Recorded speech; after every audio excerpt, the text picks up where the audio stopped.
to call you after. I don't think you need my number. I call back just to check your bag, so appreciate it. I'm ready. Which seat would be best for you? Here? Oh, yeah, you tell me. You just pick where you want to. Can I go right here? Yep. Actually, right there. Michelle, good morning. Oh, yeah, I can hide. Yep. They're good things. My wife's here. Quickly, I have a little busy. Is this your stuff? This is my stuff. That's not my stuff. It was there. Would you like to go here? You want me to send it to Amy? Yes. Yeah. Sorry.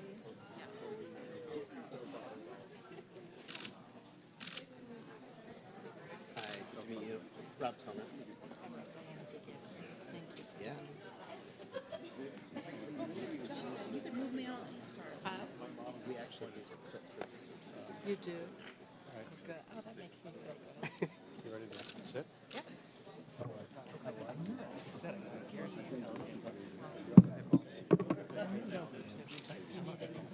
Great to see you. Thanks for coming by. We're fellow parishioners. Yeah.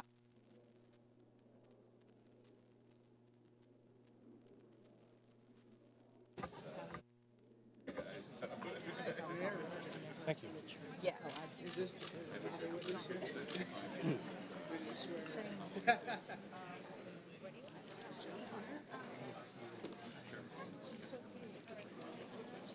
right, hey guys, if you're not press, you gotta exit as well.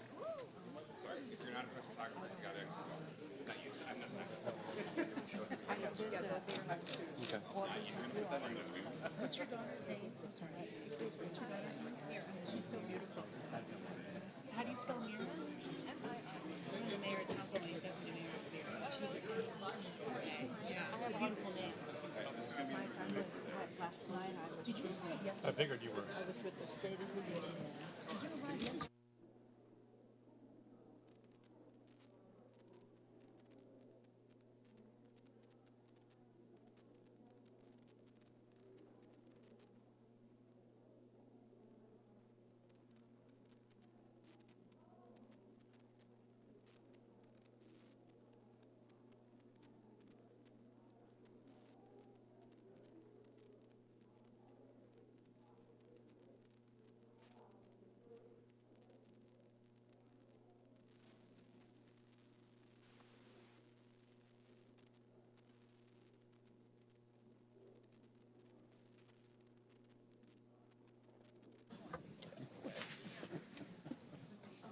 Morning, Mayor.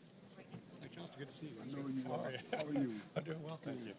All right, man. You got your spot, buddy. Right here. Okay. We're actually have to move this. Okay. Oh, sorry. Yeah.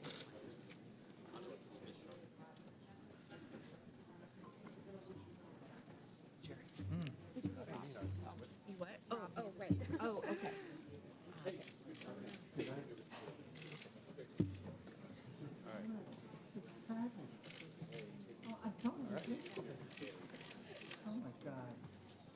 We good? Sorry. There's a dog in here. Oh, yeah. We're gonna. He's high. We're gonna. You all ready? Yeah, yeah. Okay. All right.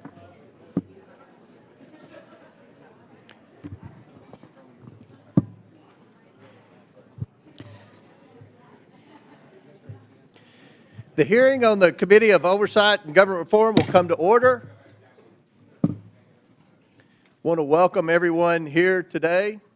Without objection, the chair may declare a recess at any time. I now recognize myself for the purpose of delivering an opening statement. Good morning and welcome to today's full committee hearing on sanctuary cities with the mayors of 4 American cities: Boston, New York, Chicago, and Denver. Over the past 4 years, the Biden administration created the worst border crisis in American history. The Democrats said that President Biden did not have the power or the money to stop the flow of illegal aliens at the southwest border. Turns out, the only thing President Biden did not have was the willpower. In a few short weeks, President Trump has proved what we all know to be true. The Biden administration could have stopped the crisis at any moment if only they had the courage to enforce the law.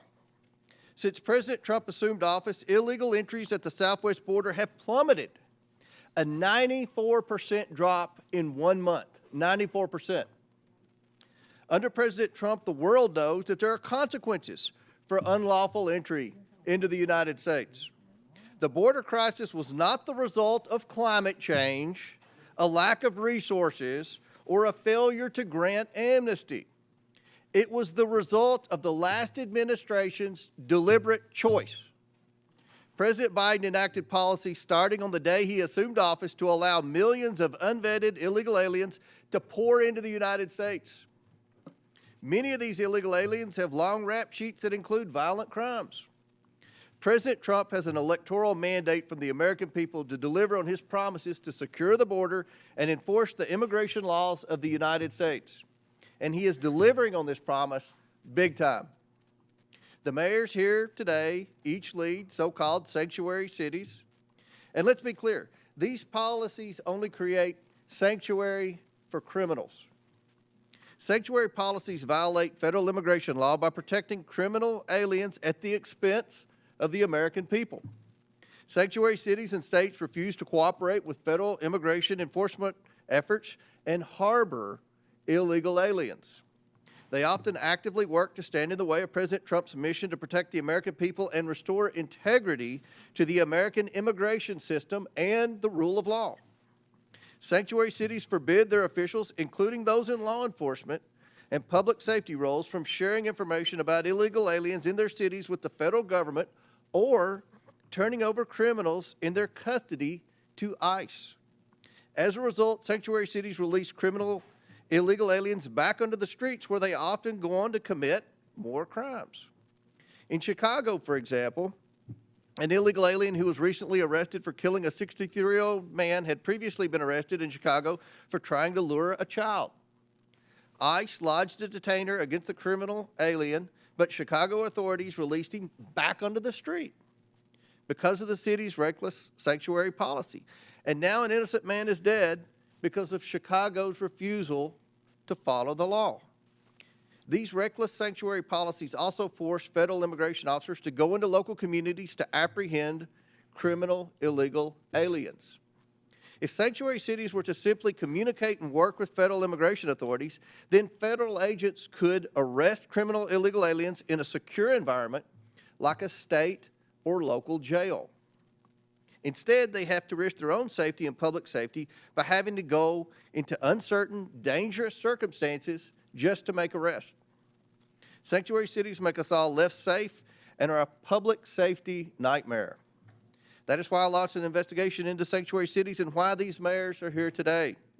We cannot let pro-criminal, alien policies and obstructionist sanctuary cities continue to endanger American communities and the safety of federal immigration enforcement officers.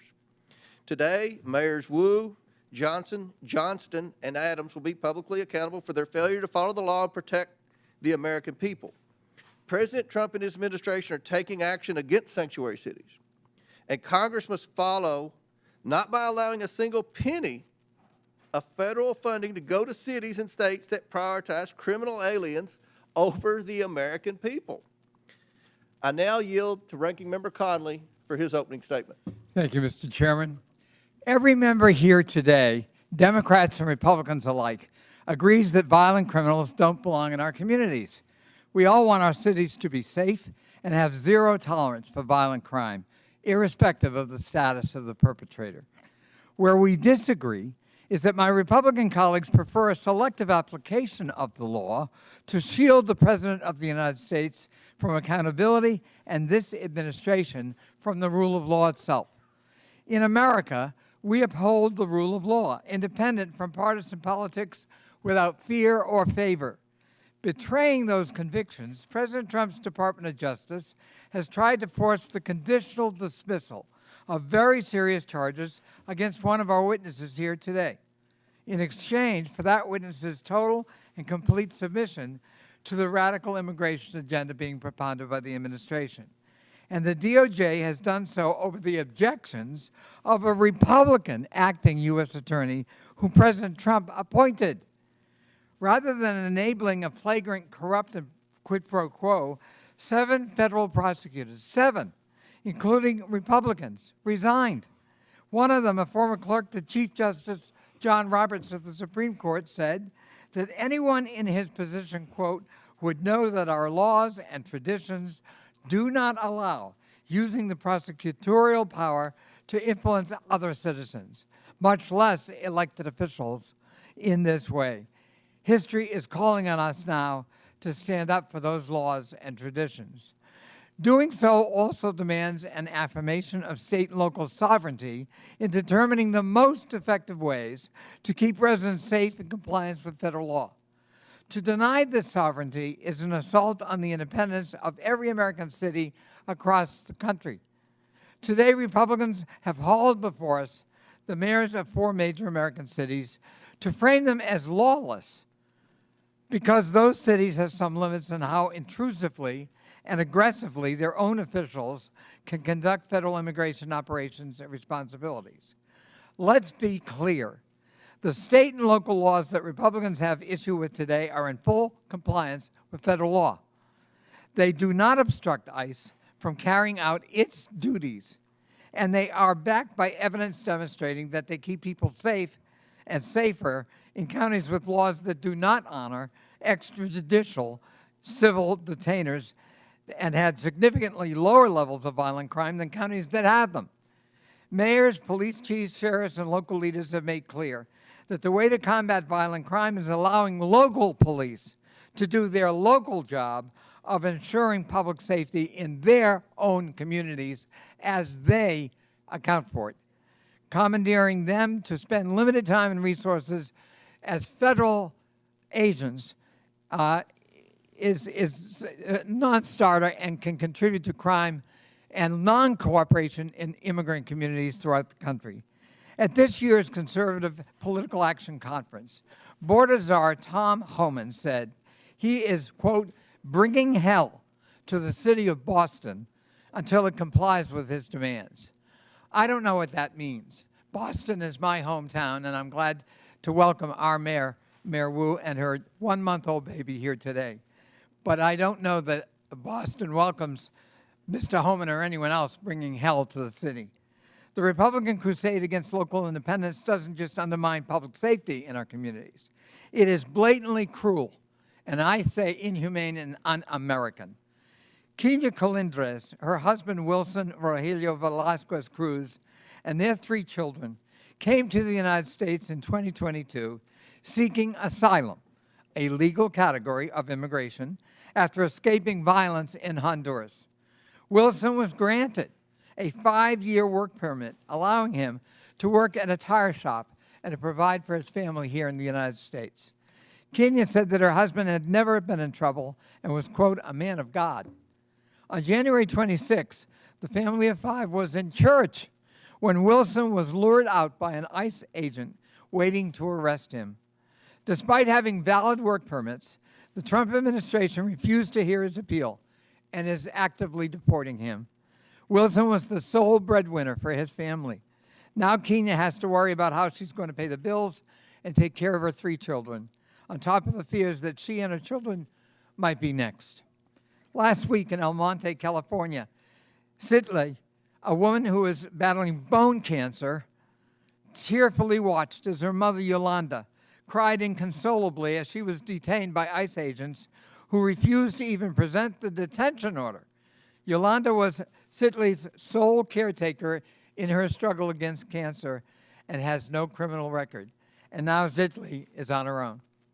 ICE is also conducting massive raids in cities and towns that have led to the wrongful detention of U.S. citizens, including Native Americans and military veterans. One school district sent a letter to parents warning that ICE may board school buses and demand documents from children. Children are going to be afraid to go to school. One reportedly wrote a goodbye note to friends saying, quote, if ICE takes me, don't forget about me. If ICE takes me, don't forget about me. From a child. Is that the country we want? America needs immigration policies that keep everyone safe and make the country stronger and allow us to grow and fill in the skill sets we don't have. If President Trump was serious about delivering those solutions, he would not be attacking the Constitution's guarantee of citizenship to children born in the United States.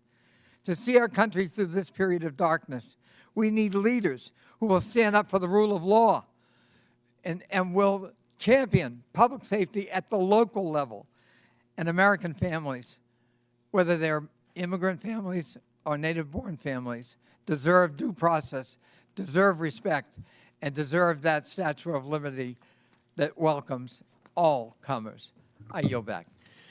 Ranking member yields back. I request unanimous consent that Representatives LaHood of Illinois, LaLota of New York, Crank of Colorado, Malatakis of New York, Hurd of Colorado, Evans of Colorado, Van Dyne of Texas, Ocasio-Cortez of New York, Gillen of New York, and Davis of Illinois be waived onto today's hearing for the purpose of asking questions. Without objection, so ordered. And now, before we introduce the witnesses, I recognize Mr. Higgins from Louisiana for 20 seconds. Thank you, Mr. Chairman. I thank the ranking member as well. Just to briefly, respectfully recognize the presence of the family of Wesley Haynes, a constituent. I'll speak to his case in my time, Mr. Chairman, but his parents, Patrick and Kathy, his wife, Olivia, his little brother, Brady, are present today, and they have a hard exit soon. Their 4-month-old daughter, Anne Marie, is waiting at home for Olivia to care for. And I just respectfully acknowledge their presence, Mr. Chairman and Mr. Ranking Member. We will discuss the details of their case. They tragically lost Wesley Haynes last year. Thank you, Mr. Chairman, for allowing me to recognize this beautiful American family. Thank you, Mr. Higgins.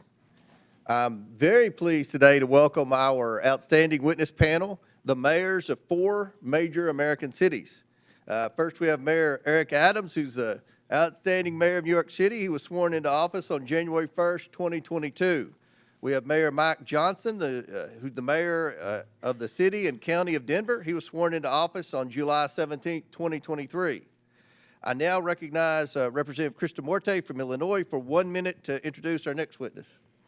Mr. Chair, I'm pleased to introduce Brandon Johnson, mayor of the greatest city in the world, namely Chicago, a city that was built by generations of immigrants, people like my parents and myself.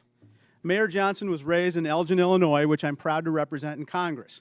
The mayor was one of 10 children born to Andrew and Wilma Jean Johnson. His parents inspired him to become a teacher in the Chicago Public Schools and then later to run for office. Mayor Johnson won his first race for Cook County Commissioner in 2018 and later became mayor of Chicago in 2023.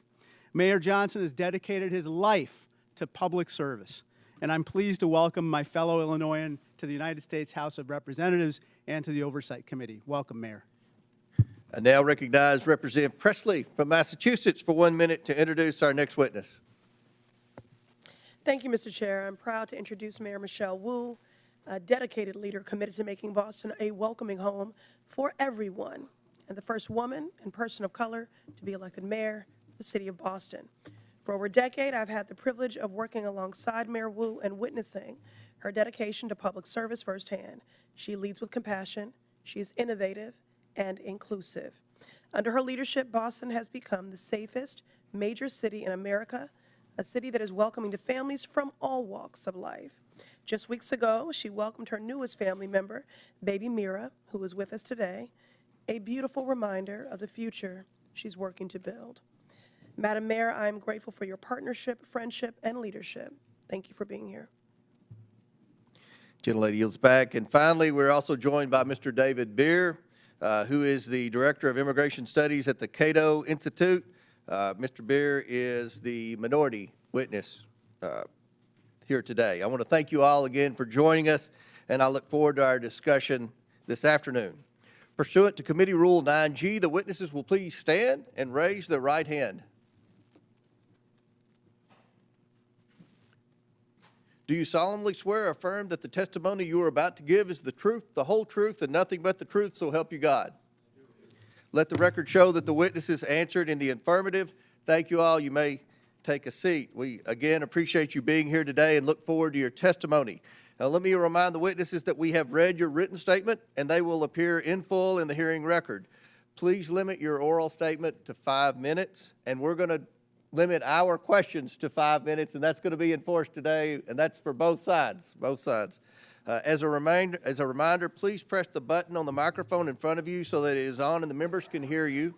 When you begin to speak, the light in front of you will turn green. After 4 minutes, the light will turn yellow. When the red light comes on, your 5 minutes have expired, and we would ask that you please wrap up.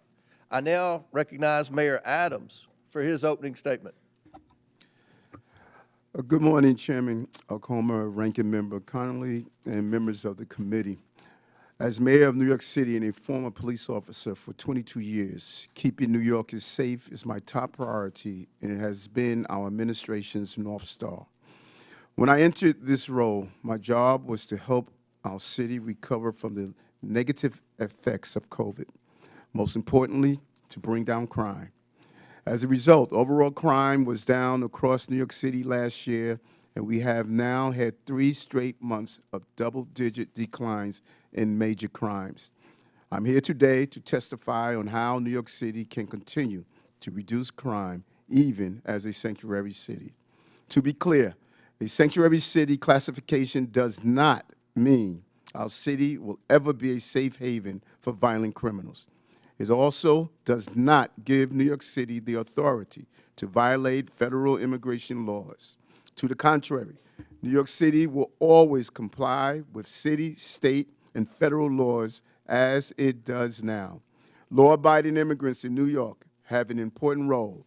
Immigrant New Yorkers, including those who are undocumented, pay billions of dollars in taxes and contribute billions more in spending power to our economy. Immigrants also play a vital role in the functioning of the city. This was on full display during the COVID-19 pandemic. The various immigrant residents of our city worked to keep the city moving, while many other New Yorkers were able to shelter in place and work remotely.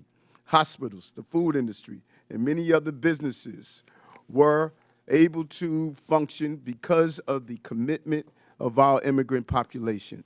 As mayor, I do not control who enters or remains in our country, but I do have to manage the population that is within our city. In order to carry out this function without having long-term negative ramification, I must create an atmosphere that allows every law-abiding resident, documented or not, to access vital services without fear of being turned over to federal authorities. I cannot have a city where parents are afraid to send their children to school or where children are sleeping on the streets, creating the potential for child exploitation and sex trafficking. If an undocumented person refuses to seek medical care until they have a medical emergency, our city's healthcare system will be strained. And if an undocumented individual witnesses a crime but is afraid to call 911 for fear of being turned over to federal authorities, criminals will roam free. And it reminds me of my early days as a police officer. I have seen firsthand the damage that can be done when someone is too afraid to seek out the police. Early in my career, I responded to a man who was calling out for help. We caught the suspect, but when it came to filling out the police report, the individual, an undocumented man from China, said he did not want to file a report and put a target on his back with federal immigration authorities. Approximately 4 decades later, our country still is in desperate need of comprehensive immigration reform. And as a result, New York City was hit with the largest humanitarian crisis in our city's history over the last 3 years. Federal law did not allow me to stop buses from entering New York City. State law required me to provide all in our city with housing and meals and to educate children. City law makes it unlawful to collaborate with ICE for civil enforcement. We complied with all of these legal requirements and still manage the humanitarian crisis with the care and compassion, while at the same time bringing down crime, recovering our economy, and preventing any child from being forced to sleep on the streets. Comprehensive immigration reform is long overdue. While the solution is not within my control as a mayor, I am committed to working with federal officials to go after violent gangs and those who harm residents of our city.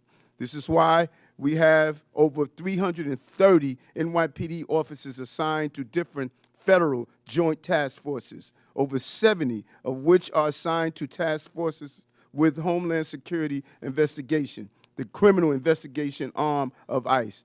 Those task forces focus on many different important priorities, including going after violent gangs and child exploitation. I look forward to sharing New York City collaborations that we do daily with our city, state, and federal partners to keep New York City to continue to be the safest big city in America. Thank you. Thank you. I now recognize Denver Mayor Johnston for his opening statement. Good morning, Mr. Chairman, and thank you for inviting me to testify today.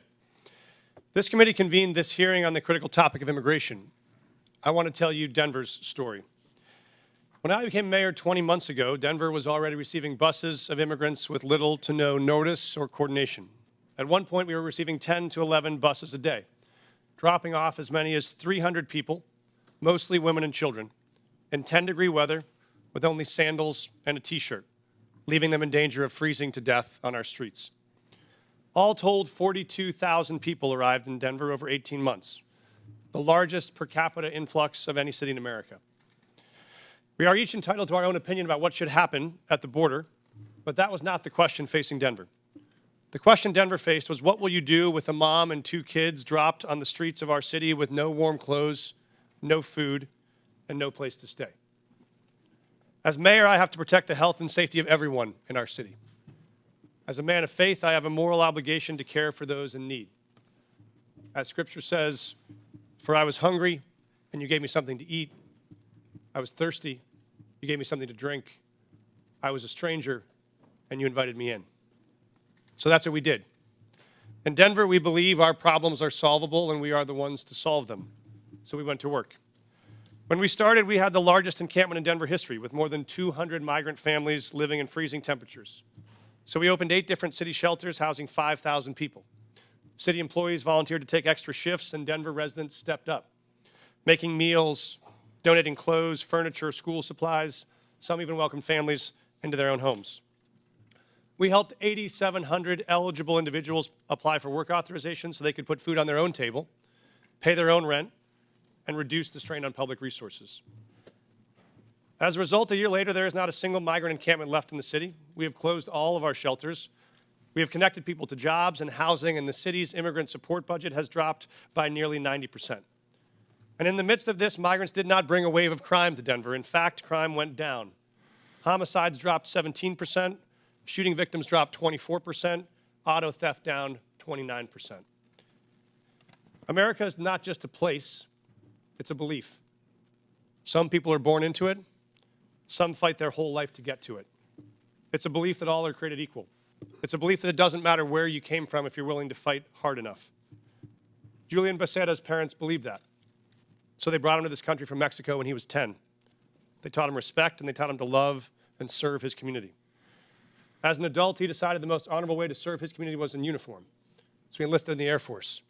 Then he served as a sheriff, then finally as a police officer, where he served with distinction until one day he was pursuing a criminal on a dangerous bridge and fell to his death. In the midst of the immigration crisis, I attended the Fallen Officers Memorial as I watched officers hand Officer Becerra's 10-year-old daughter a folded American flag. I watched her cry as she wrapped her little arms around that flag and holded it tight the way she wished she could hold her dad, but never will again. For the rest of her life, she will cherish that flag, that American flag, because it is the country that her dad loved, it is the country he chose, it is the country he served, it is the country he gave his life for. So if we want to tell the story of what impact immigrants have in America, we must tell the full story. That story must acknowledge that this country is lucky to have people like Julian Becerra, who love this country enough to risk their lives to keep us safe, to keep all of us safe. When buses started showing up filled with migrants, some in my city were afraid, just like I'm sure some of your constituents are afraid. They were afraid about crime and homelessness and worried about what these new people might take away from them. I understand that fear. And the truth is, people who are new to this country do good and bad just like all of us. But there's another truth. When those buses kept on coming, Denver made a choice as a city, not to hate each other, but to help each other. not to turn on each other, but to turn to each other. And see if together we could solve a problem that felt bigger than any one of us. And that's what we did. It wasn't perfect, and it required sacrifice from all of us. But in the end, Denver came out stronger and closer than we were before. Because Americans expect us to do more than point fingers. They expect us to solve problems. So if Denver can find a way to put aside our ideological differences long enough to manage a crisis we didn't choose or create, it seems only fair to ask that the body that is actually charged with solving this national problem, this Congress, can finally commit to do the same. Thank you, Mr. Chairman. Thank you. I now recognize Chicago Mayor Johnston for his Thank you. opening statement. Thank you, Chairman Comer. Thank you to the Ranking Member Connolly and to the members of this committee. I have the great privilege and honor of serving as mayor of the city of Chicago, the third largest city in the nation. Established by a Black Haitian man and a Potawatomi woman, Chicago is and always has been a proud city of immigrants. Generations of new arrivals, including the descendants of the enslaved during the Great Migration, created a vibrant city where 1 in 5 residents is foreign-born.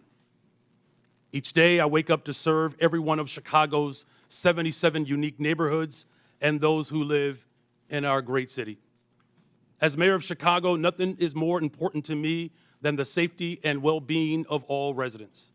And since I was elected, my administration has been laser-focused on creating and implementing public safety initiatives that protect all Chicagoans. We launched the People's Plan for Community Safety, which builds trust between communities and law enforcement by prioritizing transparency and violence intervention. We established a dedicated robbery task force that reduced robberies by 25% citywide. We added over 200 detectives, increasing the clearance rates on our cases. And we've updated police equipment and technology so that our police officers have the tools they need to effectively prevent and fight crime. Our efforts to improve public safety by building trust with and investing in our communities are working. Violent crime is down in Chicago. The city ended 2024 with its lowest homicide rate in 5 years. The city is also safer because of our Welcoming City Ordinance. That law makes sure that the city's police resources are focused on our local priorities. In fact, the 40 years of Chicago's leaders have recognized that our policies toward civil immigration matters help to prevent and solve crimes. Put simply, any actions that amplify fears of deportations make Chicago more dangerous. Those fears cause witnesses and victims to avoid cooperating with police. The cooperation of all people, regardless of their immigration status, is essential to achieving the city's goals of reducing crime and pursuing justice for victims. When there is trust between city's residents and the police, undocumented immigrants come forward to report crimes to local law enforcement and provide information that helps the police solve those crimes. And now, I know there are myths about these laws, but we must not let mischaracterizations and fear-mongering obscure the reality that Chicago's crime rates are trending down. We still have a long way to go, but sensationalizing tragedy in the name of political expediency is not governing, it's grandstanding. Every violent crime is devastating, but scapegoating entire communities is not only misleading, it is unjust and it is beneath us. So let me be clear. Chicago's Welcoming City Ordinance and our other laws and policies do not lead to more crime. They do not prevent cooperation with federal law enforcement on criminal matters. And we do not harbor criminals. We arrest them, often because of laws that allow residents to feel safe helping the police.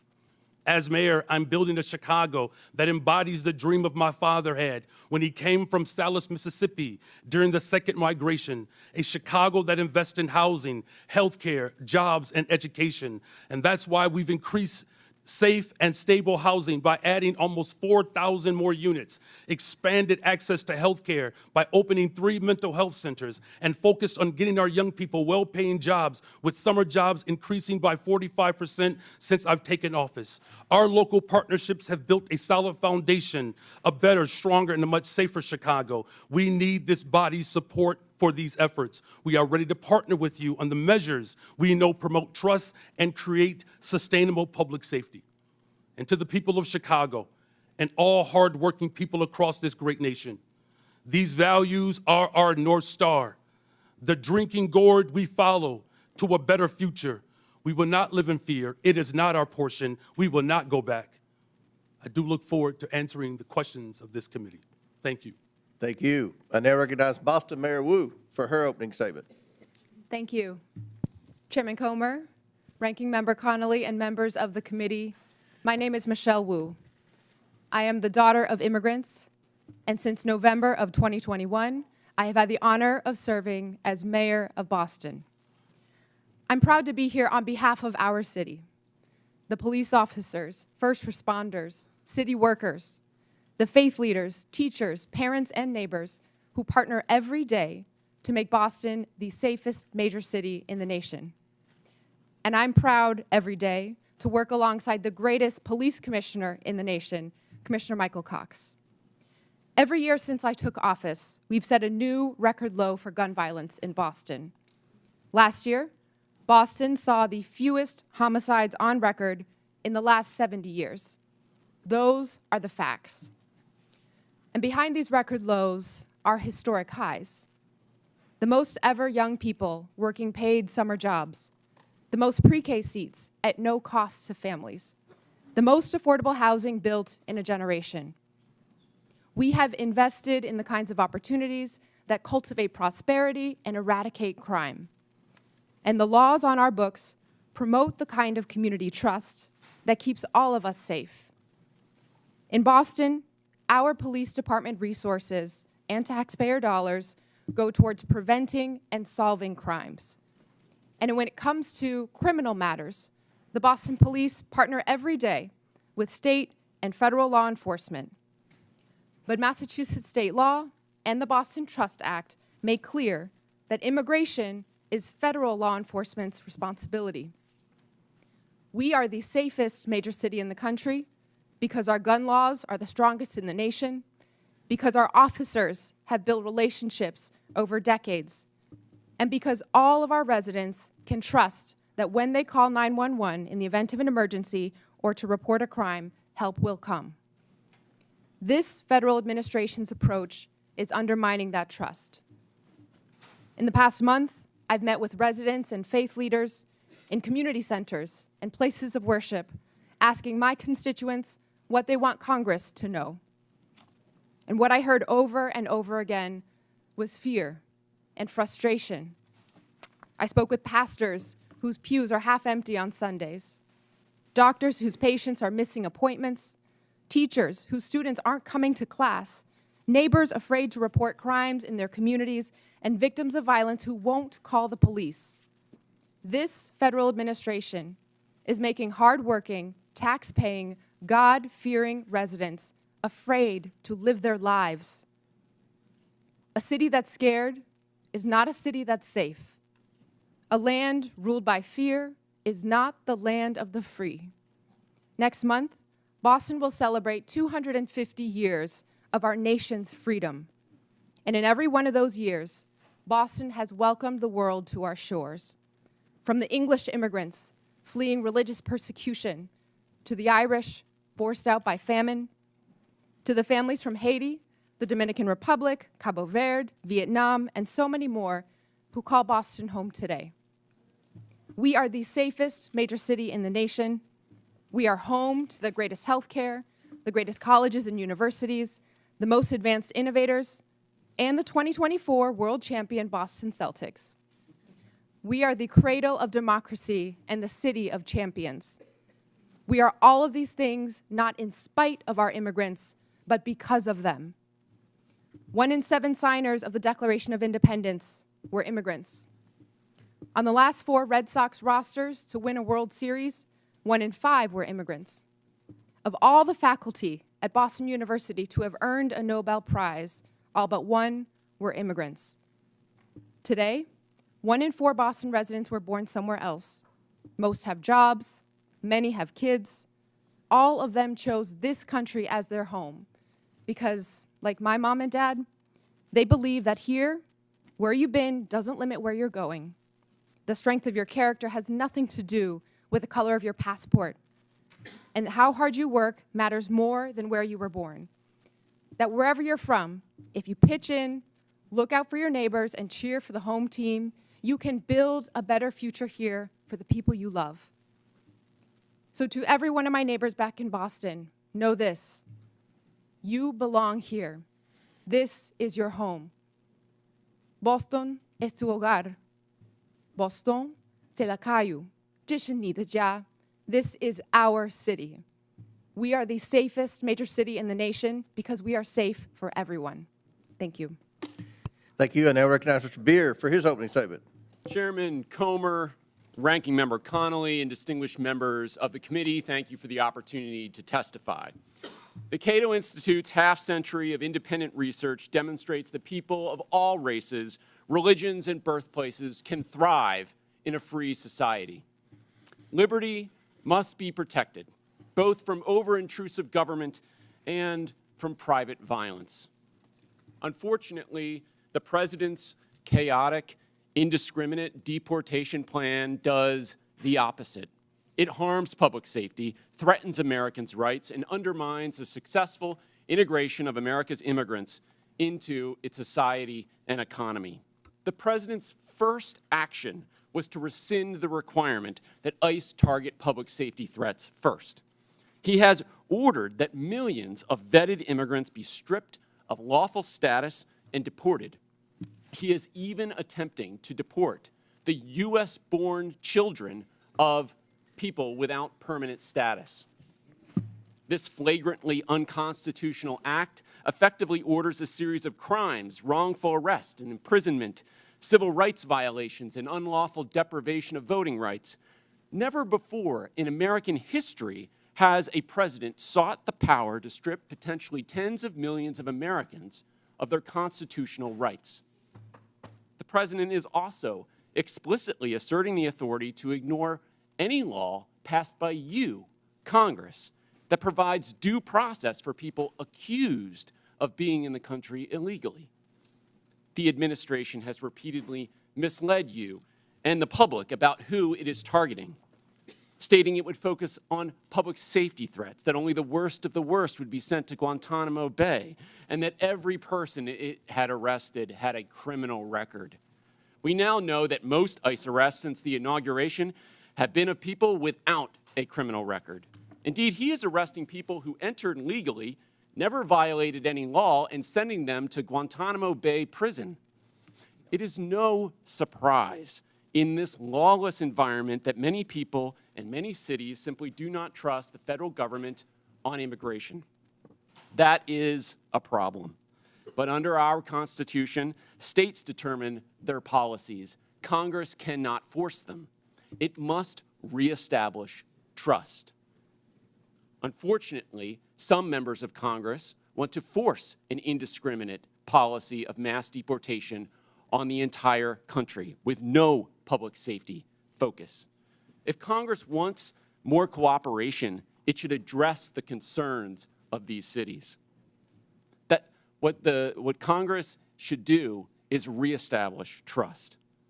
Indiscriminate mass deportation agenda is a far greater threat to public safety than any city policy. A mountain of empirical research shows that reasonable restrictions on ICE cooperation do not increase crime rates, and that immigrants lower crime rates. Immigrants, including illegal immigrants, commit crimes serious enough for them to be incarcerated at half the rate of U.S.-born Americans. Data from Texas shows that illegal immigrants are 36% less likely to commit and be convicted of murder. At least before this current mass deportation effort, immigrants were more likely to report crimes than U.S.-born Americans. Don't jeopardize that. Mass deportation is diverting law enforcement resources away from obtaining justice for victims. Indeed, it even targets the victims. Sabotaging local economies and obliterating communities will not restore public safety. It will make us poorer while increasing the crime rate and victimization rate for Americans. There is a better approach. We don't need chaos and disorder of illegal immigration or of mass deportation. Why don't people come legally? Because Congress has provided so few options for them to do so, not updating its laws in the last 3.5 decades. Just 3% of those applying for permanent legal status in 2024 received it. That's the failed policy. Let peaceful immigrants pay to get vetted, work, and contribute legally, and let law enforcement at all levels focus on keeping Americans safe. Thank you. All right, our witnesses have concluded their opening statements. We're going to begin with questions from members, and I want to remind the members, we have 60 members today that are going to ask questions. So I'm going to strictly enforce the 5 minutes. I'll hit the gavel if anyone's still talking, and we'll allow the witnesses to answer the question. But let's please be mindful, we have a lot of questioners today for this very important hearing, and again, we thank the witnesses. I'll recognize myself to begin questions for 5 minutes, and I have limited time, so I want to start with a simple yes or no question, and I'm going to hold you all to that because after the first question, then we'll allow for a little more time. But Mayor Johnston, in 2017, Denver prohibited city officials, including corrections officers, from assisting and cooperating with any investigation, detention, or arrest procedures related to federal immigration laws. The city also stated that federal immigration authorities shall not be granted access or allowed to use the secure areas of any city or county jail. So Mayor Johnston, is Denver a sanctuary city? A lot of folks use that term. Yes or no? Sorry, Mr. Chairman. Folks use that term differently. I can tell you what Denver does. We do not. Okay, I take that as a yes. Mayor Johnson, no, yes or no? I take that as a yes. Mayor Johnson, on March 10th, 2023, you posted on X that Chicago must lead and live by the promise to be a sanctuary city. Is Chicago a sanctuary city? A 40-year policy of being a welcoming city. Yes. A 40-year I take policy that of a as welcoming yes. city. Mayor Wu, in November 2024, you gave an interview noting that you served on the city council a decade ago when the Boston Trust Act was first passed. You said in that interview that in terms of Boston's policy, there is a prohibition on resources and personnel going to enforce civil immigration detainers, meaning Boston police and other departments cannot cooperate with ICE when it comes to detaining on civil warrants. Mayor, is Boston a sanctuary city? Boston is a safe city. I take that as a yes.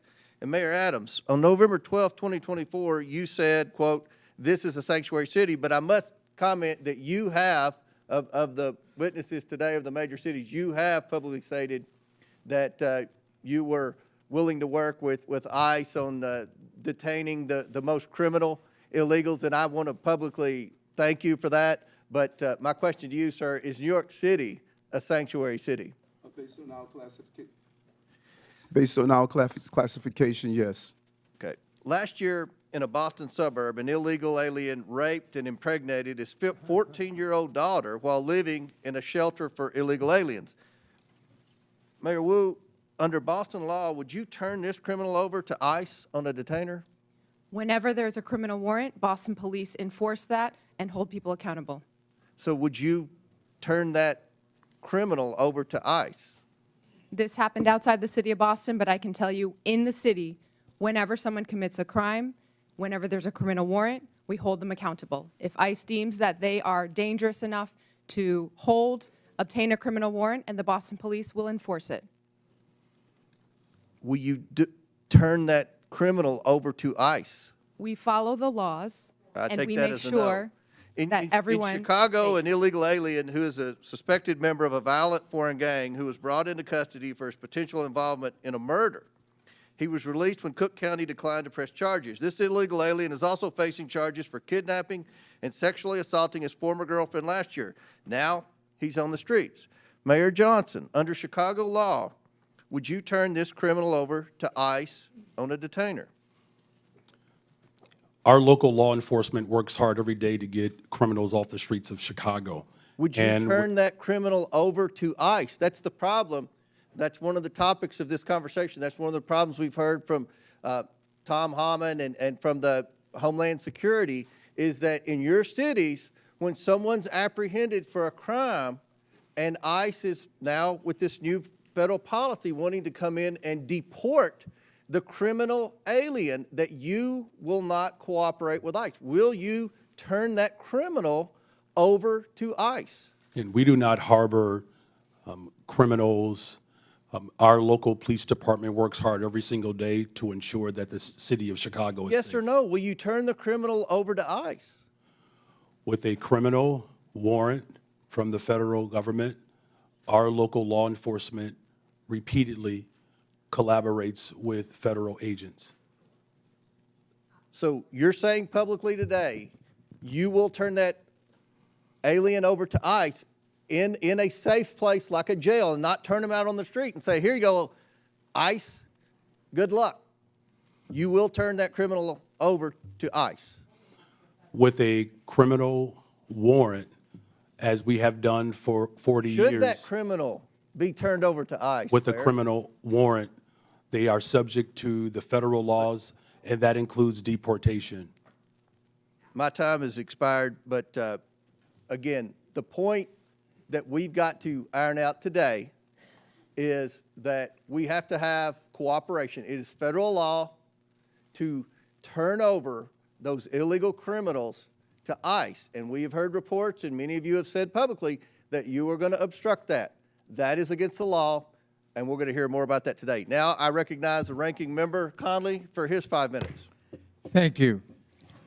Mayor Wu, I quoted Tom Homan, the so-called border czar, saying that he wanted to bring hell. He was bringing hell to the city of Boston. What did you understand him to mean by that? Let's talk about Tom Homan. Shame on him for lying about my city, for having the nerve to insult our police commissioner who has overseen the safest Boston's been in anyone's lifetime. Bring him here under oath, and let's ask him some questions. I am here to make sure that the city of Boston is safe. Others may want to bring hell. We are here to bring peace to cities everywhere. Mayor Johnston of Denver, what would your reaction be if Tom Homan wants to bring hell to your city, Denver? We think that we have folks in Denver who are working hard, playing by the rules, paying taxes. There is no one that is seeking hell to come to Denver. What people are looking for is opportunity and hope. And for the That's record, available. he can do whatever he wants to do, I guess. But the fact of the matter is, you absorbed on a per capita basis the largest immigration a year or two ago, and you indicated that your crime rate actually fell. It didn't increase. Is that correct? That is correct. Crime is down in Denver. We have homicides down 17%. Violent shootings are down 24%. And in Auto thefts Boston, down. I'm sorry, I've got limited time. Mayor Wu, same thing in Boston. The Boston crime rate has been falling, correct? We had 24 homicides last year, 24 too many, but that represented a tremendous reduction, one of the biggest drops anywhere in the country. Thank you. So the correlation between immigration and crime is false, as you point out, Mr. Bier. Perhaps you can elaborate that. I find it ironic that you characterized correctly, in my view, President Trump and Tom Homan's approach to immigration as lawless when they're invoking law and order and crime as the rationale for their lawlessness. Could you expand on the lawlessness and the irony of the fact that, as you point out in your testimony, the crime rate among immigrants is half that of the native population? That's right. I have a table in my written testimony that you can look at. Top 20 cities for immigration court filings over the last 4 years. 19 of those cities saw a decline in their homicide rate. If you look at all of the major cities, there is a negative correlation between increasing numbers of immigrants and the homicide rate. So that means more immigrants, lower homicide rates. That holds true across the United States. So I think the correlation that's trying to be made is more immigrants, more illegal immigrants, more chaos, more crime. That does not hold. What we do see under this administration is an increasing willingness to ignore the laws. He has, as I mentioned, signed an executive order that says he can ignore due process rights for people who are accused of being in the country illegally. This is an incredibly dangerous assertion of authority and should be investigated by Congress. And is it a reasonable proposition for a local leader? I know I was chairman of my county, which is like being mayor of a large county, and you know, we focused on local law enforcement. You know, we tried to help the feds when we could. We were cooperative where we could be, but our job was local law enforcement. And there is a clash when ICE behaves this way, and I described some horrible incidents. It instills fear in the immigrant community, and it fosters non-cooperation rather than cooperation, which is the mandate of each of these leaders, is it not? Absolutely. We want cooperation. Many of these cities are the reason why immigrants are more likely to cooperate and report crimes to the police than the U.S.-born population is. So there are good reasons to limit this mass deportation of people in their communities. I would just argue that the premise of this hearing is false. We have local law enforcement cooperating with the local political leadership, and it's working.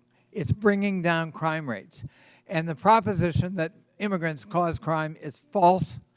In fact, patently false, as your testimony, I think, would demonstrate, Mr. Bier. And the idea that these are sanctuary cities that need to be punished is simply a war on urban America. And I'm proud of the mayors who are in front of us here today, and I thank them for their testimony, and I thank them for their service to their local communities. I relate to it, and I think it's a noble calling. I yield back. Gentleman yields back. Chair recognizes Ms. Boebert from Colorado. Thank you, Mr. Chairman. Mayor Mike Johnston, I hope we can start off on a level field of agreement here. So in your testimony, you said that locals were asking Denver, what will you do? When they saw 10 to 11 buses coming in a day and 42,000 illegal aliens entering their city. Denver, what will you do? And in a Fox 31 interview in January, you blamed state law for not allowing the city of Denver to coordinate with ICE, resulting in Denver being a sanctuary city, saying, quote, the whole state is bound by our state law in this, which is pretty consistent in some of these practices, like everywhere in the state. We don't honor ICE detainers, end quote. I've demanded Governor Jared Polis and the Colorado State Legislature to repeal them. Douglas County has led on a lawsuit to get those laws repealed. So, Mr. Mayor, would you join me today in calling and demanding that these sanctuary policies, these Colorado state laws, be repealed? Thank you, Congresswoman. Yes or no, Mr. Mayor? Pardon? Yes or no? Will you join me? I do not believe the detainer law needs to be changed. I can tell you what Denver Okay, does so you right now. don't want them to coordinate with ICE, but yet you're blaming the state of Colorado for those policies. It's a statewide law. It's not a Denver law. And you're blaming the state of Colorado for the law, yet you will not call for that law to be repealed. Correct? Yes or no? We do coordinate with ICE presently. I'm happy to tell you what we do on that. So we've honored detainer requests more than 1,226 times over the last What about years. before a warrant? There are many issues before a warrant. So if what happens is if ICE has sends us a detainer request, Well, you have local law enforcement officers, Mr. Mayor, who are unable to coordinate with ICE to even get the initial warrant. They aren't allowed to tell them that they are illegal aliens. So unfortunately, you won't join me in asking for this law, demanding that this law be repealed. So let's keep going. In 2017, Denver passed an ordinance that ensured any city employee who spoke with federal immigration authorities would be fired, among other policies that have led to local and national media outlets to call Denver a sanctuary city. So now let me ask you, would a city employee be fired for communicating with anyone from the EPA? Right now, Congresswoman, our policy is we don't ask people's status. when Would they come any into city contact with employee be any- fired for communicating and coordinating, talking with an agent from the EPA, a federal employee? Not to my knowledge, Congresswoman. What about Health and Human Services? Would they get fired for talking with someone from Health and Human Services? And not to my knowledge, Congresswoman. So they would only be fired for talking to federal law enforcement officers. No, that's incorrect, Congresswoman. This is Our an ordinance city employees do, in Denver fact, passed in 2017, Mr. Mayor. our city employees do, in fact, communicate with ICE. We do coordinate on multiple things with ICE. For instance, if there is a violent criminal warrant in the city, we No, pursue that we're warrant talking together. before the warrants, Mr. Mayor. There are issues happening before warrants are issued, and local law enforcement officers are unable to coordinate because there is no warrant. And your ordinance says that a city employee would be fired for communicating with federal law enforcement. So you've been mayor for 600 days. Have you ever called for that ordinance to be repealed?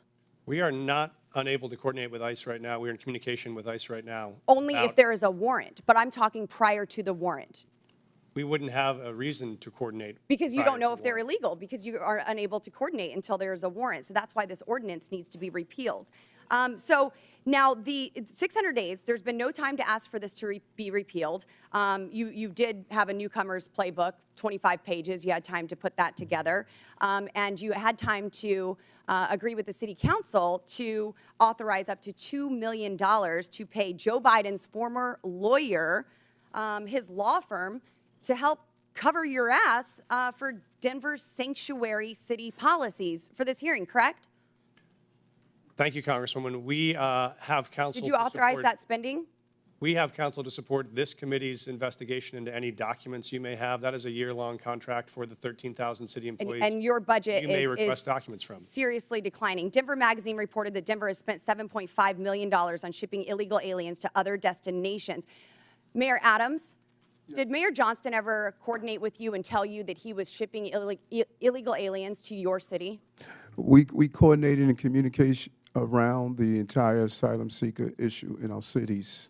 So I've heard that Denver crime went down. Well, Aurora's crime went up because you were also shipping them to Aurora. And we have documentation that I don't have time to discuss here in this hearing that proves you were shipping illegal aliens to Aurora. Their crime was increasing while you were hiding under laws that you will not demand be repealed, ordinance from your city, and then crime was going up from Trinidad gangs vandalizing apartment owners. Thank you, Mr. Chairman, and I hope that we can get this We have a resolved in 5-minute Colorado. rule, Mr. Chairman. Chair, gentlelady's time's expired. Chair recognizes Ms. Norton from Washington, D.C.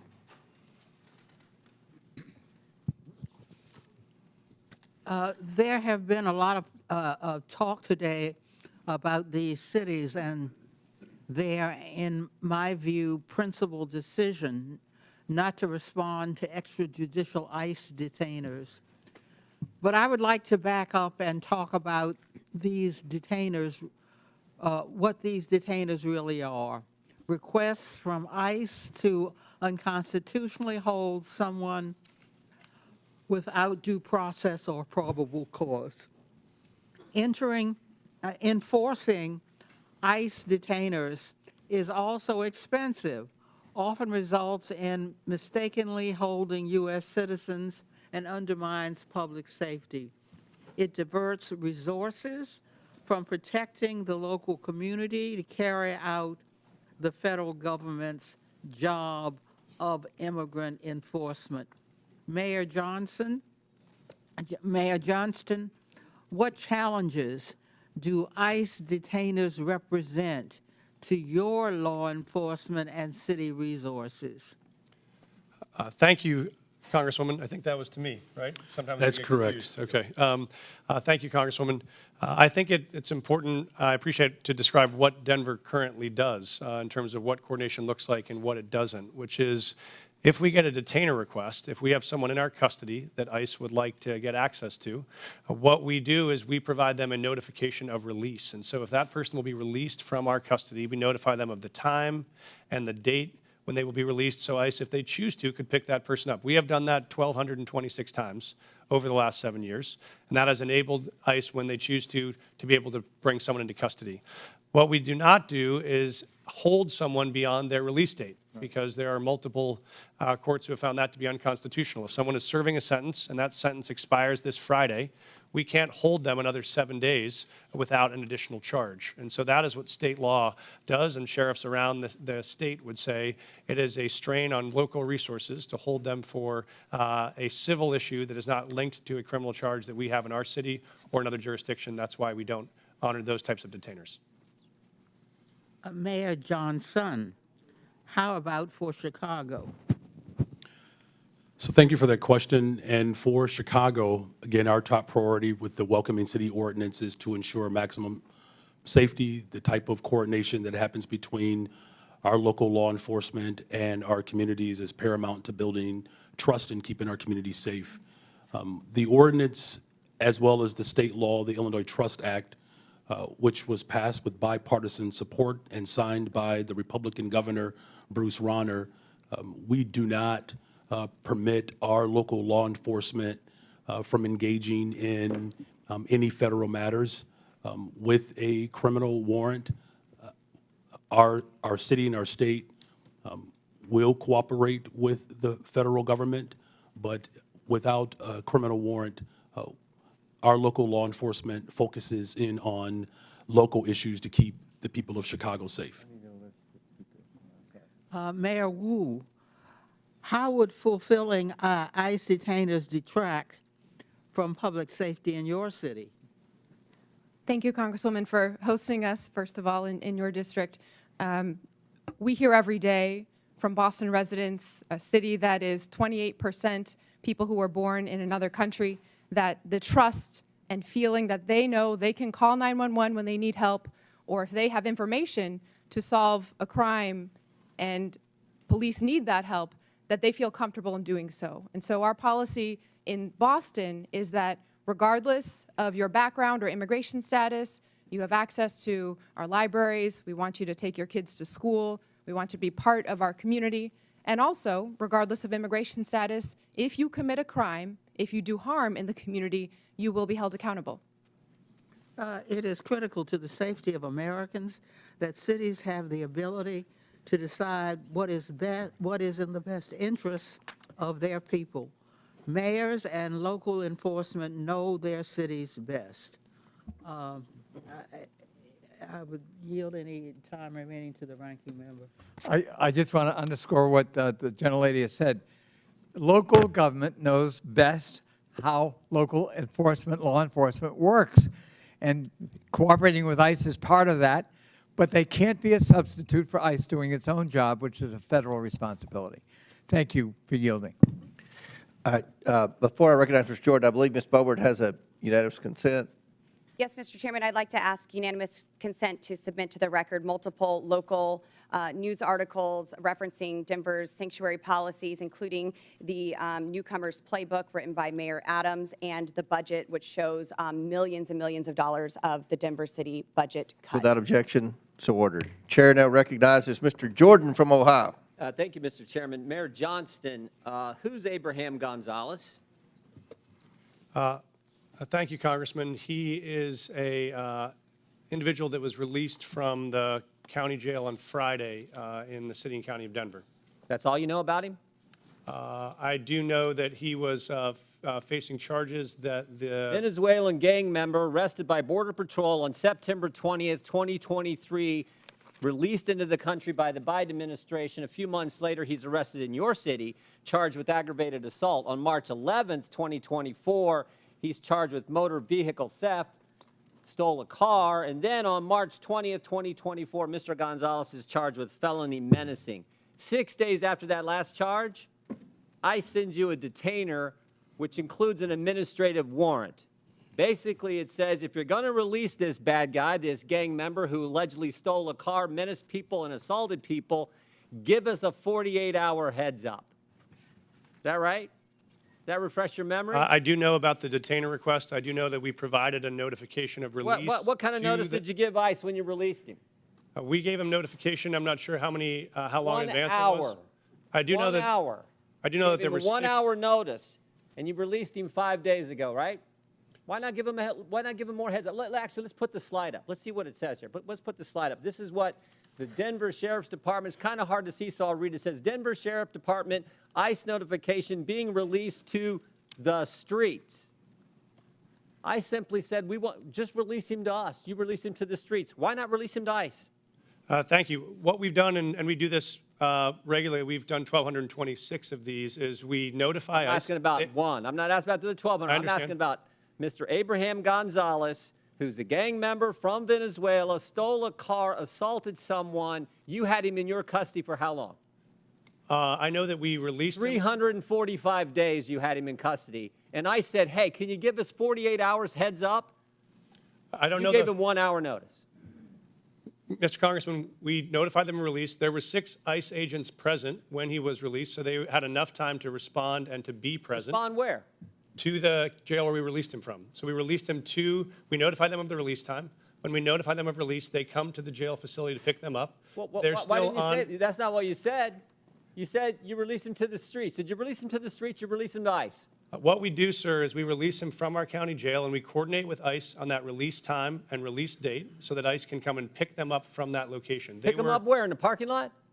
Yes, sir. They're on the facility Guess property. what happened in the parking lot?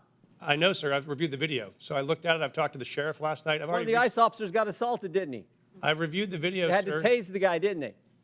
Would you like me to answer, sir? No, I'd like you to answer. Did they tase him? I know that there were 6 officers that had multiple tasers. I saw the So they detention had on 6 video. officers. If you keep him in the facility and they come in the facility and get him, does it take 6 officers? Probably takes 2, doesn't it?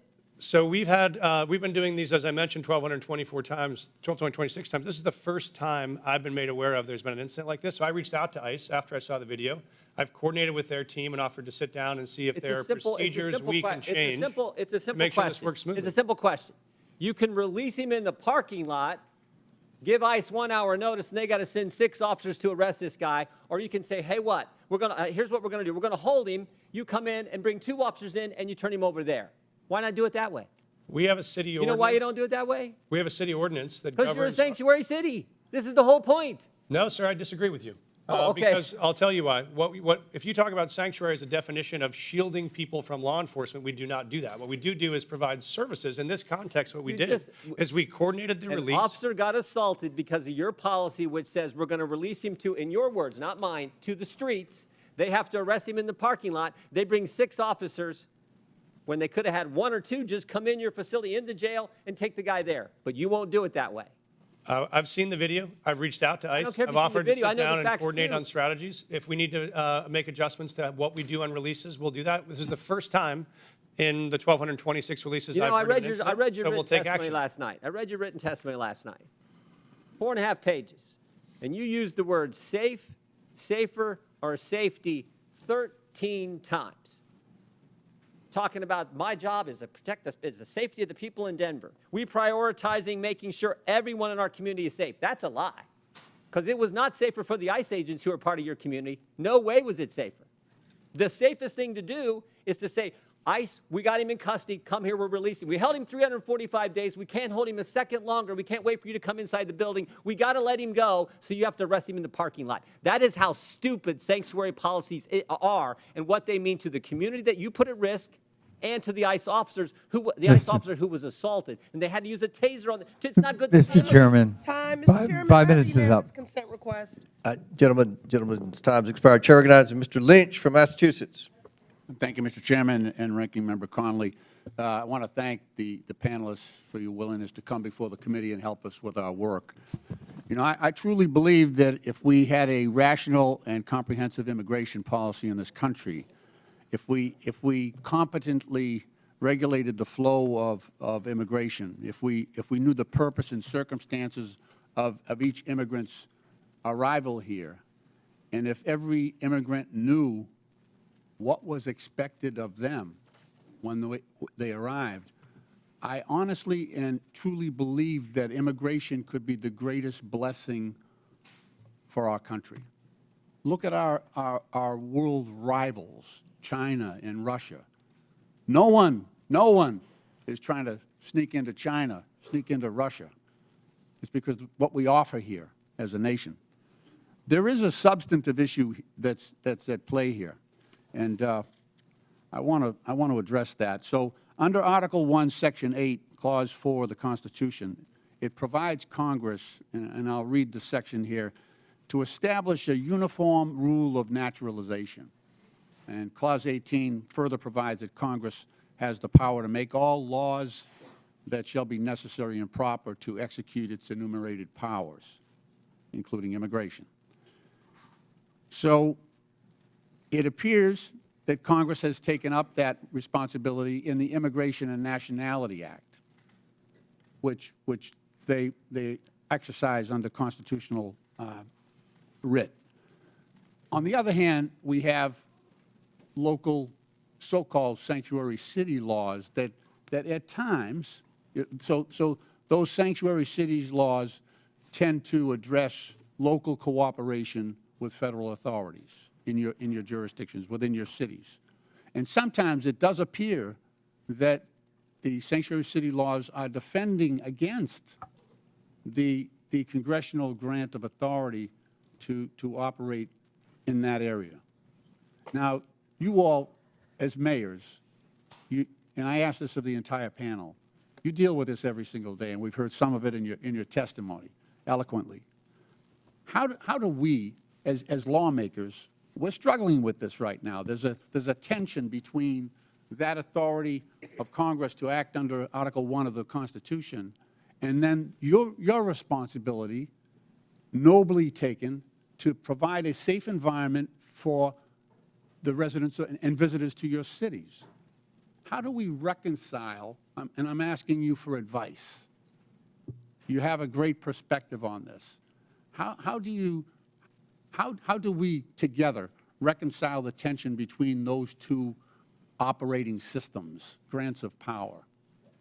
And I'd welcome any advice you have on that, because that's what we are struggling with up here in terms of trying to come up with a comprehensive immigration policy that addresses all of these concerns. Mayor Johnston? Congressman, I'm happy to start the response. We obviously believe there is a federal system that has federal obligations and state and local obligations. We think, as Mayor Wu said, that our officers are uniquely prepared, trained, and ready to enforce local law and to keep our city safe. We want to focus on that. We do not have the capacity for our law enforcement to be doing federal immigration enforcement, but we want to be partners in making sure we're pulling violent criminals off the street. We do that now. We've done it in the past. We'll keep doing it. But we think the capacity for the federal government to focus on. But what I'm trying to point at is this. So the current president of the United States, Donald Trump, rode into office on this issue. On this issue. He put people in fear. I'm in a state that's 2,400 miles from the border. We're going to spend $1.5 billion on providing services and housing and everything to people who are in our state unlawfully. He got into office on that issue. So the costs to democracy are massive. It is now threatening our democracy because we have mishandled this issue. So we need to get together on this and turn immigration, like I say, into the greatest blessing that this country has, and not something that people are afraid of. That's the challenge. May I, Congressman? Please. This may be the last my blue. friend. This Thank may be the last blue dress I'm wearing this month. It's going to be green from here on out as we celebrate I understand. Irish American heritage back at home. Please pass comprehensive immigration law that is consistent and compassionate. That will make our jobs possible, and we would so appreciate that partnership. I hear you. Thank you. I yield back. Gentleman yields back. Chair recognizes. Chair, I have a unanimous consent request. I didn't. I'm sorry. I have a unanimous consent request. All right. Proceed. Okay, I'd like to seek unanimous consent to enter into the record thousands of DHS agents shift to deportation instead of drugs, weapons, and human trafficking. That is February 2025 USA Today. Without Also, objection, so ordered. Parents pull kids from childcare as immigration fears hit U.S. youngest. Without objection, so ordered. Chair. Finally, an 11-year-old girl in Texas died by suicide after she was bullied about her family's immigration status, her mother says. Without objection to order, Chair recognizes Dr. Gosar from Arizona. Thank you, Mr. Chairman. Mayor Wu, I'll be showing up at your house tomorrow with my bags at 5 o'clock. Leave your doors unlocked, please. What are you making for dinner? Because I expect a warm meal and a balanced diet. Now, I'm going to need a car, and please leave me some cash because I'm going to need to go to my doctor's appointment on Friday. That would be to Mr. Mayor Johnston. Now, I don't want to sleep on the couch, so put me up at a luxury hotel. The other Mayor Johnston. Obviously, you wouldn't like this because you don't know me, right? You know nothing about me. You might not like that. Sanctuary cities offer this kind of hope, this false hope to illegal aliens by saying that very thing. Stay with me. We don't tell anybody that you break our laws. Now, thank you. You've made the United States complicit and one of the largest purveyors of human trafficking in the world. Thank you. You're disgracing the legal immigration system that came here and the immigrants that came here the right way, through Ellis Island at the time, now through our going through a process. And I want to talk about that process because I've always been told, and it's never been really challenged, is that good process builds good policy, builds good politics. I think that works really, really good because you can always fall back to the process. If the process isn't good, you always get a good process.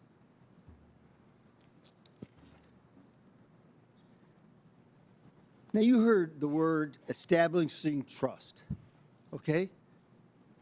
How can you establish trust at the very beginning when you have a false narrative here? You're defending folks who have broken the law. The definition I've always looked at is trust is a series of promises kept. What kind of trust are you supporting here? What is the trust with an illegal alien? It's a false hope. It's a false trust.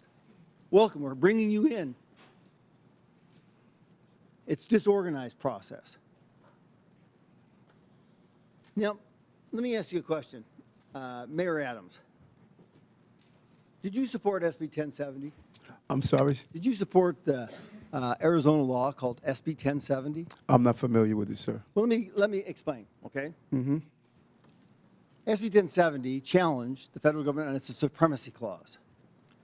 Because we, in Arizona, wanted, the government wasn't doing anything, so we thought, we'll do this. We can't allow them to break laws. The Supreme Court ruled that struck it down. Now, it seems contraindicating here that you would have supported SB 1070, right, Mayor Adams? Based on the premise that you or would you violate the supremacy clause in regards to immigration? Would I violate the supremacy clause? This is way over my head. Okay. I felt law. That's you know. okay. Mr. Mayor understanding. Johnson, would you have supported SB 1070, allowing Arizona to follow their own laws? Because that's what you're doing right here. Thank you, Congressman. We currently follow all federal law, all state law, and all local law. So we do not have any supremacy clause challenges that we're pursuing or maintaining. Okay. Well, it seems like you are. But, Mr. Johnson, do you agree? The city of Chicago complies with all laws. Okay. Mayor Wu. I'm not familiar with that law because I'm focused on the city of Boston, but we follow all state, city, and federal laws in Boston. What happens when you get in conflict with them? Who do you support? The Constitution, as I understand it, doesn't require cities or police officers or anyone to follow their laws in conflict, follow federal laws in conflict with local laws or state laws. Okay, in the Constitution it says, and it's explicit, that the federal government has jurisdiction and supremacy over all immigration laws, right? I mean, I've heard it a number of times from my colleagues over here. We're the ones who can define that. We're the ones that have that. We just heard we want a comprehensive immigration policy. How can you get a comprehensive immigration policy when you're defining it from the very get-go? You're building it on false premises and false tenets.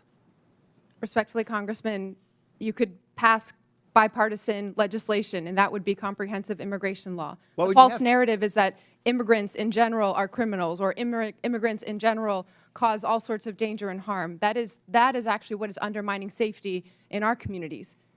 If you wanted to make us safe, pass gun reforms. Stop cutting Medicaid. Stop cutting cancer research. Stop cutting funds for veterans. That is what will make our city safe. Yes, thank you. I yield back. Chair recognizes Mr. Krishnamurti from Illinois. Thank you, Mr. Chair. Mayor Johnston, there's been much talk about Chicago and its enforcement of laws to rid our communities of criminals, so I want to give you a chance to address some of these questions. First, Mayor Johnston, the city of Chicago operates under 4 sets of laws: federal, state, county, and of course, Chicago's own laws, right? That is correct. And most of these laws are not within Chicago's sole power to change. For example, the Illinois Trust Act, a state law, was enacted in 2017 by then Republican Governor Bruce Rauner and dictates interactions between ICE and law enforcement, right? That is correct. And under Chicago's own law, I have a copy of it right here, Chicago is required to help ICE whenever ICE presents a judicial criminal warrant for an arrest, correct? Yes. In fact, Chicago has assisted ICE with criminal warrants in the past, right? Yes. So just to clear it up, any time that ICE does the work and goes to a court to get a criminal warrant to arrest somebody, the city of Chicago not only is required to, but does cooperate to remove that criminal from our community, right? That is correct. Let me turn to another topic. President Trump has said many things about Chicago, including that it is, I have this NBC News report, worse than Afghanistan. Mayor, I'd suggest the facts suggest otherwise. For example, Condé Nast recently named Chicago the best big city in America 8 years in a row. A friendly amendment, best freaking city in the world, city of Chicago. Chicago's the largest rail hub in America. That is correct. Chicago's a quantum technology hub in this country. $20 billion new investment. Chicago area is the home to the second most number of Fortune 500 headquarters of any city in America, right? Just voted again the top relocator for corporate headquarters for 13 consecutive years. And it's home to O'Hare Airport, the most interconnected airport on the continent, is that right? That is correct. That doesn't sound like Afghanistan to me, sir, does it? The city of Chicago is a beautiful place. We also have 20% of the world's fresh water right in our front yard. Our restaurants are amazing. In fact, everything that is dope about America comes from Chicago. A Republican named Lincoln was nominated for president in Chicago, and a Democrat named Obama called Chicago home too. It's the city of big shoulders, the heart of the heartland, the home to the world's best pizza. And we're not going to take any slander from Donald Trump or anyone else lying down. Is that right? That is correct. Sir, I want to turn your attention to another topic. Mayor Johnston, you'd agree with me that high grocery prices are among the top concerns for the people of Chicago, right? The economic conditions that are unfortunately that are not being addressed by Washington has caused a great deal of trepidation and anxiety. Mayor Wu, according to USDA, the wholesale cost of a dozen eggs has gone from $6.59 since January 19th when Donald Trump took office to $8.39, a 27% increase, and this has got to anger Bostonians, right? People are doing their very best, trying their hardest, working multiple jobs, and they need support. Mayor Johnston, I suppose that people in Denver are concerned as well, right? I'm very concerned. This is the most important issue for us, is how we make sure that it's affordable to live in the city. Mayor Adams, the same is true for New Yorkers? Affordability is an issue that's impacting our city, and that's why we're doing the best we can to put $30 billion back in the pockets of working-class people. President Trump, if you're watching this hearing, I respectfully ask, when will egg costs be high enough for you to issue one executive order on bird flu? $10 a carton, $15 a carton? It'll soon be cheaper to buy a magazine for an AK-47 than to buy breakfast. This is flat out wrong. Turn to my last topic. Interestingly, last night in a record-long address, the president did not mention the word Medicaid once, which is top of mind for everyone.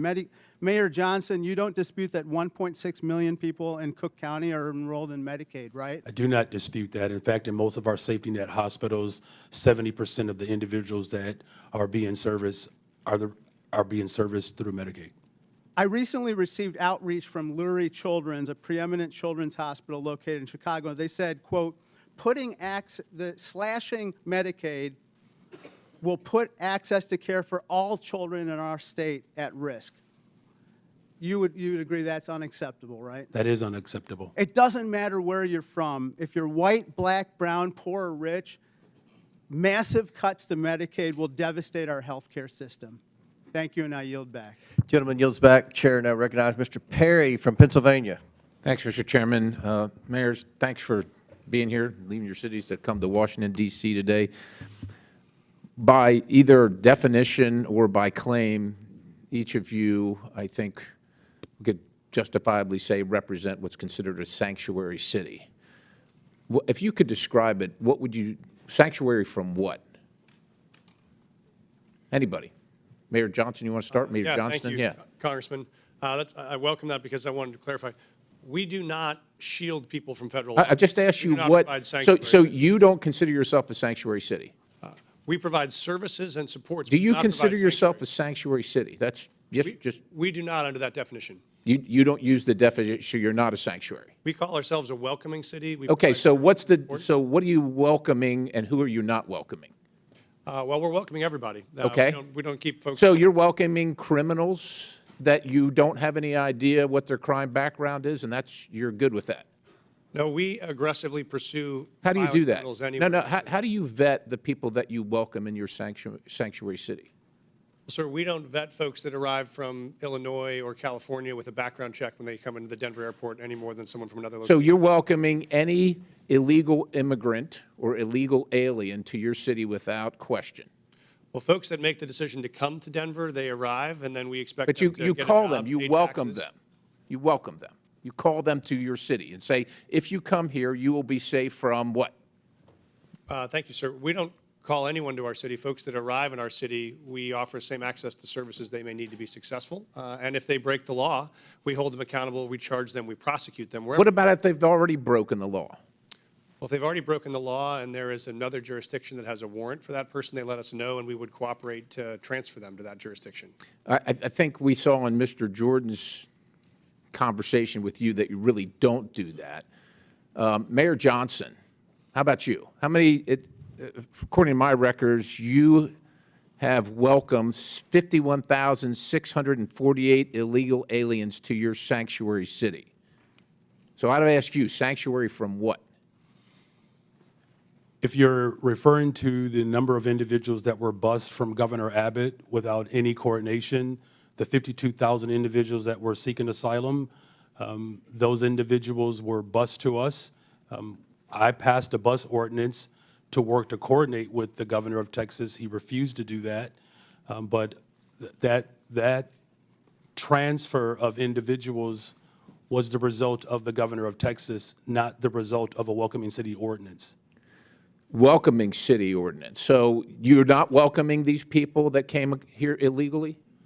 The individuals that were bused to us from the border. From They were Governor not Abbott. welcome in Chicago? You didn't welcome them? You didn't provide them sanctuary? So the welcoming city ordinance is pretty straightforward. It allows for our local law enforcement to focus on local policies, and that's why we're seeing a decline in violence. So in you the don't city of care Chicago. about federal law enforcement policies, only local policies? We comply with all laws. What I do care about is this body, Washington, passing comprehensive immigration So let me ask you this. Chicago residents reported 28,443 violent crimes during 2024 alone, cases of aggravated assault rising to the highest level in 2 decades. Now, also, state funds, $160 million, were issued to illegal alien job assistance shelters in Chicago. You're the mayor of Chicago.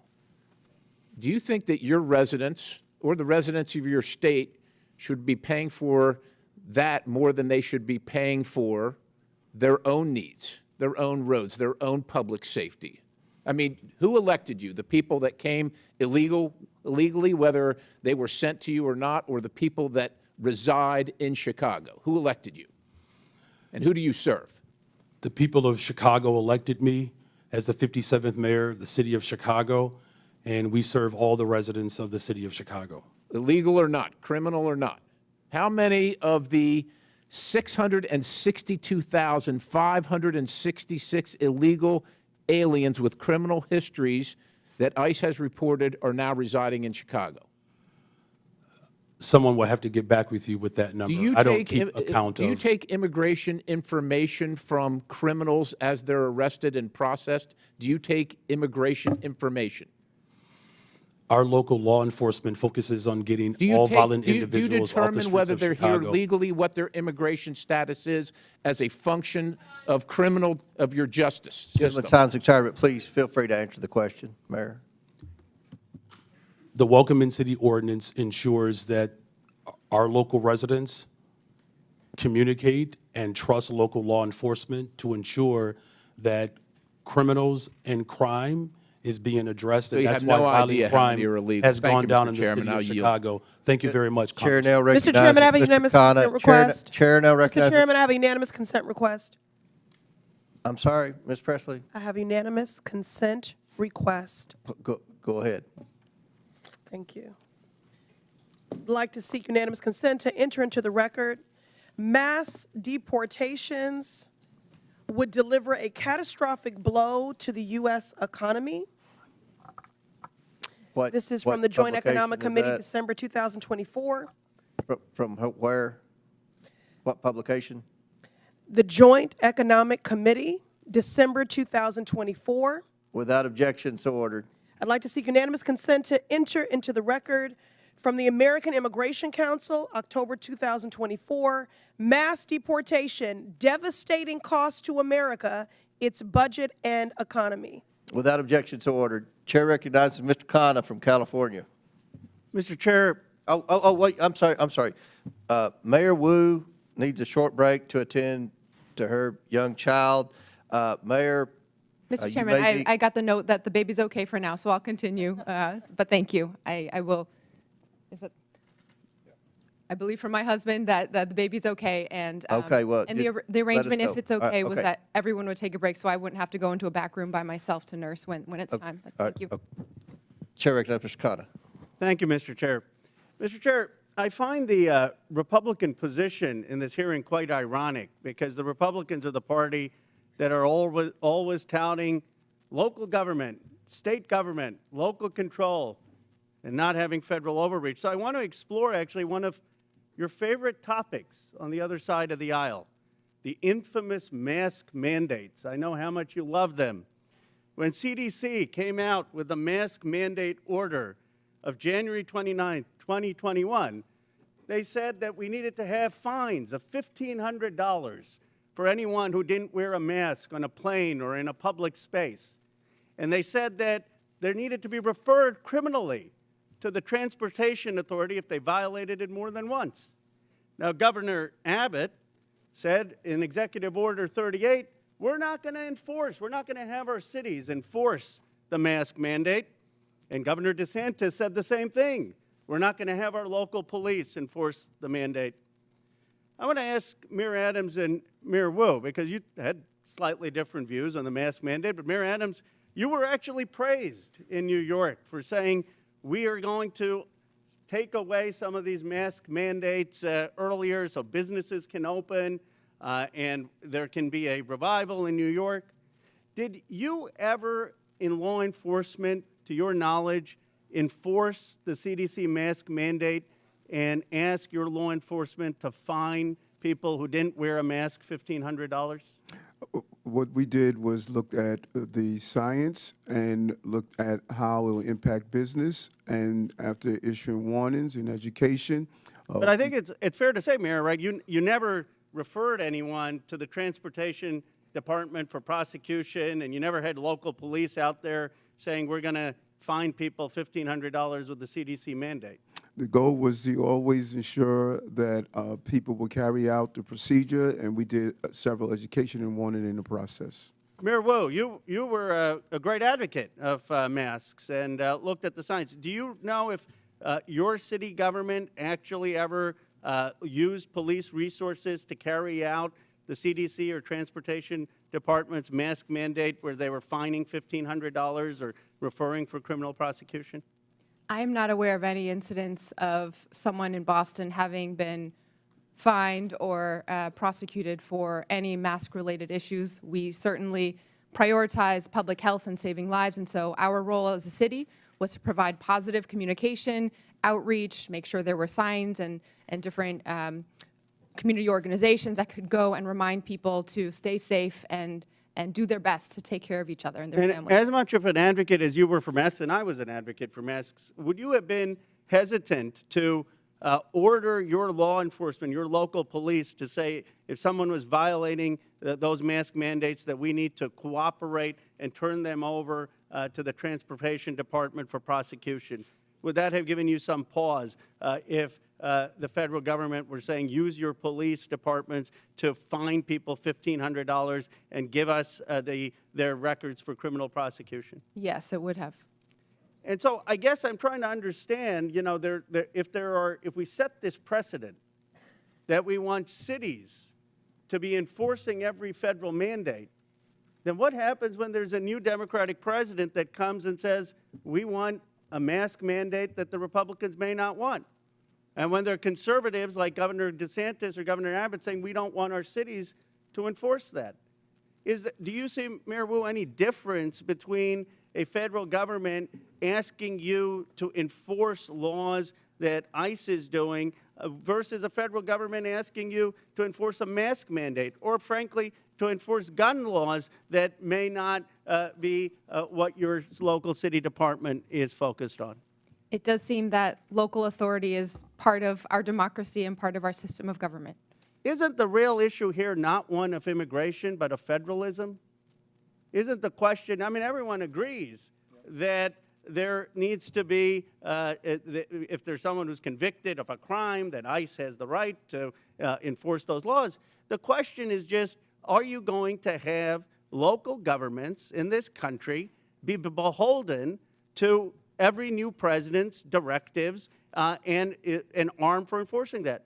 My view is that we ought to have local governments be able to use their police officers for their priorities. That, in its essence, is federalism, and it actually used to be the conservative Republican position. Gentleman's time's expired. Chair recognizes Dr. Fox from North Carolina. Thank you, Mr. Chairman. Mayor Johnston, in the last 4 years, how much has Chicago spent on care for illegal aliens? Thank you for that question, Congresswoman. So since 2022, since the governor of Texas began Just shipping. tell me a number. I don't need a speech. Just tell me a number. So since 2022, since the governor of Texas was shipping individuals to cities across this country, the city's budget, roughly 1% of the city's budget over the course of 4 years. Mayor Johnston, the same question, and I don't need a speech, just a number. Thank you, Dr. Congresswoman. Thank you, Congresswoman. It's $79 million over the last 2.5 years. Mayor Adams, same question. How much has New York spent to care for illegal aliens? Approximately $6.9 billion went out of our taxpayers' funds. Mayor Wu, same question. How much has Boston spent to care for illegal aliens in the last 4 years? We do not ask about immigration status and giving city services and providing that access, so we do not have a number. Taxpayers have been bearing the brunt of the massive wave of illegal aliens who've entered the United States. The Biden administration seemingly declared taxpayers and hardworking Americans collateral damage in the pursuit of open borders. Again, Mayor Johnston, are NGOs providing services to illegal aliens in Chicago? In accordance with the Welcoming City Ordinance, our sister agencies or city departments, we do not seek the status of any individual that is seeking service. Mayor Johnston, are NGOs providing services to illegal aliens in Denver? Thank you, ma'am. When folks arrive on the streets without food or resources or shelter, we do provide food or shelter regardless of where folks arrive from. Mayor Adams, same question. Yes, in combination of city agencies and nonprofits, we responded to the migrant asylum seekers humanitarian crisis that hit our city. and Mayor Wu. I assume you don't know their status, but do you know if there are NGOs are providing services to people arriving in your city without any kind of documentation? There are community organizations, many of them in Boston, who seek to serve all of our Boston residents. Congress must provide oversight and ensure accountability for taxpayer funds going to NGOs. Agents from Customs and Border Protection have been outspoken in opposition to allowing NGOs to assist illegal aliens in subversion of law and order. When asked if NGOs are working at cross purposes to the mission of Border Patrol agents, the chief of the National Border Patrol Council said, quote, "Most definitely, and they should not be allowed, but our government allows it," end quote. NGOs receiving taxpayer funding through grants pay for everything from food, shelter, and transportation to legal services that help the migrants traverse Mexico. That is why I introduced H.R. 245, the Grant Integrity and Border Security Act. This bill would require all NGOs who apply for a federal grant to certify as part of their application that they have not, will not, and are not engaging in acts that violate federal immigration law. If NGOs continue violating our immigration laws, then my bill would ensure that no federal funds can ever go to the violators. It's time to pass this bill, ensure accountability, and secure our cities and the border. And with that, Mr. Chairman, I yield back. Gentlelady yields back. Chair recognizes Ms. Brown from Ohio. Thank you, Mr. Chairman. Today we've heard my colleagues on the other side of the aisle demean and dehumanize immigrants, choosing fear-mongering and political theater over real solutions. So let's take a moment to set the record straight. The best chance for comprehensive immigration reform came in 2013, when a bipartisan Senate majority passed a bill strengthening border security and providing a path to citizenship for longtime residents. But House Republicans killed it. Fast forward a decade later to last year, the Senate crafted another bipartisan deal, one that would have enhanced border security and tackled the fentanyl crisis with better technology and more agents. But Donald Trump torpedoed it, preferring anti-immigration rhetoric to real solutions. So this isn't about fixing the problem, it's about exploiting it. And let's not forget, the president wasn't complaining about this when he was employing undocumented immigrants at his resort. We all remember President Trump's tired old tactics from his first term, the harmful Muslim ban, referring to black and brown countries as quote-unquote shithole countries, and the cruel images of kids in cages. This time around is no different. President Trump signed multiple executive orders before even attempting to work with Congress. Mind you, a Republican-controlled Congress. So this isn't about policy, it's about fear. For the last decade, Trump has pushed menacing messages portraying all immigrants as criminals. But it isn't just coming from Trump. It's being amplified by right-wing media. A recent Ipsos poll found that people who watch Fox News are twice as likely to believe myths about immigration, including the false idea that immigrants commit more crimes than native-born Americans. This is objectively false, yet 2 in 3 Fox viewers believe it is true. This serves a purpose: fueling outrage, distracting from real solutions, and keeping the conversation stuck in a cycle of fear instead of facts. And Trump's latest immigration crackdown reinforces these misperceptions. ICE raids, choreographed for cameras, deportation sweeps with photo ops, wardrobe changes, and tough talk. The cruel performative videos of immigrants in shackles, $200 million in taxpayer money to air pro-Trump propaganda ads. Talk about waste, fraud, and abuse. All spectacle, no substance, all performance, no plan. On the campaign trail, J.D. Vance and Donald Trump promoted vile and xenophobic lies about Haitian immigrants in my state of Ohio. And now the Trump administration has moved to strip protections from 500,000 Haitians. These are people who have lived, worked, and contributed to this country for years. And they came here the right way, the legal way. But instead of recognizing their contributions, we are forcing them back to a country plagued by violence, instability, and humanitarian crisis. All so Trump can claim 500,000 more deportations. The cruelty isn't just the point, it's their pleasure.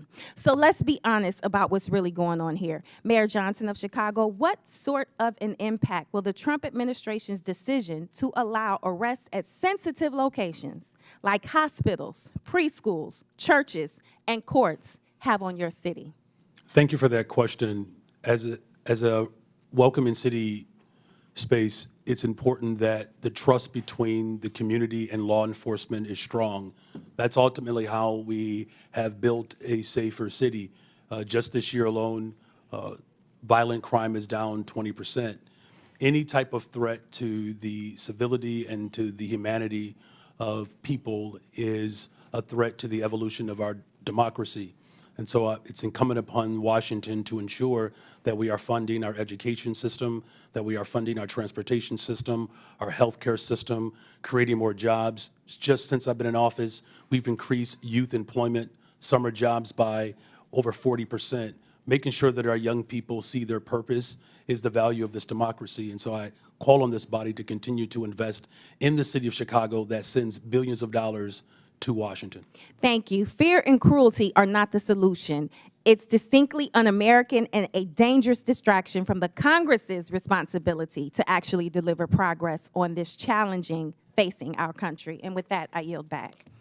Gentlelady yields back. Chair recognizes Mr. Grofman from Wisconsin. Yeah, just a couple comments first. As far as the idea of who's committing crimes, we have no idea how many illegal immigrants in this country are committing crimes because nobody keeps track. Okay, if I go to a prison or a jail in Wisconsin with, I don't know, 1,500 inmates, and I ask how many of these people are here illegally or how many are citizens of another country, nobody will know the answer to that question. So that's why we don't have hard facts on how many crimes people committed. The other thing I like to point out is every year in this country, about 850,000 new people from other countries are sworn in as American citizens. I don't know of Donald Trump ever talking about reducing that number. Maybe he should reduce that number, but I've never heard him talk about reducing that number. Our concern here was illegal immigration, and I would hope the vast majority of Americans think we ought to have an immigration law that the 850,000 new citizens every year go through. But if we're going to have an immigration law, it means we have to do something with the people who try to become permanent residents without going through the proper structure. Now, I think part of our problem here is we have a lot of people who don't understand why we have an immigration law at all. And I want to ask all four of you as I go down, we go down the row here, do you believe the United States should have an immigration law, or do you believe that just anybody should be able to show up and come in? And we'll start with Mayor Adams there. I strongly believe we need to have an immigration law. I strongly believe we need to secure our borders. We witnessed a 90% decrease, and we're seeing that play out in our city, so we should have a strong immigration law. Good. And I'll ask this question then. If you believe we should have an immigration law, and then we'll get all four of you here, if you believe that, do you believe people who ignore the law, whatever that law is, should be allowed in the country? I think that all of us must be held accountable to the law, and if we secure our borders to make sure before they come in that is done correctly, it is not going to impact cities to carry that burden. Like I said, close to $7 billion in tax dollars. Mr. Johnson, do you believe we ought to have an immigration law in this country, or do you believe everybody should just be able to walk in here and set up shop? Thank you, sir.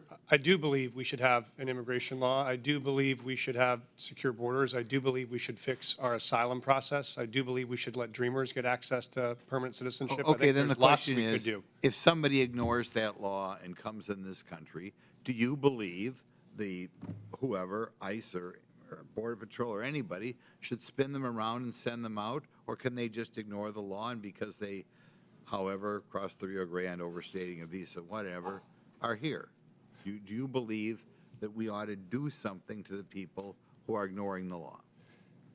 Thank you, sir. In the case of the folks we're seeing, they are coming here because they are claiming asylum. When they claim asylum, they then have a right to a day in court to see if that asylum claim Right, is the valid. question is, though, if I come in this country and stay here and I have not gone through any formal process to become a citizen or to be a visa, legal visa or whatever, should we kick that person out?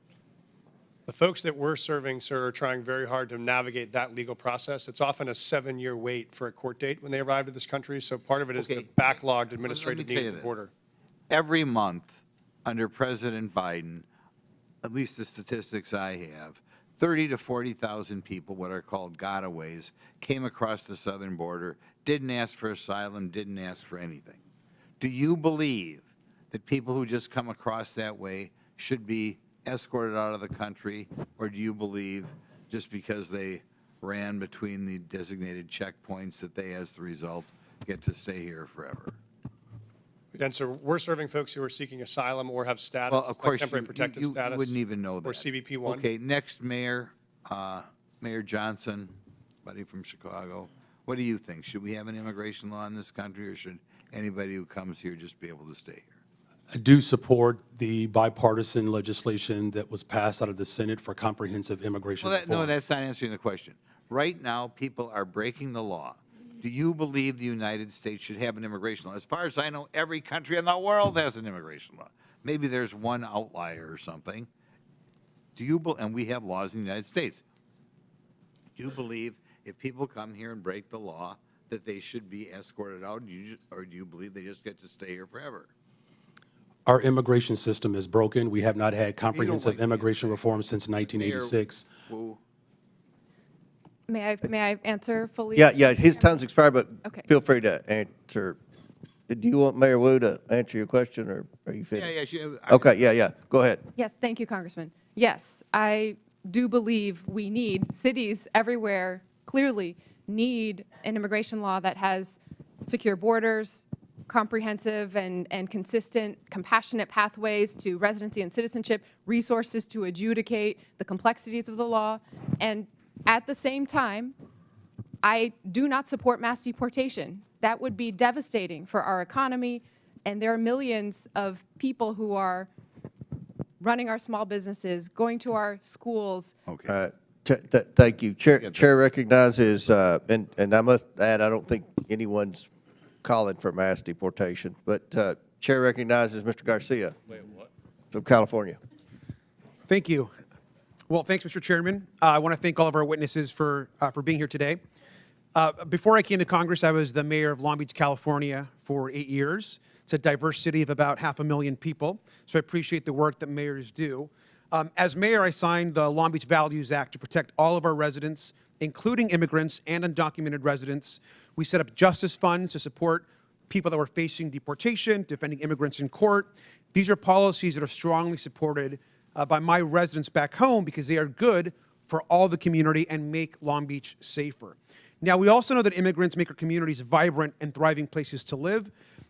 The facts are that sanctuary jurisdictions or jurisdictions that welcome immigrants are overwhelmingly safer than non-sanctuary jurisdictions. That's actually a fact.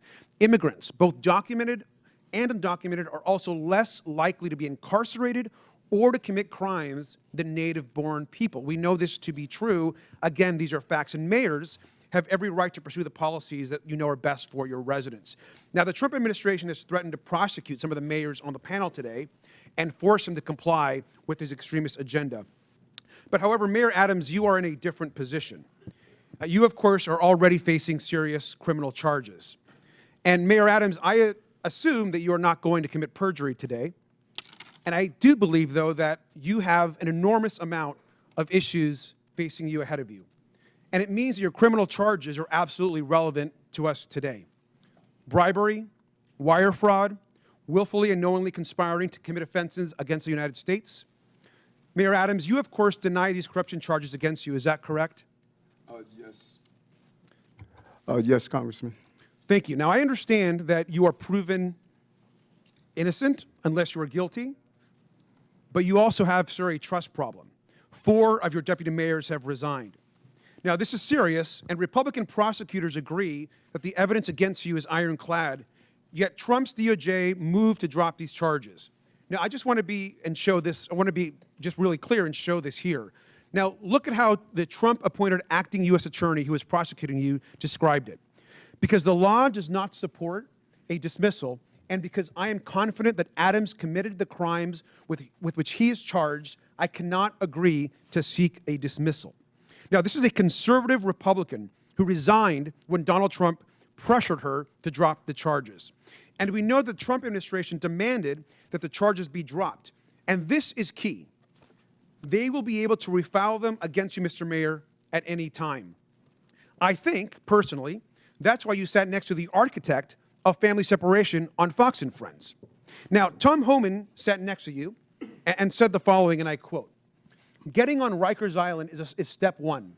We're working on some other things that we don't really want to talk about on open air because the city council will be putting roadblocks up on us. The mayor and me have a commitment to several other things." Now, this was you, of course, and Mr. Homan, the architect of family separation. This is also incredibly concerning, Mr. Mayor. You sat next to him, you smiled, you badmouthed your own city council. Now, Mr. Mayor, we have a right to know if the Trump administration has actually coerced you into agreeing to anything. And Mayor Adams, I also want to be very clear. Are you selling out New Yorkers to save yourself from prosecution? There's no deal, no quid pro quo, and I did nothing wrong. And anything dealing with this case out of deference to Judge Ho, who's now addressing it, I'm going to refer to his actions. Well, Mr. Mayor, it appears, to me at least, that you are selling New Yorkers out. It appears that you are working with Tom Homan, who is clearly focused on family separation and deportations and harming New Yorkers and others across the country. Now, every other mayor on this panel is pursuing legal and effective policies that benefit our residents and their communities. Their policies actually uphold public safety. Now, I personally agree with the majority of New Yorkers and think, Mr. Mayor, that you should resign. You should do the right thing. You should step down and resign today. And with that, I yield back. Would my friend yield? Would my friend yield? I yield. Yeah. Mr. Mayor, I want to be really clear. Were you pressured in exchange for the dropping and dismissal of criminal charges in your indictment to cooperate with the Trump administration on all fronts with respect to immigration? Did any such conversation take place? I think I was extremely clear. I cannot hear you, sir. I think I was extremely clear. No quid pro quo, no agreement. I did nothing wrong but serve the people of New York City. Thank my friend for yielding. Chair, now recognize Mr. Cloud from Texas. Thank you, Chairman. Thank you, witnesses, for being here. You know, we are indeed a nation of immigrants. I have to look no further than my own children, who are the inheritance of both my ancestors who got here in the 1600s with William Penn, or my wife who got here when we got married. I think that's really what this nation is about. But you are not here today because of legal immigration. You are here because of illegal migrants who have been sent to our country. In your opening statements, there was a deft linguistic shell game that you played to try to conflate legal immigration with people who are coming here illegally.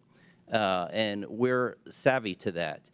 You are here because each of you, with the exception of Mr. Adams, have said in some form or fashion that you will not honor ICE detainers. In other words, that when you have people in custody and ICE says, we need to come arrest that person because they're here illegally, that we will not honor that. That's why you're here. No one's asking you to go round up criminal aliens. We are asking you to take people who are already in your custody and hand them over to legal federal law enforcement. Now, what this does is it saves U.S. taxpayer money. It keeps from a greater presence of ICE and federal law enforcement in your communities, because if you're releasing them, it takes more people, as Chairman Jordan mentioned, to go in and to re-arrest that person, and it puts the lives of law enforcement in danger. This used to be a bipartisan issue. As a matter of fact, groups like the Cato Institute called President Obama the deporter-in-chief. And Mr. Chairman, I'd like to submit for the record a Cato article that said President Obama, deporter-in-chief, is the title of it. So why we have to ask is suddenly the left not embracing policies that Obama supported. We can look to last night, where it seems to be Trump derangement syndrome, where the left could not seem to applaud kids fighting cancer, a first lady, an accomplished immigrant in her own rights, where traditionally we have applauded and recognized and honored the families for their sacrifice. Many of them are, this is the president's issue, and they're kind of along for the ride. It was odd, I thought, that they applauded sending more money to the Ukraine, but not peace for Ukraine. And so it brings us back to why we're here and why this is a partisan issue all of a sudden. It boggles the mind. Now, Mayor Johnston, you seem to want to talk about Texas, so I'm from Texas. Let's talk about Texas. First of all, have you been to the southern border? I've been to Texas, but I have not been exactly to the southern border. Okay. You seem to talk about Governor Abbott and sending buses to your city. Now, I can understand the concern with that, but I will also let you know that Texas did not ask for the Biden administration to open the borders and send an exponential amount of people that have affected your city into our state. And you should know that no one forced them to go to your city. The reason they selected your city is because you have said it's a sanctuary city. Everyone was asked where they wanted to go before they got on the bus. No one asked them to get on the, or told them, forced them to get on the bus. They did it of their own free will, and they were sent to your city because of your stated claim to be a sanctuary city. Now, one thing I could tell you, having toured the facilities, is that I've been to those facilities under the Biden administration where there was a map on the wall, and you could see the migrants kind of pointing out which city they wanted to go to. And I can also tell you, from having been through the immigration process with my wife, there's a difference between people coming here legally and then people who are, when I've been at the ceremony where the people are crying with tears as they take the oath of citizenship to come to this country, is far different than people coming across our border, waving the flags, not trying to assimilate into the United States culture, and sometimes bringing crime into our communities. This is an issue. Now, each mayor, I want to ask you, one of the issues recently is how much FEMA dollars have gone to support migrants and hotel rooms in your communities. Mayor Adams, do you know how many FEMA dollars have spent in your city? $80 million, and I've been to the border, and I saw those maps pointing to New York. Thank you. Mayor Johnston? Thank you, Congressman. I know we do have some federal dollars. I have to get back to you on the exact amount. It's roughly 32 million, Mayor, 38 million, Mayor Johnson? I don't have the exact numbers. It's 32 million. I don't have the number. I'd love to know. 29 million. So understandably, citizens are concerned about that, their taxpayer dollars that are supposed to be going to disaster relief for them and their communities going to illegal aliens. Do you agree, each of you, yes or no question, I only have a couple seconds, do you recognize that it is against the law to harbor criminal aliens? Gentlemen, time's expired, but please answer the question, Mayor Adams. Yes, reading federal law, correct. I do recognize that, and we do not do that. The city of Chicago does not harbor criminals. Yes, we follow the laws. Mr. Chairman, I have a unanimous consent request. Proceed. I would ask to enter into the record two articles. One, talking about President Trump putting mass deportations to the heart of his campaign during the campaign. And just last night, Trump vows to use U.S. military for mass deportations. Without objection, so ordered. I thank the chair. Chair recognizes Mr. Frost from Florida. Thank you, Mr. Chair. So the year is 1969. My abuela, Zenaida, my grandma, Yaya, gets a call. And her, my mother, Maritza, my aunt, Sandra, and my grandpa, Pepe, have to go to a plane within 24 hours because they've been approved to come to the United States. They came here as refugees in 1969 during the freedom flights from Cuba for their new life in accordance with the promise of this nation. ICE arrested hundreds of U.S. citizens during Trump's first term. Again, in the last few weeks, ICE has detained Native Americans, a teenage girl from Nicaragua, Puerto Ricans, a Puerto Rican military veteran, all legal residents, but all who fit the description. I bet someone like my grandma would have fit the description too. Maybe even myself. Trump's border czar went on TV and raged about Americans studying up on their constitutional rights during interactions with ICE agents. It was one of the most despicable things I've seen. And the question is, why is he so upset that people know their constitutional rights? To the point where this administration has moved to try to intimidate members of Congress for trying to educate their constituents to know their rights. Why don't they want people to know their rights? Well, because if we know what our rights are, we'll also know when Trump tries to take them away. Mr. Bier, why are such outbursts from this administration alarming as threats to our rights and liberties?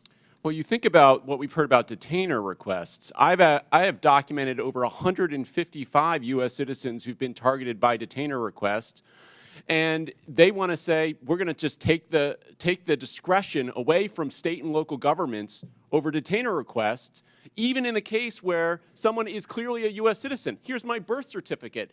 Doesn't matter.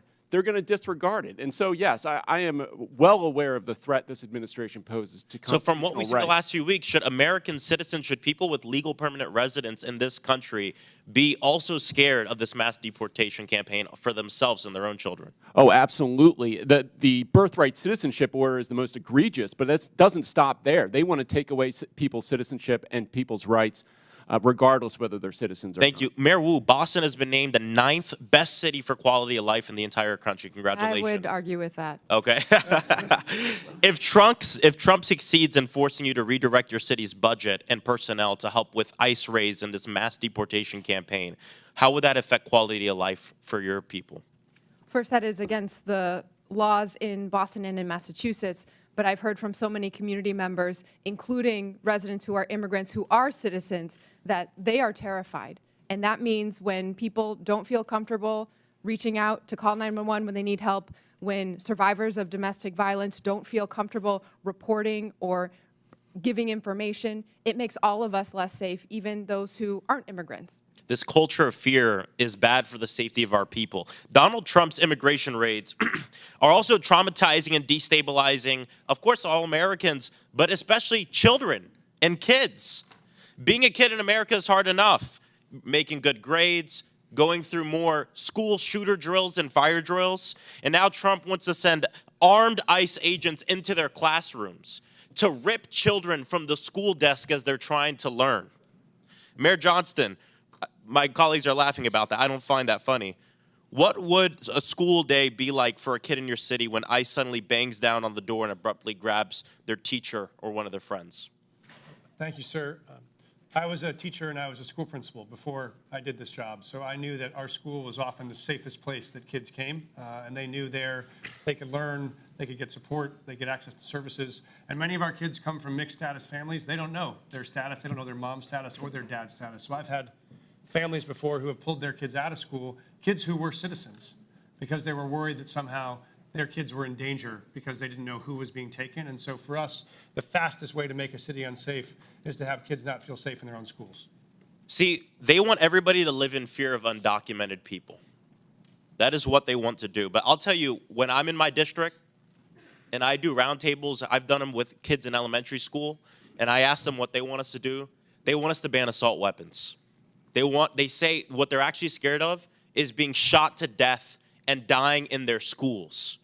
And because of actions that the Democratic administration took, the Biden administration with Congress, gun violence has gone down in Denver, 24%, 25% in Chicago, 40% down homicides in Boston. This works. Gun violence went up 45% under Trump. So when they're in charge, more people die. When they're in charge, we are actually less safe. And I think that's an important thing that we all have to keep in mind as they try to scare us in terms of immigrants who are living in this country. Thank you, and I yield back. Chair recognizes Mr. Palmer from Alabama. Thank you, Mr. Chairman. I thank the witnesses for being here. I just want to respond about crimes committed by people here illegally. Every crime committed by someone in the United States illegally is a crime that would not have been committed. Lincoln Riley, Ruby Garcia, Rachel Morin, Joycelyn Nungaray, the woman set on fire in the New York subway. These are all assaults, rapes, murders, and other crimes that would not have taken the lives of these people if those people were not here illegally. They were given safe harbor. Now, I want to ask you something. You all took an oath of office. Mr. Adams, did you swear to uphold the Constitution of the United States? Yes, I do. How about you, Mayor Johnson? Yes, sir, I did. How about you, the other Mayor Johnson? Yeah, the Constitution of the United States as well as the Constitution of Illinois. Okay, and Mayor, Yes. you did. Are you familiar with the Supremacy Clause? Any of you? Yes, sir, I am. Okay. Then under the Supremacy Clause, you understand that the laws of the United States take precedent over the laws of Colorado, over the laws of Illinois, over the laws of Massachusetts, and your cities. Do you understand that? Yes, sir, I do. But when you declared your cities sanctuary cities, you did so illegally. Do you understand that? Respectfully, sir, I would disagree with that. We follow You're every disagreeing federal with law. the law. It's against the law to give sanctuary to people who have committed felonies, and it's a felony to cross the border illegally. There You is no- gave sanctuary to people who are here illegally. You violated your oath to uphold the Constitution because of the Supremacy Clause. The laws of the United States take preference. But you didn't do that. There is, thank you, sir. There's no part of our city law that violates federal law, no part of the practices or services we provided that violate federal law. Did you personally violate the law then by giving sanctuary? Somebody gave these people sanctuary. You declared your city, city of Boston was declared a sanctuary city by you, Mayor. Being a sanctuary city as you describe it, or being a city as we describe it, that's home for everyone, does not, it means that if When you you commit a give crime, safe you are harbor held to accountable people who are regardless of here immigration illegally, status. and when you interfere with the officers of the law who are there to even remove people that you know have committed crimes, you have violated your oath of office. You've committed a crime. Mr. Chairman, I don't understand why we haven't been discussing obstruction of justice. I mean, get real about this. We have a problem in the country with the people who have come here illegally. And I just gave you a few names of people who have been raped and murdered. There are numerous others. There's a whole organization established called Remembrance to remember the people who have been assaulted, raped, murdered in this country because certain cities, certain officials decided to give sanctuary to people who came here illegally and committed these crimes. It goes all the way back to Kate Steinle, San Francisco, shot by someone who was here illegally. She would still be alive today. She died in the arms of her father. So again, I want to know if you understand the Supremacy Clause, that the laws of the United States are supreme over whatever your opinions might be of what the laws are. Sir, I do recognize that. We do follow that. I want to clarify that we actively, aggressively pursue any known criminal in the city, and we actually partner with the federal government to do that. If there is someone with a criminal warrant, we're searching for them. We have federal task forces we're partners of to break up gang activity. We do that for drug trafficking. We do that on armed robberies. So we are in partnership with the federal government on many issues around Mayor Adams is being attacked because he's agreed to cooperate with federal officials to uphold the laws of the United States. I haven't heard any of you in defense of that. We are absolutely upholding the laws of the United States. We do it every day, and we will continue to do it. I just think we need to do a deeper dive into this, Mr. Chairman. If it were up to me, I mean, I'd be considering referring charges. I think we've got a problem here when we decide that there's some laws that we will obey and some laws that we won't. I don't care who it is, Republican, Democrat, I don't care what office you hold. We need to abide by the laws passed by Will the United gentleman States. yield? No, I will not yield. Mr. Chairman, I thank you for the time. I yield back. Gentleman yields back. Well, We're gonna have two more. We're gonna have two more questioners. Then we're gonna have to take a break at the request of the witnesses, a 15-minute break, maybe 20 if we need that. But Chair recognizes Mr. Kassar, and after him, then Mr. Higgins, and we'll proceed with the break. But Chair recognizes Mr. Kassar. Good morning. Good morning. Mayor Wu, can you tell us a little bit, just maybe 20 seconds, about how your administration has helped address unemployment, especially amongst youth in your city, which we know is a risk when we have high levels of young people unemployed?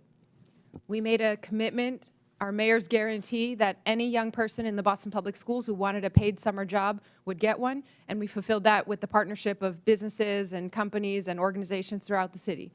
Record numbers participating. Thank you, Mayor Wu. Mayor Johnston, can you tell us a little bit about measures your office has implemented to address the root causes of violence in Chicago?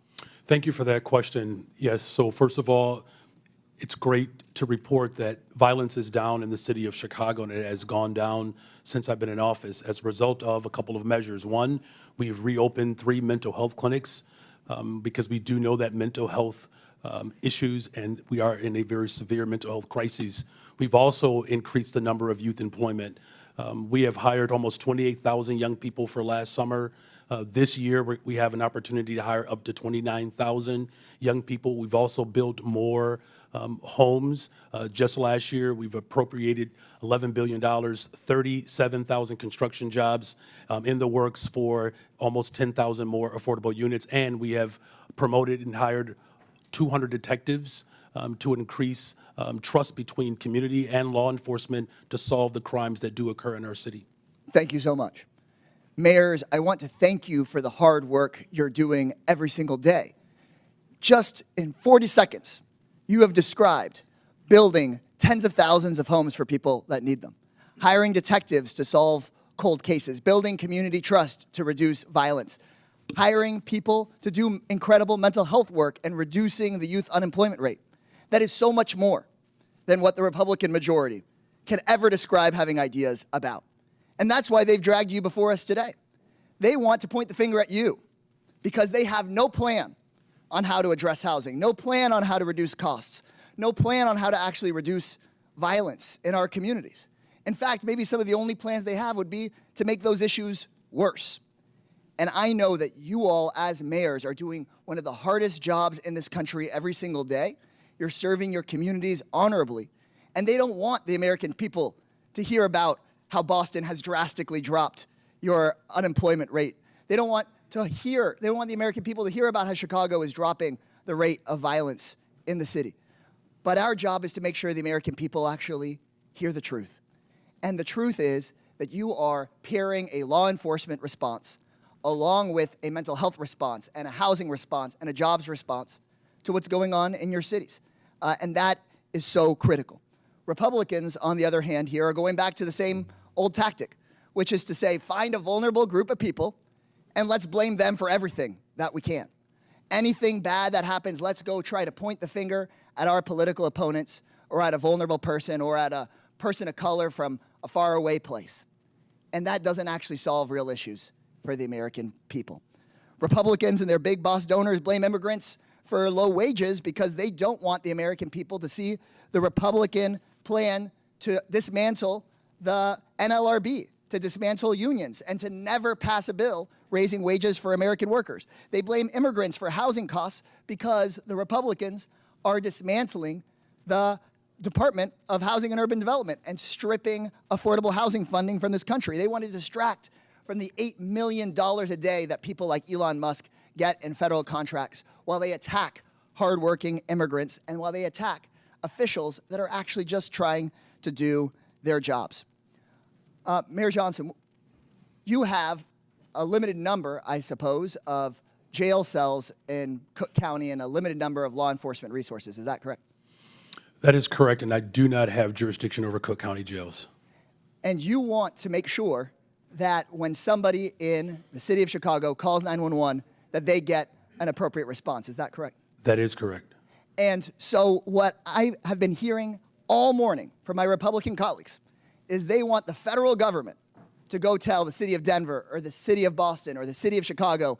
No, they want the federal government to be able to call you and take over your police resources or take over your county's jail resources, and you don't even represent the county, for whatever case they might come up with, whether the person's dangerous or not.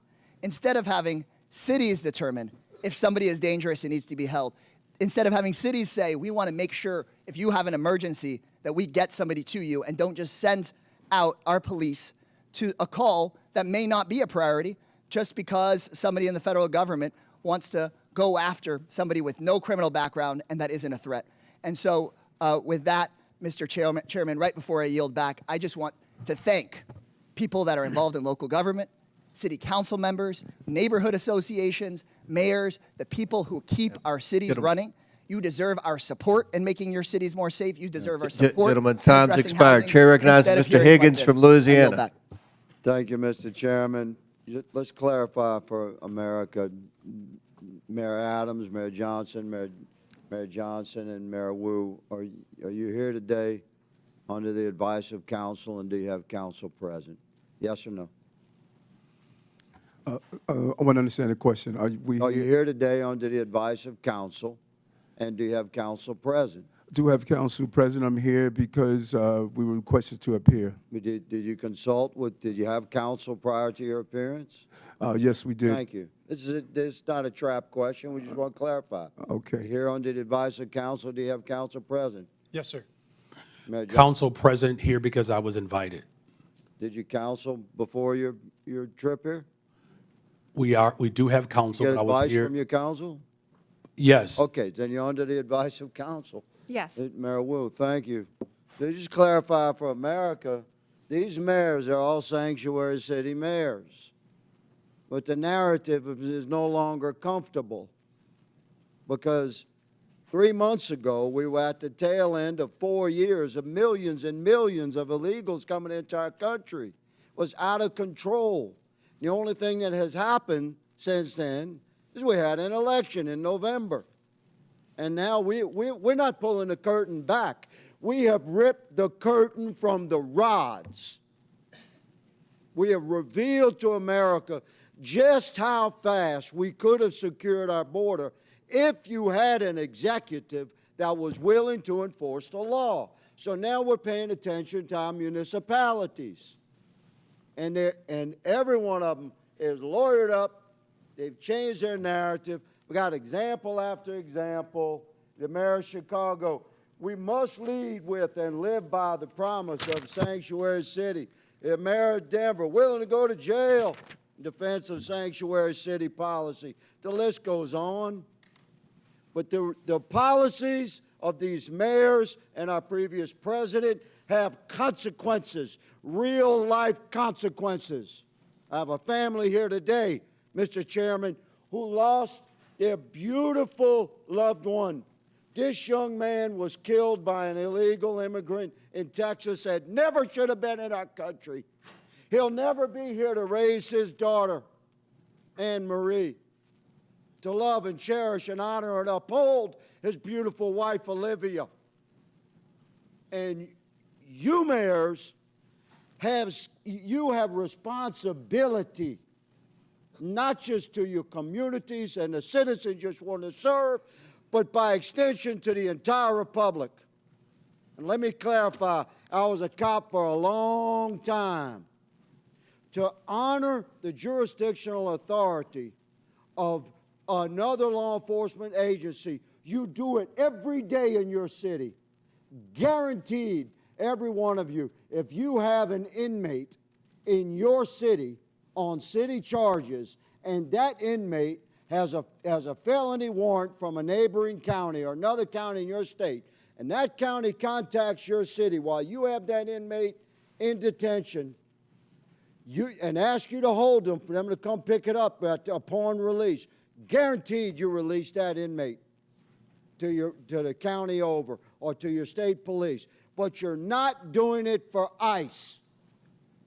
And ICE is responsible to remove millions of criminal, hard-edged, criminal illegals from our country. And we've had enough. America's fed up with this betrayal of oath, and you'll be held accountable. One of you said you're willing to go to jail. We might give you that opportunity, good mayor. One of my colleagues mentioned the children. You always want to talk to the children, separation of children. At any given time in America, there's 750 to 850,000 American citizen parents of minor children incarcerated in our country. If you commit a felony in America, you get arrested and prosecuted and convicted and incarcerated, you can expect to be separated from your children. But let me say, there's a sunset to that separation, because when you do your time, you'll be released. You can return to your family. This young man will never return to his family, and he should have never been removed from his family. If we had a president and heads of our municipalities that were willing to uphold the federal law that exists. America is moving into a new era of enforcement of our own laws. Welcome to it. Mr. Chairman, I yield. Very good. Mr. Chair, I have unanimous consent. All right. This is an article from Wired. It is February 18th of 2025. U.S. funding cuts are helping criminals get away with child abuse and human trafficking. Services supporting victims of online child exploitation Without and objection, trafficking. so ordered. Thank you so much. At the request of the witnesses, the committee will take a 20-minute break pursuant to the previous order. The chair declares the committee in recess for 20 minutes.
We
need one more mayor.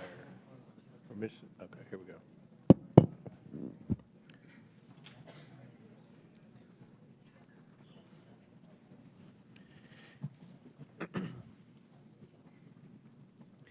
The committee will come back to order. Chair recognizes Ms. Lee from Pennsylvania for 5 minutes. Thank you, Mr. Chair. So we've heard a lot of accusations and sensationalism thrown around here today, which is not new for this committee. But I do think we need to be clear about what we're really talking about today and what the so-called sanctuary city policies actually mean. What Republicans are calling sanctuary cities, it simply means that a city or a state is not going to do the job of ICE for them. That's it. Republicans are acting like there's like a mythical barrier that keeps ICE completely out of cities.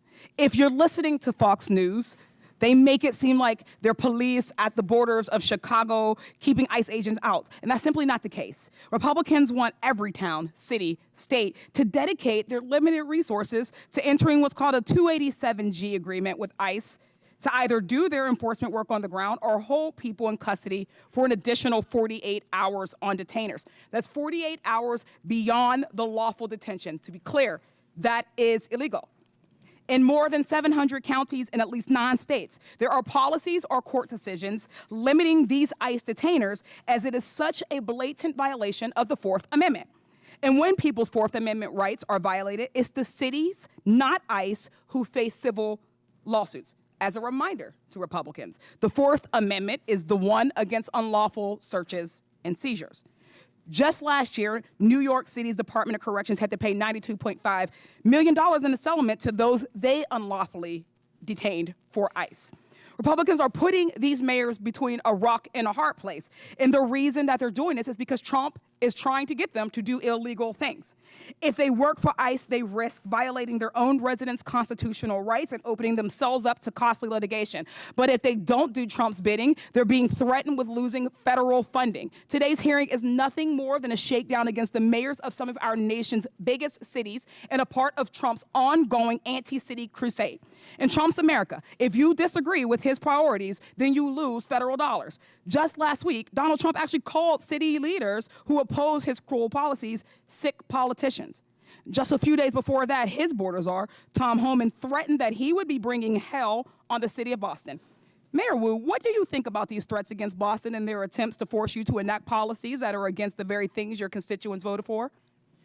The laws are most important and the safety of our residents are most important. And what I hear from all of our residents across every one of our neighborhoods is that, in fact, undermining the trust is what would make our city less safe. And so we need everyone to feel secure in their communities, like they can reach out, they can call 911 when they need help. And in our city, those laws actually help Boston police solve crimes. Thank you. Mr. Bier, question for you. I'd always thought that my Republican colleagues were strong supporters of state and local sovereignty and were against intrusion from the federal government. Do you think this lawsuit seems consistent with that position? Oh, absolutely not. If you look at the Supreme Court precedent on this, it came from a gun control law that said that state and local governments had to cooperate with the federal government on gun control. The Supreme Court said that's unconstitutional. Not a single member on this side, I believe, would be against that Supreme Court decision. Mm-hmm. There's nothing illegal about protecting people's constitutional rights and due process, education, and equal treatment under the law. But it is illegal for the federal government to withhold federal dollars that these cities' taxpayer dollars have gone towards.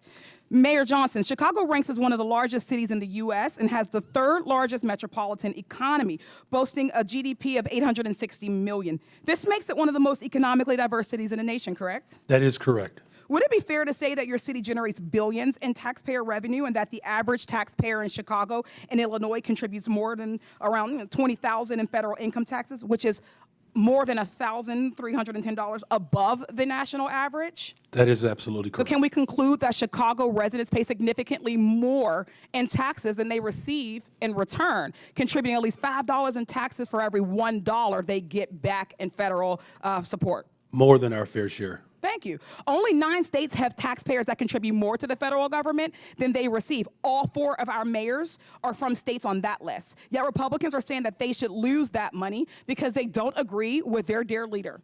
Trump and Republicans are attempting to take money from blue cities and blue states and give them to their red states. Republicans too often demonize blue areas and cities that are the very areas that are keeping the economy going. The attacks we've heard on mayors today are not only shameful, they're dangerous capitulations to the impulses of this president who is trying to expand executive power in nearly every direction. I'd like to thank our mayors, Wu, Johnson, and Johnston for coming in today, having the strength of courage to stand up to this administration. Thank you. I yield back. Chair recognizes the gentleman from Arizona, Mr. Biggs. Thank you, Mr. Chairman.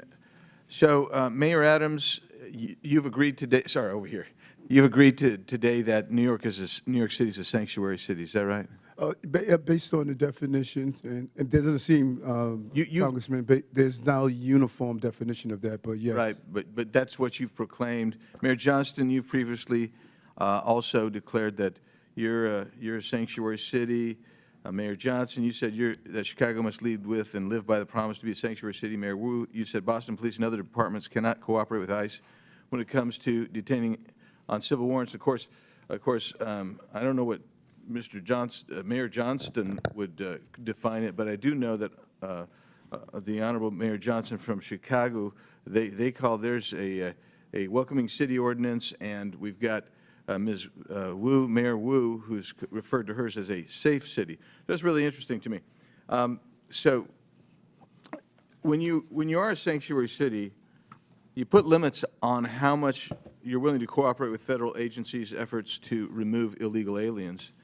And your policies are then contravene federal law. You just do. Under Title 8 of the U.S. Code, it says a federal, state, or local government entity or official may not prohibit or in any way restrict any government entity or official from sending to or receiving from the Immigration Naturalization Service any information regarding the citizenship or immigration status of any individual. Yeah, so when I look at your guys' ordinances, and I got them all up here, and they're really interesting stuff, and Denver, I think you testified previously that you rely on the statutory section, am I right, of the state statute. So let's just review this. There is a distinction, and some of you have made that. Mayor Johnson of Chicago made this repeatedly, and Mayor Wu of Boston did. There's a distinction between criminal warrant, and you say we cooperate on criminal warrant, but there's 2 levels of cooperation at least. There's a communication level, and there's a passing the person off. That's one level with the criminal. But the civil level, this is what I want to talk about for a second, because all of these ordinances proscribe communication and transfer of someone where there's a civil warrant. Now, I know that all of you understand that a removal order is a civil order. And that means none of you and none of your agencies within your municipalities are communicating or passing over someone where there's an ICE removal detainer. So I don't care how many times, 1,226 or whatever it was in 7 years, I don't care how many times you do it, but if you're not doing it for civil orders, then you're allowing people who have a removal order, who've had due process, because that's how you get a removal order. You're allowing them to stay in the country. You're in violation of this law right here. You are. You're in violation of that law right there. And you've got to start realizing what your criminal culpability is on that. And that's really what we're talking about here. So you don't think that's harboring, perhaps? But let's take a look at that next statute, please. That next federal statute. In conducting investigations and hearings, immigration officers and administrative law judges shall have reasonable access to examine evidence of any person or entity being investigated. If you're holding someone back, even if it's under a civil warrant, because that's what you said you're not going to participate in, and you are preventing access to that person or evidence, you're in violation of this. You have criminal culpability under this. And you'll notice there's no mens rea requirement here. This is it. Every one of you is exposed to criminal culpability here. That's the reality of it. Let's do the next one. Any person who knowing that a person is an alien, knowing or in reckless disregard, now you got a culpable mental state here, of the fact that an alien has come to, entered, or remains in the United States in violation of law, conceals, harbors, or shields from detection, or attempts to conceal, harbor, or shield from detection, such alien in any place. You'll notice it doesn't make a distinction that all of y'all want to make of criminal warrants versus civil. You're all in violation of all three of these statutes. You got criminal culpability. I yield back. Gentleman yields back. Chair recognizes Ms. Randall from Washington State. Thank you, Mr. Chair, and thank you to our witnesses for taking the time to be here today. You know, I represent the northwest corner of the country, though I did happily live in Boston for 10 years safely. And Washington State is proudly home to more than 1 million immigrants. We know in Washington that our communities, like yours, are stronger because of immigrants. We are fed because of immigrants. We're able to take public transportation because of the work of immigrants. We are able to work on building the affordable housing that we need because of immigrants. We receive quality health care because of immigrants.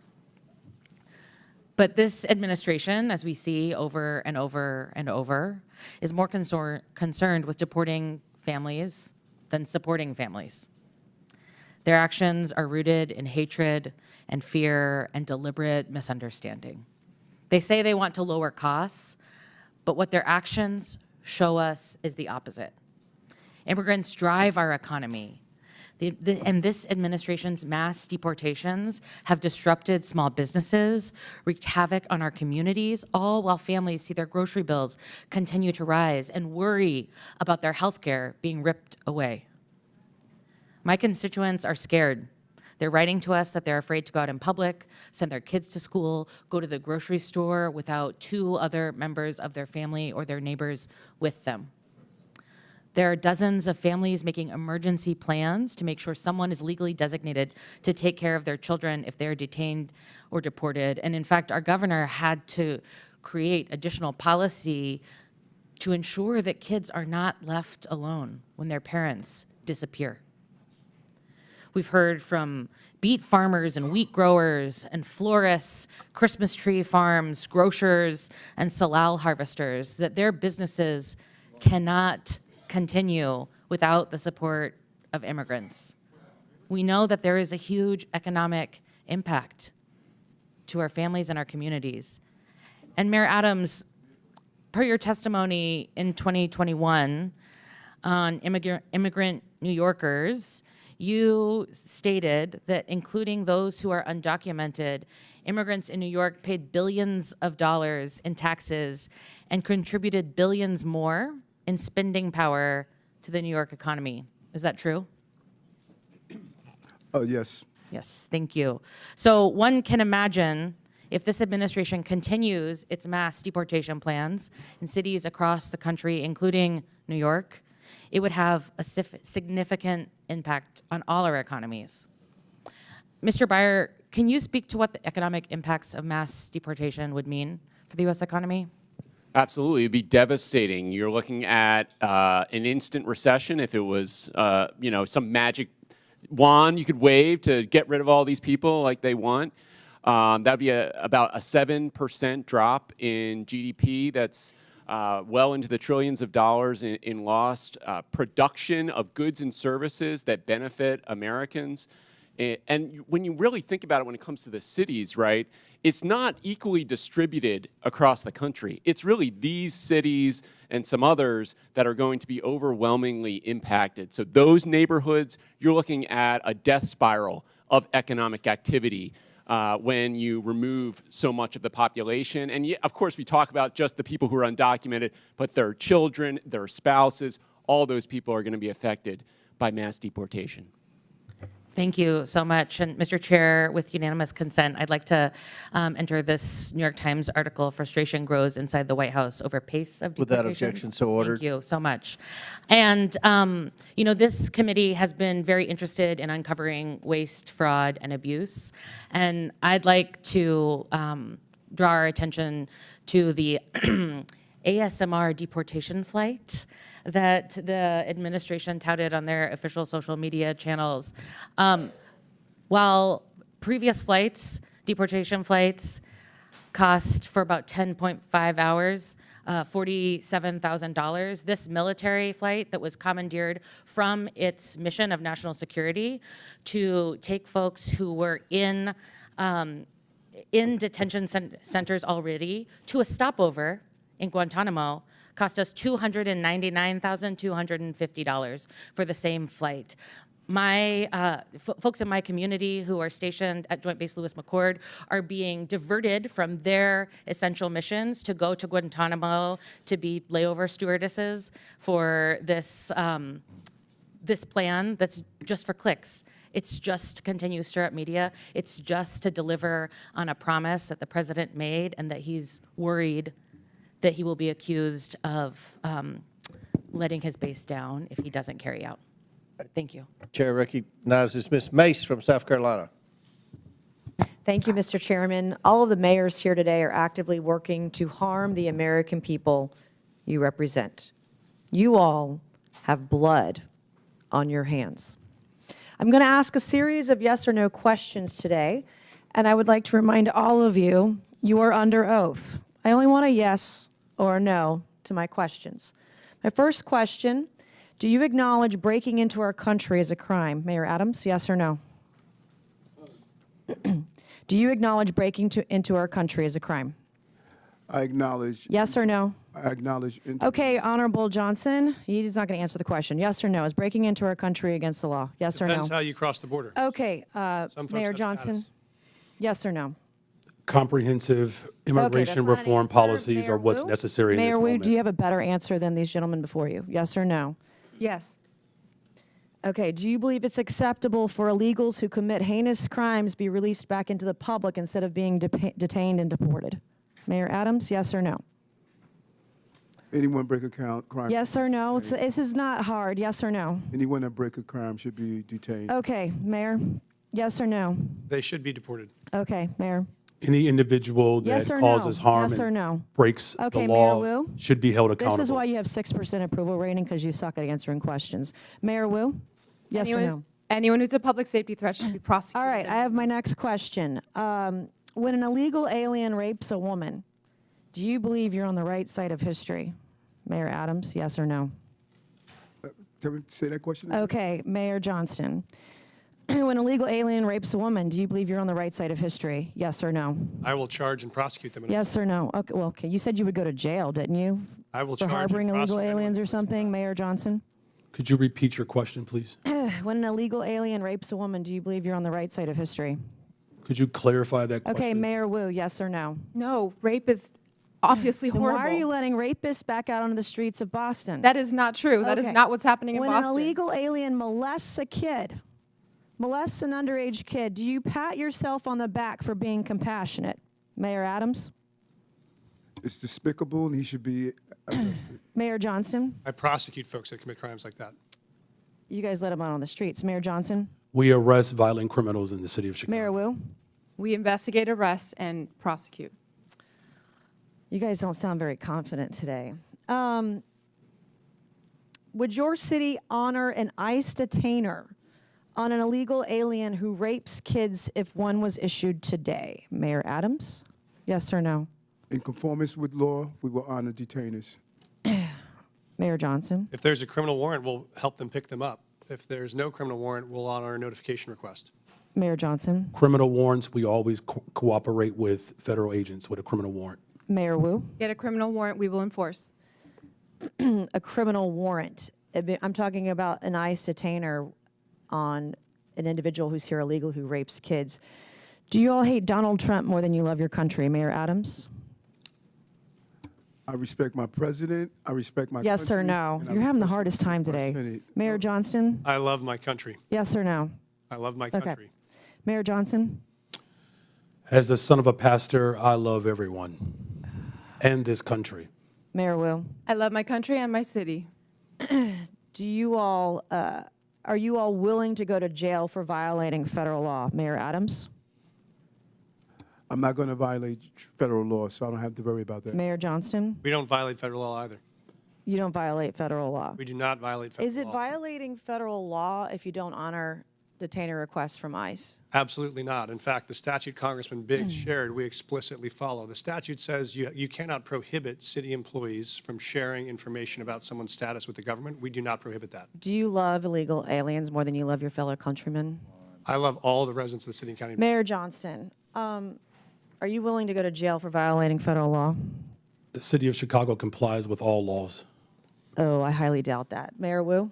We are not violating federal law. Mayor Wu, I have a last couple questions for you. Do you believe that ICE arresting a child rapist, quote, threatens everyone's safety, end quote? Yes or no? No. Does ICE arresting a murderous MS-13 gang member threaten everyone's safety? Yes or no? No. I would like to hold up this quote of you where you say, ICE's efforts actually threaten the safety of everyone, end quote, Boston Mayor Michelle Wu. You're a hypocrite. Thank you, Mr. Chairman, and I yield back. Chair recognizes Mr. Chairman, I have unanimous consent Subramaniam. request. Mr. Chairman, I have unanimous consent request. Proceed. I'd like to seek unanimous consent to enter into the record this article, and I'll do this as a survivor of sexual violence myself. This is from Courts, March 2018. Without objection, so ordered.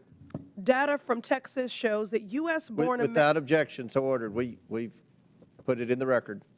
I haven't entered it. You have what? Mr. Chair, can I have several articles. I need to enter them. Let me just go ahead with what the articles are, what they speak to. What's the next article? Let me proceed. Data from Texas shows that U.S.-born Americans that is commit not- more rape Presley, and murder than immigrants. Listen, this trend of you Data all from trying to get Texas thrown out of shows committee that so you can get on US-born MSNBC Americans is going to commit end. more We're not rape. going to put up with it. This is Chair my recognizes procedural Mr. right as a Subramaniam. member of this committee You can to go. enter You documents can go with into the Mr. record. Frost and Mr. I'm Green. reclaiming my time. That's you what do you not want. get to No. dictate Ms. Presley, how I've been I very. recite the I have articles been very for the accommodating record. to you, Mr. Subramaniam. And I Start take the particular clock. umbrage Start as a the clock. survivor No, I of don't. sexual violence. Go. I will enter Order. into the record. This is my right. Thank you. No. It is Mr. Subramaniam. Mr. Chair, No, you know the process of unanimous consent. You are not I have recognized. several articles to enter into the record. Mr. Subramaniam, if you don't go, we're going to recognize Mr. Timmons. Thank you, Mr. Chair.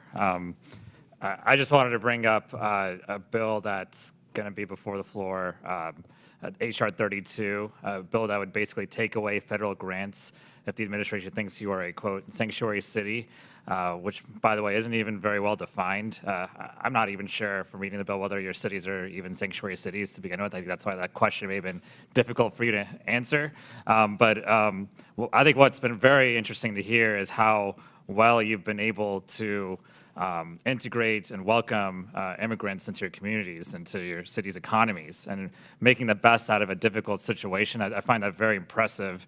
And but I wonder to the mayors here, Mr. Johnston, if you took away federal grants, how would that affect public safety of your city? Would that improve? Would that make your city more safe or less safe if we took away federal grants from your city? It would dramatically weaken public safety. I mean, we wouldn't be able to repair bridges that are falling apart. It means we wouldn't be able to put kids in preschool or give veterans medical care. It would be catastrophic. Thank you. Mr. Johnston, the same question. Mayor Johnston, the same question. It would certainly undermine all of the investments that we've made thus far. Since I've been mayor, we've provided $20 billion of new investments that contribute to the overall safety of the city of Chicago. Mayor Wu, same question. Would this make your city, Boston, more safe or less safe?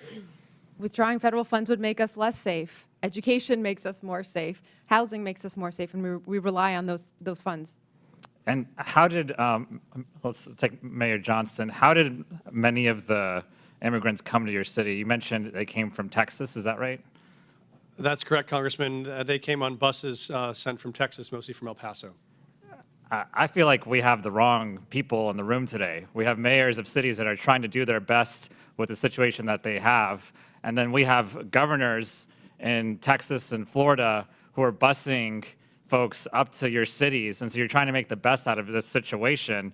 But somehow they're trying to make our immigration system worse, in essence, because they're taking the folks that come over to their states and they're spreading them across the country, and you're just trying to deal with that situation. Would you characterize it as that, Mayor Johnston?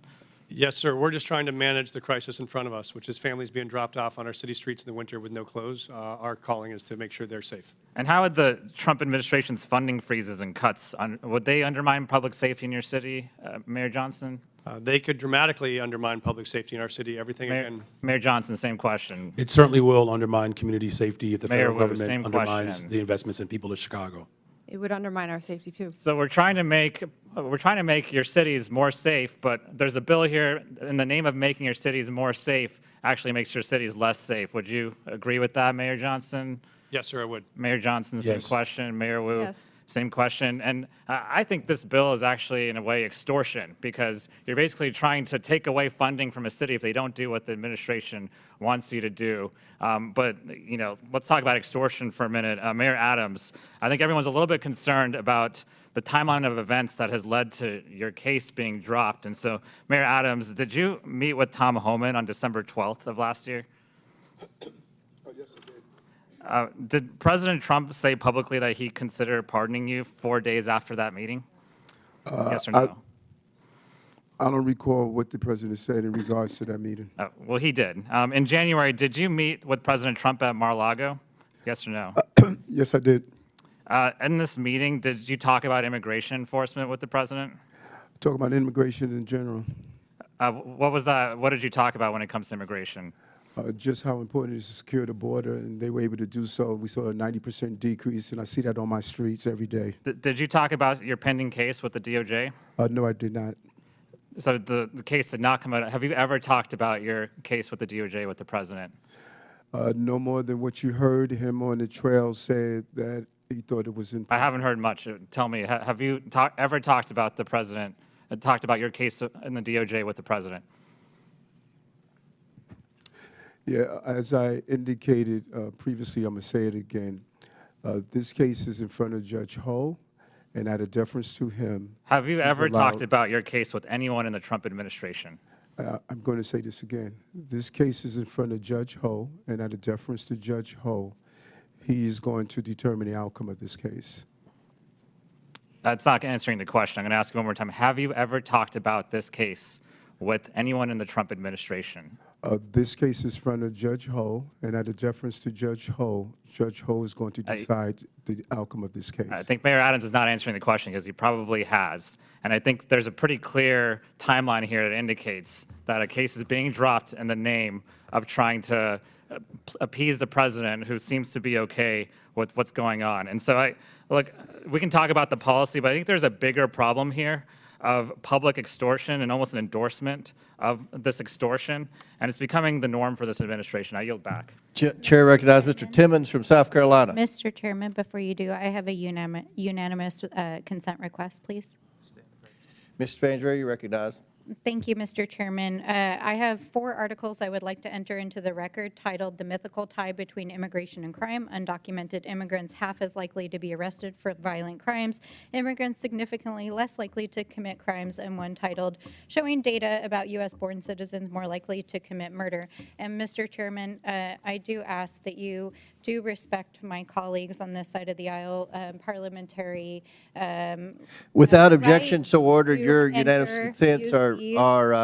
put into the You did record, cut and off Ms. only Presley titles are while required. she was, And making once the you start request. filibustering, you become out of order. I am not filibustering. I'm just saying I the am last asking that you member on requ- your that side was filibustering. She was not. She had Yes, she more was. articles And now you're than- filibustering. Chair Mr. recognizes Chairman, Mr. Timmons from Chairman. South Carolina. Thank you, Mr. Chairman. I just want to speak directly to all 4 of the mayors. Y'all did the best you could with bad situations. You did. The former president let in, I don't even know what number to use. Some places use 8 million, some people use 16, 20, whatever the number is. And so each of you had an influx of illegal immigrants into your cities, and you have federal, state, and local statutes that you have to deal with, and an untenable situation was created. I want to go one by one. Mayor Adams, how many illegal immigrants were present in New York City in the last 4 years? How many people did you have to deal with? 230,000. All right, so, and that's 230,000 people that were using your limited resources that American citizens are entitled to, but you were actually required under local ordinance or under state law to provide services to them. They're not supposed to be here. They're not supposed to be here because we have borders. Borders are supposed to matter. Mayor Johnston, how many illegal immigrants did you have to deal with over the last 4 years? Thank you, sir. We had 42,000 newcomers arrive over the last 42,000? Mayor Johnson, how many illegal immigrants did you have to deal with over the last 4 years? Over the last 4 years, there were roughly 50,000 asylum seekers bused from the state of Texas to the city of Chicago. And you know why that Texas did that? Because 10, 12, 15 million people were in Texas, and they had to deal with the same problem you did, and they thought it was appropriate that everyone should have to share this burden. Mayor Wu, how many did Boston have over the last 4 years? We don't ask about immigration status and giving How safe many services, people so that- I don't have that number. Okay, well, we'll say at least tens of thousands. So all of you have limited resources, limited tax dollars to spend to serve your community. And there's people that have a disproportionate need, and you have obligations to serve them more if they are struggling, if they do not have income, if they are jobless. So you have limited resources, and all of you had this problem. And we've been saying for the last 4 years that this is all because Joe Biden and his policies were allowing lawlessness at our southern border, which allowed millions of people into this country. Mayor Johnston, did you say anything to the Biden administration? Did you say, we're struggling, we can't make ends meet, we can't serve our citizens because of your open southern border? Did you, Mayor Johnston? Yes, Congressman, I did reach out to the Biden administration about that. Did you publicly address this? Did you ever challenge them and say, this is ridiculous, secure the southern border? What we focused on, sir, was the biggest challenge we were facing was folks needed the right to work. They I came to our couldn't city. find anything where you told the Biden administration they are wrong for their border policy. Mayor Johnson, did you publicly attack the President Biden in the last 4 years because he let millions of people into this country and it hurt your constituents? Did you publicly attack him for his policies? So I publicly called Did for... you say secure the damn border? No, you I didn't. publicly called for Congress to pass comprehensive immigration Okay, we'll get to reform, that in a second. and that Mayor did Wu, not happen. Did you ever publicly attack the open border policies of the previous administration? Congressman, in fact, we hosted the former Secretary of DHS in Boston so that he could see the impact. To talk about of how we our need residents. legislation, I'm sure. Mayor Adams, did you ever publicly attack President Biden for his open border policy? Yes, in addition to having $7 billion out of our tax base. Did you see what his administration did to political opponents? Did you see what they did to President Trump? I mean, I guess you're standing up for your people. I admire that. For the last 4 years, I heard how Congress needed to spend tens of billions of dollars to secure the southern border. We had to change policies. We had to do all this nonsense. We didn't need to do any of that. We just needed a new president. Last month, we had the lowest number of border crossings in decades.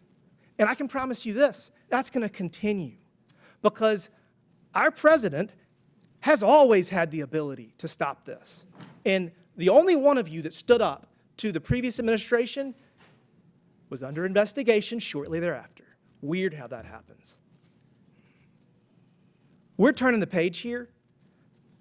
Going forward, each of you need to cooperate to the fullest extent of your ability with President Trump, with ICE, with all federal laws to make sure that you can secure your people and stop spending billions of taxpayer dollars on people that do not deserve it. Your constituents deserve those resources, not the people that enter this country illegally. With that, Mr. Chairman, I yield back. Gentleman yields back. Chair recognizes Ms. Ansari from Arizona. Thank you, Mr. Chair. President Trump has talked a big game about how he wants to allegedly make our cities and communities safer. He says he wants to get violent criminals off the streets, and he thinks that mass deportations are the way to do it. He sent ICE and Border Patrol agents after our Native American communities, parents and children, and law-abiding American citizens who are targeted simply because of the color of their skin or the language that they're speaking. The chaos and the fear that this has instilled pits neighbor against neighbor, creates more distrust in law enforcement, and puts us all in danger. Mayor Wu, first of all, congratulations on your baby. What have you been hearing from communities in Boston? Are people fearful of engaging with law enforcement? In Boston, because our laws are what they are, we have very strong relationships with our community, and that's why we've been able to continue making progress on being the safest major city in the nation. But we do hear that people are afraid of the federal government, and it's including people who are immigrants, but also U.S. citizens. That fear is widespread. Thank you. Perhaps most disturbing, President Trump has diverted critical Homeland Security investigation agents to work on immigration enforcement. That means they're no longer investigating violent crimes like human trafficking, child pornography, and the flow of fentanyl in our communities, putting our entire country at greater risk. That means fewer violent criminals, pedophiles, and drug runners being apprehended, not more. Once again, Republicans are making life easier for criminals at the expense of victims, actually making our communities less safe. Mr. Bier, question for you. What effect do you think that assigning DHS agents to deportations is going to have on public safety? Well, it's an extremely negative effect, and it's not just limited to DHS. He's pulling in FBI, ATF, DEA. They're all being diverted off their primary missions to crack down on criminal gangs and criminal organizations in the United States. So it's not just DHS, it's every criminal agency in the United States government is being diverted to mass deportation right now. The Phoenix police chief has stated, we work with our federal partners all the time to work on criminal issues, not civil immigration issues. That will continue to be the stance of the Phoenix Police Department. I can tell you during my time on the Phoenix City Council, I served on the Public Safety and Justice Subcommittee. I heard constantly from our police force that they are understaffed and need to focus their resources on violent crime. But President Trump has also tried to force municipalities to divert their law enforcement personnel to aid in mass deportations. Diverting city police to deportations would mean that our officers are spending less time investigating murders, rapes, and robberies. Now, I want to shift to the economy. Mayor Wu, would you agree that local leaders and public safety officials who hear directly from constituents about public safety know better what your city needs to focus on than the White House does? And also, are you worried about ICE raids and the impact that it will have for businesses and economic prosperity? Yes, our local community knows best, and we can tell you in Boston, over our history, it has not been the word of presidents or kings or presidents who think they are kings that set what happens. It is our residents. And Mr. Bier, can you tell us more on what the economic impacts like food prices and housing costs of mass deportations would be and how this could affect a city like Phoenix? Well, about half the cost of the fruits and vegetables on your in your grocery store is coming from the labor of immigrants and other workers at our farms. So it's an extremely important component of our agricultural production in the United States. If you look at where these people have gone, they have gone into the sectors where there is no work visa. There is no legal immigration option for employers to hire in these sectors. That is why we had so many people come, because of the labor needs of the United States. Thank you so much. I truly want to thank the mayors for being here and taking on these ridiculous attacks on our local officials. You know what is best for your communities and the people that you represent. You know better than Donald Trump. You know better than Tom Homan. You know better than Stephen Miller. So thank you so much. And finally, I'd like to request unanimous consent to enter into the record, first, a report published by the American Immigration Council titled Mass Deportation, Devastating Cost to America, Its Budget, and the Economy, and second, a Center for American Progress report titled Trump's Rash Immigration Actions, Place Cruelty and Spectacle Above Security. Without objection, so ordered. Thank you. I yield back to the ranking member. Chair recognizes Mr. Donalds from Florida. Thank you, Chairman. This is my third term on the Oversight Committee. We've been talking about illegal immigration and oversight the entire time. I remember we had a group of this committee that went down to the El Paso section of the border. This was back in February, March of 2021. And during that time period, we were at one of the holding centers, and there were these buses that were coming to the detention facility, and they were picking up 30 kids, 50 kids at random, walking out of the facility. And when I went over to question the bus driver that was transporting these kids, border agents told me, as a member of Congress, that you're not allowed to question the bus driver. And of course, people knowing me, I didn't take no for an answer, and I repeated the question. And I was told that this bus of children was leaving El Paso and going to San Diego. And so what was occurring under the Biden administration is that they were busing unaccompanied minors all across the United States for one reason and one reason only. And that was because they did not want the press to see the pictures of kids in cages. They did not want to see our borders being overrun. They wanted to disperse that problem all through the United States. That is the reckless history of illegal immigration under Joe Biden and the Democrat Party. Mayor Johnston of Denver, you lamented earlier that there were 10 to 11 buses coming per day to your city. Did you ever talk to Joe Biden about why this was happening to your community? Thank you, Congressman. I both reached out to Governor Abbott from Texas. He didn't respond, and I did. Why would you reach out to Governor Abbott of Texas when it is Joe Biden, the former commander-in-chief, that opened up our borders? Why didn't you talk to him? Well, our buses directly were being sent from Governor Abbott in Texas, so that was why we reached out to say we're happy to collaborate on a coordinated entry system. We understand no one state or no one city should bear the entire brunt of this, but let's collaborate. But I did. So I'm glad you said that, because that brings me to my next point.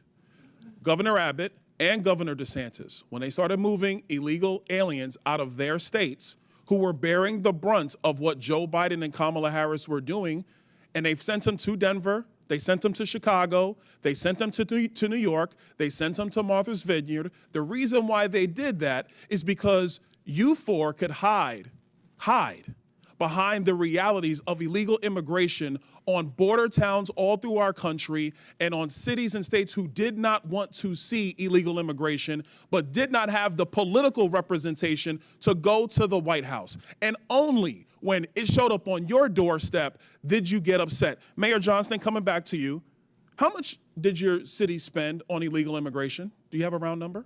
Over the last couple of years on all newcomers, whatever their status was, it's around $79 million since 2022. $79 million. Mayor Johnson, Chicago. How much has the city of Chicago spent on illegal immigration? If you're referring to the 2022 up to 2024 of the buses coming from Texas, roughly the same percentage of the state of Texas, about 1% of our overall budget. What is that? Because we don't have the city's budget in front of me. Numbers. It's 1%, and if you want the actual calculation, we can make sure someone. You're the mayor. You don't have the math in front of you. It's 1% of the overall budget over the last 4 years. That's why you're a failing which mayor. is Mayor the same Adams, number that how was much did sent the city from of us New from York the actually state spend of on Texas. illegal immigration? Mayor Johnson, I already asked you. You don't have a hard number, and if you don't have a hard number, you're not running your city well. Mayor Adams, how much did the city of New York actually spend on illegal immigration? $6.9 billion of taxpayers' dollars. $6.9 billion of taxpayer money on a problem that was fostered on the American people. Mayor Wu, in the city of Boston, how much did you spend? We don't ask about immigration status and delivering city You don't services, ask so about we how don't much have money that the city number. of Boston has spent on illegal immigration? We Are you don't out of your distinguish mind? between immigration status. Do you as manage part your of our budget city or not, policies. Mayor That Wu? is how we keep Mayor our city Wu, safe. do you manage We your have budget or the not? numbers to prove it. I manage my budget. I have a AAA bond rating dating back 10 years. So for to the city of budget. Boston, just understand that your mayor does not care how much of your resources she has spent on people who are not citizens The city of of Boston the city of is Boston. sick of having I'm people reclaiming my outside time. Boston Mr. telling Bier, us what Mr. we Bier, I have need. a question for you because I understand Cato's perspective when it comes to illegal immigration. I understand that the Cato Institute for a long time has had a standard of actually having open immigration into the United States. Generally speaking, I don't want to get into specifics. We support legal immigration. We want immigration to be legal. Let me ask you this question, because one of the great libertarians of the modern era, Milton Friedman, famously said, you can either have open borders or a welfare state, but you have to choose. Mr. Bier, what do you choose? Milton Friedman said he wanted to allow illegal immigration to continue. I disagree with Milton Friedman's position on that. We should have legal immigration and build a wall around the welfare state, not around the country. That's in the best interest of taxpayers. And I would argue that under the current system where you have sanctuary cities popping up, it is not possible to build that wall. So America has to choose, Mr. Bier, you're done. America has to choose between securing our nation or protecting the taxpayer. I choose secure the nation. I yield back. Gentleman yields back. Chair recognizes Mr. Bell from Missouri. Thank you, Mr. Chair. In the 80s, there was the war on drugs. That didn't go so well. We essentially created classes of criminals for people, citizens, who just needed help. And I won't recount that entire history, but I don't think that we realized the error of our ways until it impacted more affluent communities, particularly with the opioid epidemic. And so now Republicans have began a new campaign, a war on immigrants. And while Republicans and Democrats both recognize the need to strengthen our borders, instead of sitting down and actually fixing the border situation, as has been alluded to, or actually we did that, but then after supporting it, Republicans voted against it after their boss told them not to, which really would have been a win for the American people. So as a former prosecutor, I recognize policing and community relationships go hand in hand. You have to have them in order to be effective with law enforcement. And to get bad people off the streets who are not going to commit a crime in front of a police officer, oftentimes it's our people in our communities who can help get those people off the street by sharing and cooperating with law enforcement, but that starts with trust. And understanding, as a former prosecutor, limited resources. We have to be considerate of how we utilize those resources. And so my first question, Mr. Bier, and I'm going to go quick because I want to try to get to y'all. Why will requiring a local police department to honor extrajudicial ICE detainers or risk losing federal funding make our cities less safe? Well, you're taking resources away from whatever the higher priority is. So if you're talking about carrying out mass deportation and having state and local police detain people who are not public safety threats, then you're talking about in New York City, they're spending $1,500 a day on a bed. So that's $1,500 taken away from other public safety priorities. Absolutely. And Mayor Wu, and congratulations again as well. Thank you. And first, you're welcome for St. Louis born and bred Jason Tatum. You're welcome. Thank you. Thank you. Why is it in Boston's best interest to make sure people who are experiencing domestic violence or are victims of violent crime feel comfortable coming forward to law enforcement with the knowledge that local police are not reporting them to ICE? We need those who have information. We need those who are victims and survivors of crime to know that they can come forward and get the help that they need. And when that happens, we keep everyone safer. Absolutely. And many law enforcement agencies have articulated that their primary responsibility is to keep communities safe by focusing on violent crime and public safety threats. However, deputizing requires officers to take on federal immigration duties, diverting resources and personnel from their core mission. So when cities use their discretion, and Mr. Bier, this is a quick question for you. Do you believe that this additional burden makes communities safer, or does it risk overextending local departments at the expense of addressing serious crimes? I think states are best positioned to answer that question. It certainly can if you're imposing a mandate that is distracting from their public safety mission. And it's interesting to note that the majority's bill on this, H.R. 32, has an exception written in there for witnesses and victims of crimes. If you don't report them, it's okay under that bill, except no one's walking around with a victim or witness badge on them. So when a police shows up and responds to a call, they don't know who's a witness or victim. So the idea that you can just cordon that off and put that to the side doesn't hold up. I appreciate that. I'm just short on time. And Mayor Johnston, I have two quick questions for you, and you can give them the weight that you decide to give them. First, who has more world championships, the Cardinals or the Cubs? Mayor Adams, I don't want you in on that one. Can you tell us about the ways in which Chicago cooperates with federal law enforcement? Yeah, thank you for that question. Violent crime in the city of Chicago is down. It continues to go down in my leadership because of our investments. Having trust between community and police, local police, is attributed to that. And our local police department allies and cooperates with federal agents around human trafficking, drug trafficking, getting guns off the street, getting gangs off the streets of the city of Chicago, and it has worked. And the first black first lady in the history of Chicago is a Cardinals fan. Shout out to Hazelwood East. Hey, that's my school. Thank you. I yield back to the ranking member. And it's the Yankees. No questions for you, Mr. Adams. Chair now recognizes Ms. Luna from Florida. Mayor Wu, does the Boston Trust Act restrict communication with federal immigration authorities regarding individuals' immigration status, yes or no? We do not collect immigration status in law enforcement. I'd just like to point out, and Mr. Chairman, if I could enter the Boston Trust Act into the record. Mr. Chairman. Without objection, so ordered. Thank you. On page, or let's see, section 4AA, a law enforcement official and employment of the city department, agency, or commission shall not, and then A, inquire of an individual on his or her immigration status.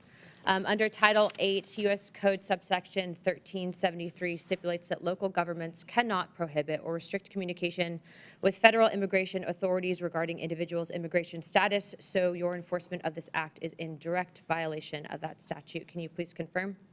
That is not Thank the you, truth. ma'am. That's a U.S. code. I don't know about you, but U.S. code does not lie. We do not ask about Mayor immigration Johnston, I'm not status, and that is talking what to you anymore. makes us Next safe as a question, city. Mayor Johnston, you said in your testimony that the first step you took after illegal aliens arrived was to provide them with housing. Is that correct, yes or no?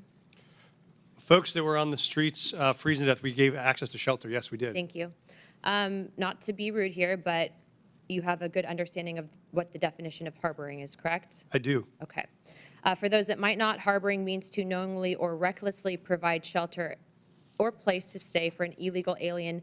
And according to Title 8 of U.S. Code subsection 1324, that is also a federal crime. Just to be clear, did you also say that you would be willing to go to jail to stop deportation efforts? I did say that I'd be willing to stand up for all of our residents, and the context was that was the point at which the administration was threatening to deploy the U.S. military to streets of our cities to Okay. pull kids out of schools and churches, Thank so we you. were worried about that. Thank you, Mr. Johnston. Mr. Chairman, I'd like to enter into the record an article from CBS. Without objection, so ordered. Thank you. In this, it says, Johnston said earlier this week that he's willing to use civil disobedience and, if necessary, going to jail to stop deportations. My final question would be for you, Mr. Mayor Johnston. Do you believe that Chicago's welcoming city ordinance encourages illegal aliens to enter the United States, specifically into Chicago, yes or no? No. Okay. So you don't believe that banning the transfer of individuals into ICE custody for the purpose of civil immigration enforcement encourages illegal immigration into Chicago? Or how about agencies, sorry, one second, or agents not being able to stop, arrest, or detain individuals based solely on their immigration status or administrative warrant? So we comply with all laws, local, state, and federal. To me, after this line of questioning, it's very clear that these policies that you have all implicated are active and alive and well in your cities, are in direct violation with U.S. Title 8 Code subsection 1324, and is a federal offense. but you all speak about a broken immigration system, and yet here you guys are aiding and abetting in that entire process. I want to be very clear about something. Open border policies, which is something that you guys are talking about, hurts people on both sides, meaning the people that are coming here illegally and then American citizens as well. I do not think you guys are bad people, but I think that you are ideologically misled, which is why, unfortunately, based on your responses, I'm all going to be criminally referring you to the Department of Justice for investigation. And as soon as I leave here, these will be going over to Pam Bondi.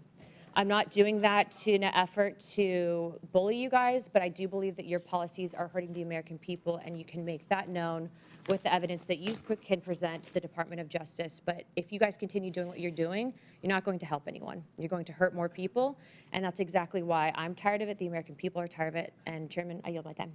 Would you yield your last minute? Yes, sir.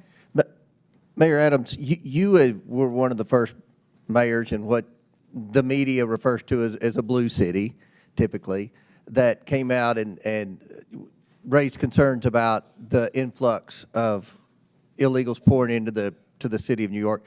Could you answer the question, what that did to New York City from a budgetary standpoint? Let's not even talk about crime or anything. Let's just talk about from a budgetary, the burden on the citizens of New York City. As I indicated, Mr. Chairman, we spent $6.9 billion, and the long-term impact of that is extremely significant. After COVID, we had a large number of children who was chronically absent. We could have taken $200 million of that and dealt with that. We have a real mental health crisis in our city. We could have spent hundreds of millions of dollars on that.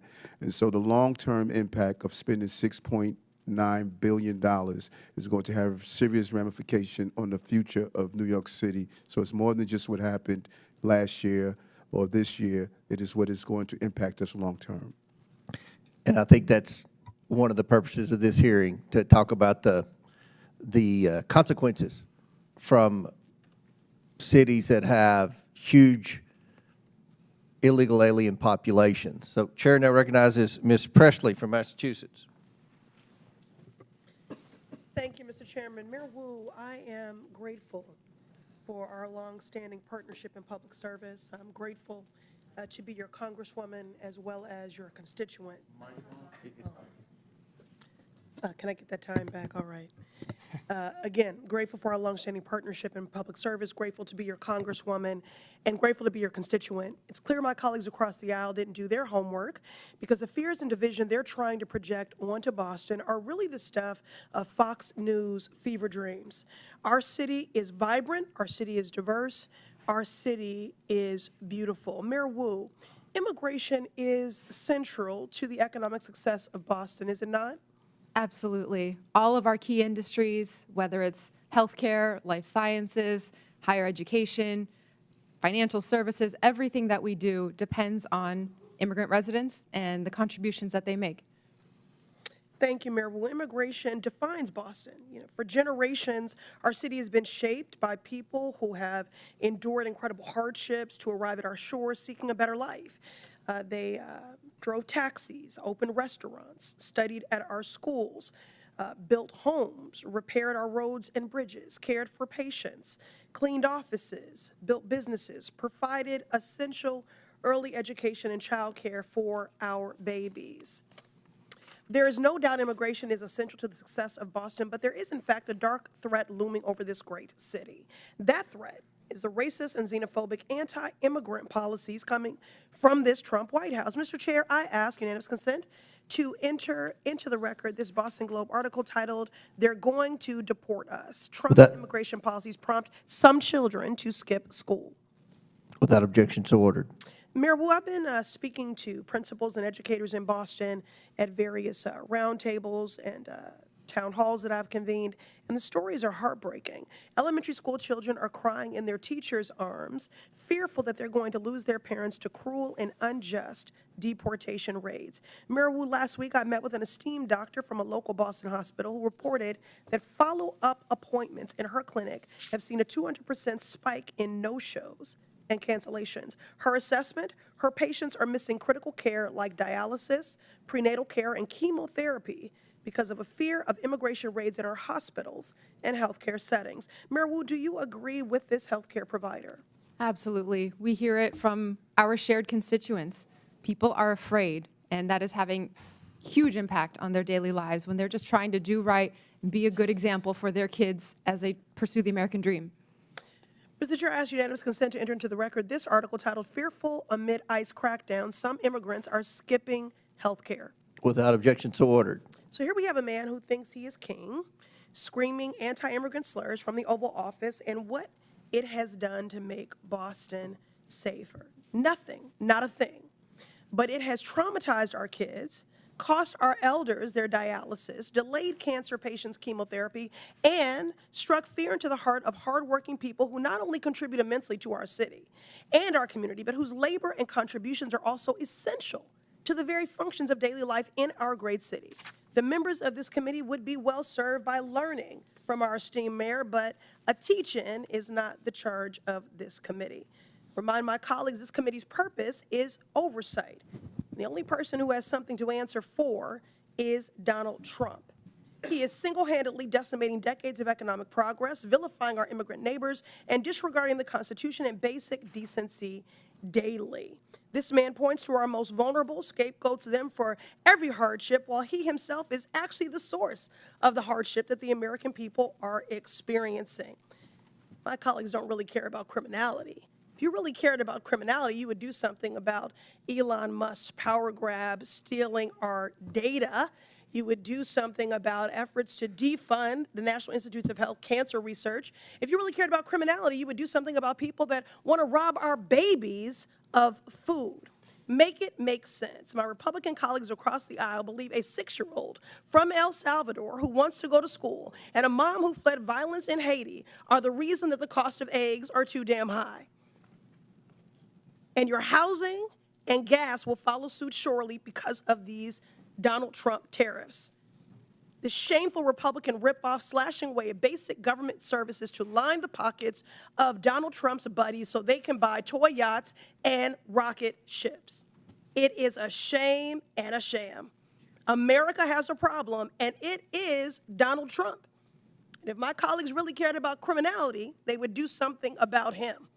I'm grateful that the people of Boston and my mayor stand with their neighbors from every walk of life. I yield back. Chair recognizes Mr. Gill from Texas. Thank you, Mr. Chairman, for holding this hearing on such an important topic. Mayor Johnston, I want to start with you. One of your first actions as mayor was establishing a deputy mayor for immigrant, migrant, and refugee rights. I want to ask you a series of questions. If you could answer with a yes or no answer, that'd be great. First of all, do you support allowing illegal aliens to obtain driver's licenses? Just yes or no. So the city of Chicago has been a welcoming city for over 40 years. I'll take that as a yes. Next question. And that's the policy that we will hold to. Do you support tax dollars subsidizing or paying for the health care of illegal aliens? I support investments in all residents of the people of Chicago, and that's what I do. That's a yes as well.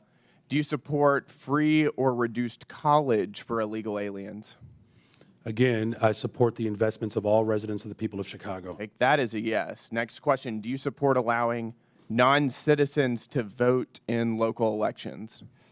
Again, I'm not over the jurisdiction of that type of law, but again, I'm committed to investing in all residents of the people of Chicago. I'll take that as a yes. I've got an article from the Chicago Sun-Times, and I'll quote here briefly. Johnson proposed, among other things, that all residents, regardless of citizenship status, be able to vote for Chicago Board of Education members.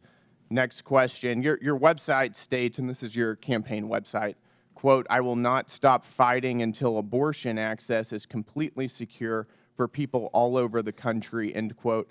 Yes or no, do you support taxpayer-funded abortions for illegal aliens? I support the reproductive rights of all people, all women. That is a yes as well. Your mayoral transition website mentions support for creating a Chicago Board of Education non-citizen advisory board. Again, yes or no, do you support appointing non-citizens to government advisory boards? I was invited here today to discuss welcoming cities. yes or no? I was invited here to discuss welcoming This is a cities. yes or no If you're question. interested in asking me You're not questions gonna about the filibuster. welcoming I'll city, take that as a I'm yes. happy to We're gonna answer move those on. questions. No, we're going to move on. As you know, President Trump, unlike the previous administration, has taken serious action to bring foreign criminal gangs to justice, to take our border back and to restore public safety in our communities. He designated 8 transnational criminal organizations and cartels as foreign terrorist organizations. These are groups like Tren de Aragua, MS-13, Sinaloa, other of some of the most grotesque and ruthless and brutal organizations in the world. You, as mayor of a sanctuary city, have been virtually giving favors to illegal aliens. Apparently, you support an enormous amount of taxpayer resources going to them as well. But you yourself have also received a lot of gifts. And for those of you who don't know, Mayor Johnston has a secret gift room that is not given access to the public or for access to the Office of Inspector General. I'd like to ask you a couple questions about that. Do you know everyone who's given you a gift since you became mayor? The city of Chicago has had a policy for That's 40 a years yes or no question. where there are individuals that would like to take- give no, gifts I'm to the city of reclaiming my time. Chicago, I'm gonna take that as and a we do no. not accept When those did gifts. you We become receive mayor? them on No, I'm behalf going to reclaim my of time the city here. of Chicago. You're not going to filibuster here. When did you become mayor? I was elected mayor of the city of Chicago in April of 2023, and I was sworn in That's May good. On 15th June of 12th 2023. On June 12th, 2023, you received Hugo Boss cufflinks and a personalized Mont Blanc pin. Do you know who gave you those? So I did not receive those personally. The city of Chicago You received those them, on behalf and of that's the city of right, on behalf of Chicago. the city of Chicago, I as every understand the mayor difference. in the Do you know history of who- Chicago who has Do you know who gave provided those gifts to the city of Chicago? Do you know who gave those to the city of Chicago? So again, on behalf of the city of Chicago, there It's are a yes gifts or no that are question. received, Do but I you? do not Do you- accept. Those are not So you my don't- personal so you gifts. don't know. Those are the gifts of the city of On March Chicago, 18th, and that's why you are aware 2024, that they exist because they're reclaim within the my law. time here, sir.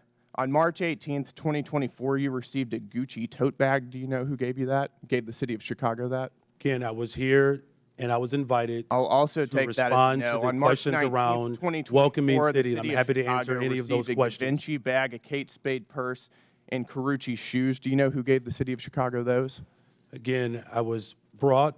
I'll I take brought that my as a no. energy I'm here reclaiming my time to respond here, sir. I am on behalf reclaiming of the my city of Chicago time. of This what a welcoming raises city serious ordinance ethical is. concerns. You're providing an enormous amount of aid to illegal aliens, aiding and abetting criminals who have come into our country illegally. And you yourself are receiving an enormous amount of gifts, and you won't even tell us who they're coming Mr. from. That Chairman, raises time is up. serious ethical We have concerns. a 5-minute rule. Gentlemen's Mr. time's Chairman, I'd like to ask for unanimous consent to enter into the record the City of Chicago Office of Inspector General advisory concerning gifts accepted on behalf of the city. Without objection, so ordered. Thank you. Chair now recognizes Ms. Tlaib for 5 minutes. Thank you, Mr. Chair. Mayor Adams, since we're on this conversation around oversight and some misclaims here about corruption, I mean, do you agree, Mr. Mayor Adams? Yes, I hear you. I hear you, Congresswoman. Oh, okay, you weren't looking at me, that's why. It's okay, I'll speak louder if you want. Do you agree to a quid pro quo deal to enforce the Trump administration's cruel immigration policy in exchange for protection from the federal corruption charges against you? And you are under oath, just as a reminder. Congresswoman, there was no agreement. There was no quid pro quo, and I've done nothing wrong. Help me out here, though. So the Trump official, Tom Homan, we all know who he is, he said, quote, I'm quoting him, "If he doesn't come through, I'll be in his office, up his butt," sorry, Chairman, saying where the hell is the agreement we came to, end of quote. You're accusing the Trump administration for lying? Or, did they lie? What agreement they're lying then? Mr. Homeland and I both agree we will fight dangerous criminals, and we've never had any conversation about my case. Okay. So Mayor Johnson and Johnson and Wu, I'm sorry, I can't get the You can just call it Chicago and Denver. There you go. This is really important, you know, as a child of immigrants, and I think many of my colleagues on that side of the aisle have beautiful, diverse communities as well. And one of the things that I know happens when we try to have local law enforcement and local city officials, I mean, they even want treasury, folks that work for our city treasury, asking people for immigration status. That's what they would prefer. See if he's ready. You know, is that racial profiling? I mean, what do? Like, you wait for somebody to come, they have an accent, maybe they wear hijab, maybe they look a certain way. That's what they want you to do. That's what they're asking you to do, by the way. They want you all to basically do the job of what the federal government should be doing in regards to passing really comprehensive immigration reform, so families are not separated, because right now they're just, all they want to do is continue talking about enforcement. Guess what? The last 20 years it didn't work, did it? It isn't working. So one by one, if you can talk about that, because I know my mother, who's been here for over 50 years, is carrying her passport, her U.S. passport, for the first time in her life, and she ain't traveling nowhere out of the country. But she's carrying it because she knows her beautiful accent, it's beautiful, I love it, and just so fearful of being stopped and being asked her immigration status. She knows she'll be racially profiled, and she already feels unsafe in a community she lived in for over 50 years. Thank you, Congresswoman. I would just agree. We don't think it's relevant to know someone's status when they come into a public library to check out a book, or if they come to the hospital for service, or if they come to register their child for school. The Constitution says you're entitled to an education. Our job is to provide it. So we think that's unnecessary, and it just scares people away. Yeah, Mayor. Yeah, allowing local law enforcement in the city of Chicago to focus on city priorities, as well as making sure that there's trust between our immigrant communities and all of our communities. I've worked on domestic violence cases as a former immigration attorney. Absolutely. I'm telling you, this is deadly for women being abused. Deadly. It certainly engenders trust, and that's how we have driven crime down in the city of Chicago, because of that trust. Mayor Wu. Thank you, Congresswoman. Boston is proud to be the safest major city in the country, and we do not ask about immigration status when providing city services. We also are clear to all our residents that we do not care about immigration status when we hold people accountable for doing harm in the community as well. Yeah, because when I hear sanctuary city, I hear anti-racial profiling. I really do. I hear like, okay, we're not here in the business of trying to enforce broken immigration laws that are inhumane, completely immoral right now. That's what I hear. And I, as a former immigration attorney, when I hear the story in Denver, and trust me, ICE is there waiting to pick them up. They sent 6 of them, and they couldn't handle 6 of them couldn't take this guy that they're supposed to pick up. Doesn't make any sense to me, because they're there. They're pretending they don't know that as a fact. But one of the things that bothers me about all of this is the executive order of rescinding the sensitive locations. Why this is important. They basically want to do immigration enforcement and racial profiling, and immigration enforcement that's race-based, because I'm at the Canadian border in Detroit. Do you know the majority of people coming down undocumented is Canadian?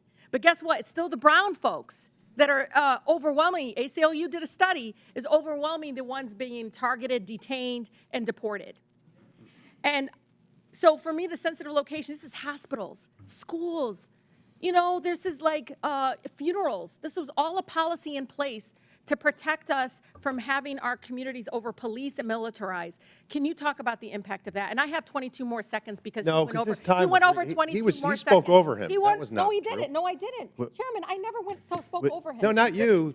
The mayor spoke over Brandon. Oh, well, I didn't. It doesn't matter. He went over 22 seconds. But go ahead and I ask just want your them question. to answer the question about the sensitive locations, because this is something we all should be scared of, because pastors are calling me because they're talking about churches possibly having ICE agents show up at churches. I can just say, Congresswoman, our fastest growing church in Denver went from 700 folks in the parishon to 5 after that announcement. All right. Very good. Yeah, thank you. Thank you. Yep. Chair recognizes Mr. Fallon from Texas. All right, 43 seconds. That's a deal. All right. Mr. Chairman, thank you. Coming into this very important hearing, I suspected that Democrats would claim illegal immigrants pose no danger and would frame them as a sympathetic victim class, completely glaze over the tremendous financial burden that mass unlawful migration places on the shoulders of the American taxpayers. And furthermore, they would completely ignore the grave dangers that violent criminal illegals pose to all Americans. It would be, Democrats would use spin and deflection and woke wonderment and delusion, and some would even blatantly lie. And as they so often do, the left did not disappoint. The first claim that we heard was there were ICE agents ripping adorable children off adorable school buses. There was a myth and it never happened. And what was the source of this Democratic claim? One letter written by one superintendent in a country of 13,000 school districts. And that letter said that this may happen. Well, I may start a business with flying monkeys delivering you fruit salads. I may. But it never happened. And the case in point, it was Alice ISD. And Mr. Chairman, there was another letter that Alice ISD sent, and I'm going to quote it. It said, "We have not had any Customs and Border Patrol enter or board buses, nor do we have any knowledge of it happening here or in any other school district." It was a spin, it was deflection, and it was a lie. Now, the most important thing that any elected official should focus on is to keep our citizens safe. There's no greater calling. Mayor Johnston, is Chicago a safe city? We are a safer city since I've been in office. Crime Safer is down. city. Okay, sir. Crime is down Sir, do you over know 20%. that, sir, no, you're not just going to this year overtalk. alone. Mr. Chairman, I reclaim my time. You're not going to overtalk me. Brandon's, he was very nice, and he's a freshman. Not going to do that. In 2022, I find it interesting that you say Chicago's safe. You have a higher murder rate than Haiti. And the Biden administration put up a travel advisory saying to Americans, don't go to Haiti. I hope that the Trump administration puts up a travel advisory saying, don't go to Chicago. In fact, the Haiti had a murder rate of 18.02%. Chicago has a murder rate of 18.26%. I can see why, sir, you have a 14% approval rating. Mayor Wu, you're a Democrat, yes? Yes, Okay. You supported the Biden-Harris administration politically? I did. Yeah, okay. Do you think that they took border security seriously? I think Washington failed on immigration and continues to do so. So let me ask that again. Did you think the Biden administration took border security seriously? I think Washington It's a failed. yes or no. It's not a trick question, Mayor. I think there's responsibility across this entire. Come on, we can eke it out of you. Yes or no? Did Biden-Harris do a good job? You were supporting Kamala Harris, so apparently you must have thought she was okay on it. Washington. Okay, has so you're not failed, going to answer. and Well, we here's are the thing. cleaning up We can the deal with pieces delusion. at city. No, Mayor, I'm going to reclaim my time. We can deal with delusion or we can deal with data. So let's talk about some data. I find this interesting. Under the 12 years that Barack Obama and Donald Trump were president, there were 460,000 illegal encounters annually on average. Under Joe Biden, it was 2,641,000. It was 600% worse. Mayor Wu, you would agree with me, I hope, on this. Vladimir Putin's a bad hombre, and he rules over an authoritarian regime, yeah? Yes. Bipartisan agreement. Wonderful. There were, under President Trump's first administration, 98 Russian nationals that were apprehended on the southern border entering the country illegally. Under Joe Biden, it was 127,415, 130,000% worse. Terror watch list went from 11 under President Trump to 382. That might be one of them calling right now. February of 2024, 190,000 illegal immigrants were apprehended. This past month was only 8,000, a 96% reduction. Now, the common theme that we heard from a lot of oversight Democrats is a bold-faced lie that illegal immigrants, or I should say immigrants, are less likely to commit crimes. What they're doing is they're fusing legal immigrants with illegal. When you bifurcate, when you separate them, yes, legal immigrants are less likely to commit crimes, but illegal immigrants are more likely to. Non-U.S. citizens account for 7% of the U.S. population, yet account for 15% of the federal arrests and prosecutions, according to the Justice Department. The Federation for American Immigration Reform found that if you were an illegal immigrant, you were 2 times more likely to be incarcerated in California and New York, and 5 times more likely in Arizona. And in my home state, in June of 2011 to June of 2024, or January 2024, Mr. Chairman, there were 428,000 criminal aliens booked in Texas jails. 299,000 of them were illegal immigrants charged with murder, rape, sexual assault, kidnapping, assault et al. 187,000 convictions. So it is an outrageous claim to say that when we secure the border, no, Mr. Chairman, no, 42 seconds left. No, you don't. No.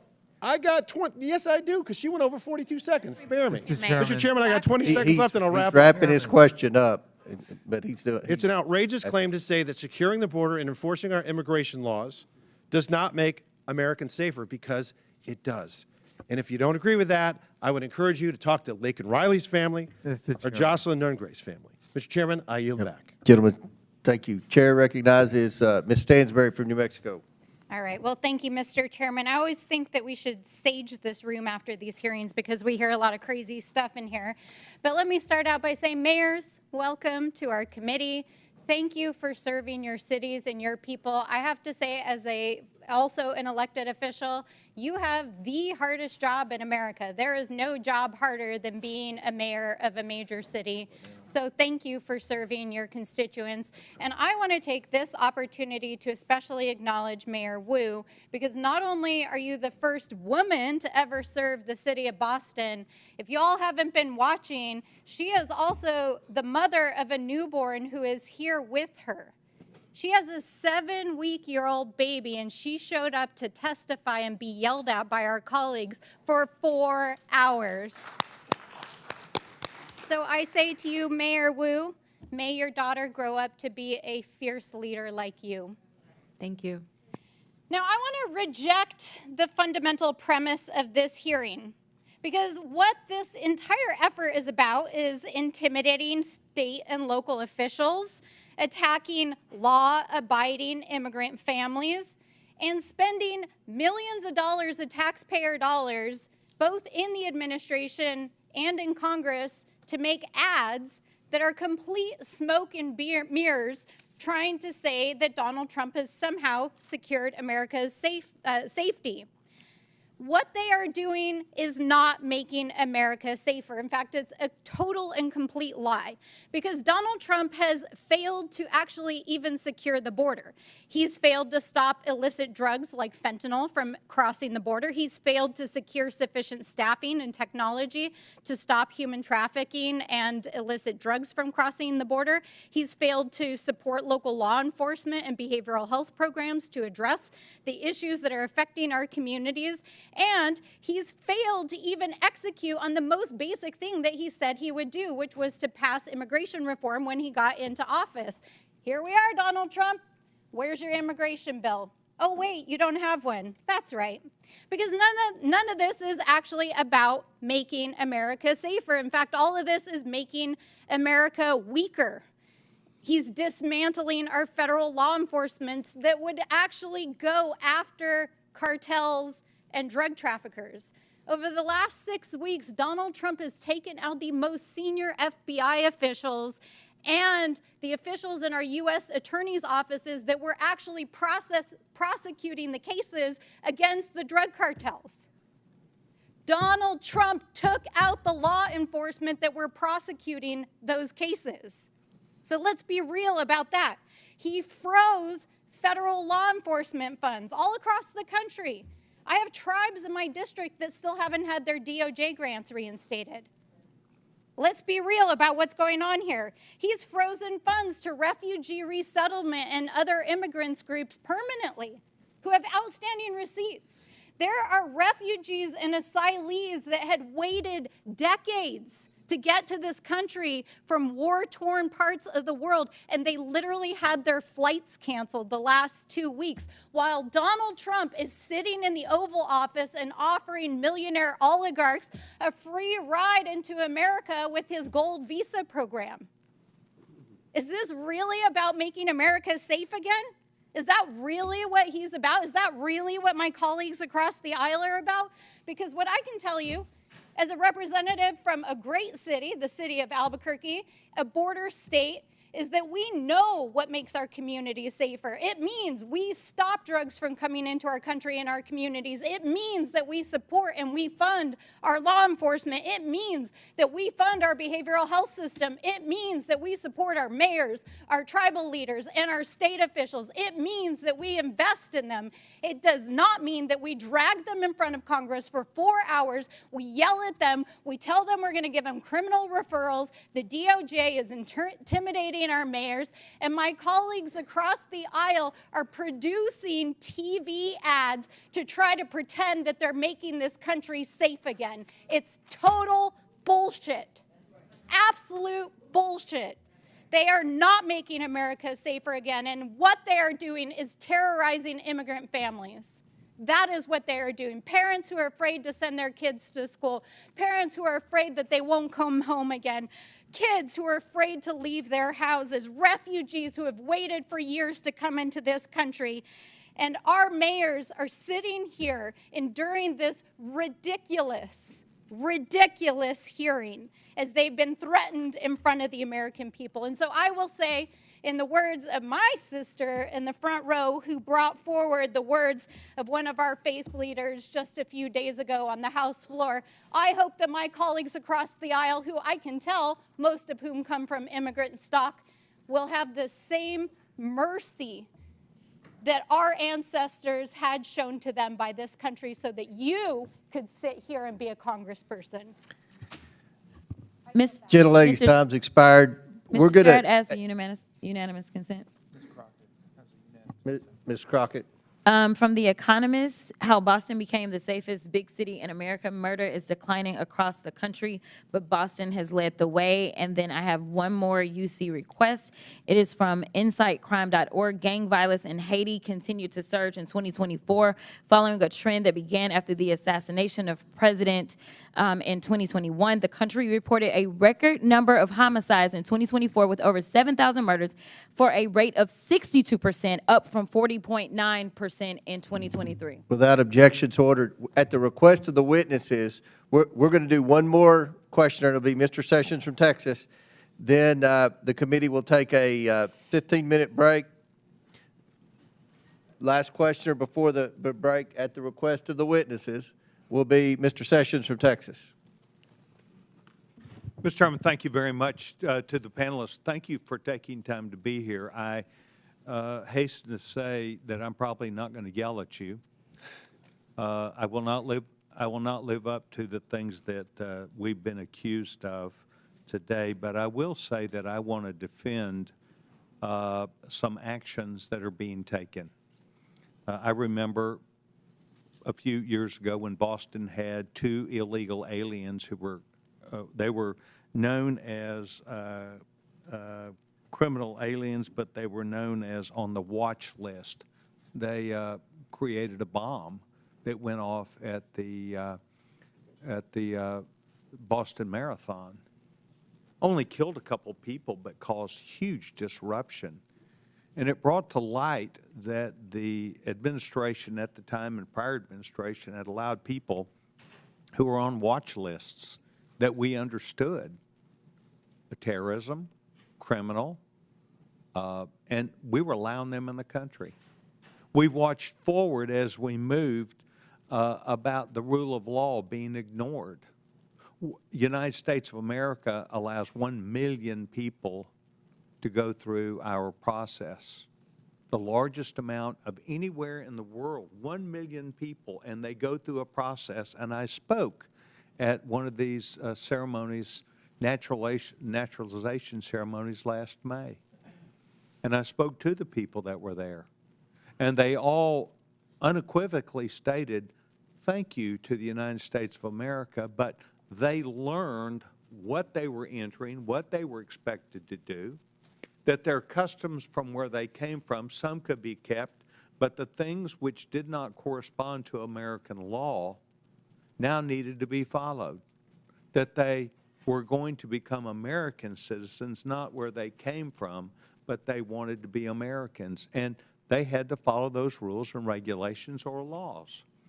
That we were very open to them being here and that they could legally perform the duties that they wanted. What has caused this mismatch is more than just the Boston bomber or people being killed, but rather the public interests in looking at what the charade that it caused all across this country, in particular in larger cities. Chicago, yes. New York City, yes. Other cities around the United States where people felt not only threatened, but it was activity that was seen as unbecoming to people who should be where they were and giving respect and thanks to a group of people who were allowing them to be here, i.e., a city that was not going to arrest them. But you see, what we really understood is if you were here illegally, they weren't going to arrest you even for a crime.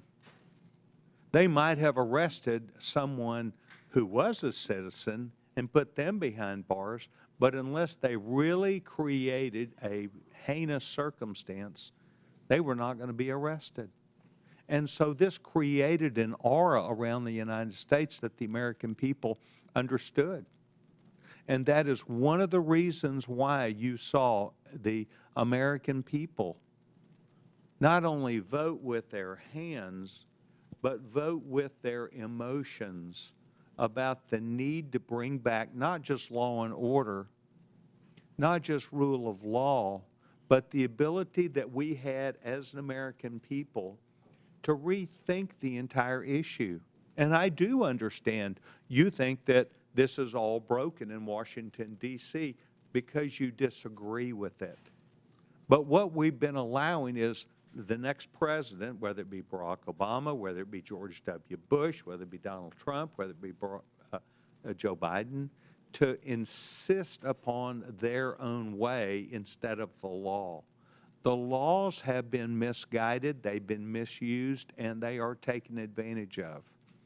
I think what we're trying to do today is to hear from you, not as we're accused, but rather thoughtful people, to hear you talk about your cities, the things which you encounter, and the things which you think are right. And by and large, and I've been in and out of this committee today, but we by and large heard it's more safe. It's not less safe.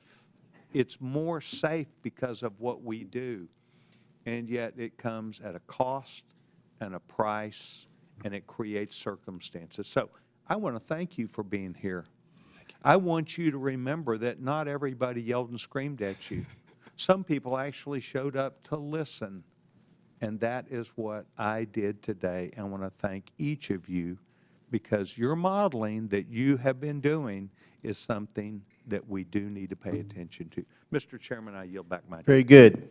The committee will take a 20-minute break. Pursuant to the previous order, the chair declares the committee in recess for 20 minutes.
I'm ready.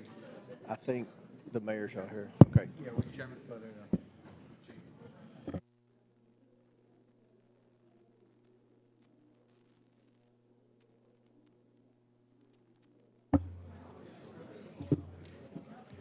The committee will come back to order. Chair recognizes Ms. Crockett from Texas. Thank you so much, Mr. Chair, and thank you so much to our mayors that are here. And I really quickly want to touch on something because I know that many of you prepared for today's hearing by making sure that you got a little bit of information about immigrants and crime in your cities. Let me ask each of the mayors, just yes or no, have any of you been made aware of any immigrant that has had 34 felony convictions that has still been able to roam around in your cities? Anyone? No, ma'am. 34 felony convictions. No, From the Congresswoman. immigrants. Anybody? I'm not aware. Oh, okay, okay. I'm just curious because we are so concerned about crime, and I know that my Republican colleagues would never want anybody with 34 felony convictions roaming around because that could be a danger to the community, but I will move on. The Republicans put more effort into producing their little propaganda trailer for this hearing than they have into reforming America's immigration system. And that's why we're here today. In fact, Republicans are beating up on the vast majority of you about what you're doing for your citizens, but the last time I checked, you're actually showing up. You may or may not be aware, but the NRCC just instructed Republicans to stop their town hall meetings because their constituents were showing up and telling them to do your jobs. If I had to sum up some of what you have said thus far today, I would sum it up as you have been trying to tell them as politely as you can to do their jobs. In fact, we know that they have not done their jobs, and so they're trying to force you to do it for them by turning your local law enforcement officers into ICE agents. They have this fake outrage about how immigrants are stealing resources and jobs from Americans when residents of Boston, Chicago, New York City, and Denver are subsidizing public services in their districts and their states because the Republicans refuse to ensure that their constituents earn a livable wage. Look, they don't have a plan to fix immigration in America because they don't want to. Mass deportation isn't a plan. Arresting kids in schools or worshipers in church isn't a plan. But there are important points to discuss as it relates to immigration in America. So, Mr. Bier, in January, you testified before the Judiciary Subcommittee on Immigration, Integrity, Security, and Enforcement. During that hearing, we played a little game called Rhetoric or Reality. Do you remember that? I remember, yeah. Okay. Well, let's go ahead for round two, why don't we? Rhetoric or reality? Immigrants are a burden to the American taxpayers because they deplete our federal resources. That would be rhetoric. Correct. In fact, the Congressional Budget Office estimates that immigrants will lower U.S. deficits by a cumulative $1 trillion and increase the U.S. economy's size by nearly $9 trillion over 10 years. Is that correct? That is correct. In 2023, 47 million immigrants paid nearly $652 billion in taxes, $58.1 billion in taxes alone into Texas. Rhetoric or reality? During his first administration, Trump improved enforcement of U.S. immigration laws. He did not. In fact, President Trump closed almost all immigration courts for removal proceedings, cut prosecutions for unauthorized entry by 87%, cut ICE removals to the lowest level in the history of the agency, and released 9,000 people with violent crime convictions back into our communities. Is that correct? That's right, yes. So rhetoric or reality? President Trump's immigration policies make American communities safer. No, they don't make communities safer. In fact, nearly 100,000 unauthorized immigrants have obtained legal status through their cooperation with law enforcement. And local law enforcement agencies have more than 300,000 pending requests for immigrants seeking legal status based upon their cooperation with law enforcement, according to the Department of Homeland Security. Is that correct? That's right. Immigrants work with law enforcement to stop and solve crimes. Thank you. That was one of my rhetoric or reality questions. Sorry. The question was, immigrants without legal status can help stop crime. That's correct. Yes, right? that's All correct. right. And Mr. Bier, isn't it true that Republicans are threatening to illegally strip cities of law enforcement grants intended for local policing and public safety if they don't go along with Trump's immigration agenda? That's right. They want to redistribute the fiscal burden onto the Democratic cities and away from the Republican ones. Which brings me to my next point. Mayor Adams, do you believe that President Trump is weaponizing the Department of Justice against local governments like New York City? As I stated publicly,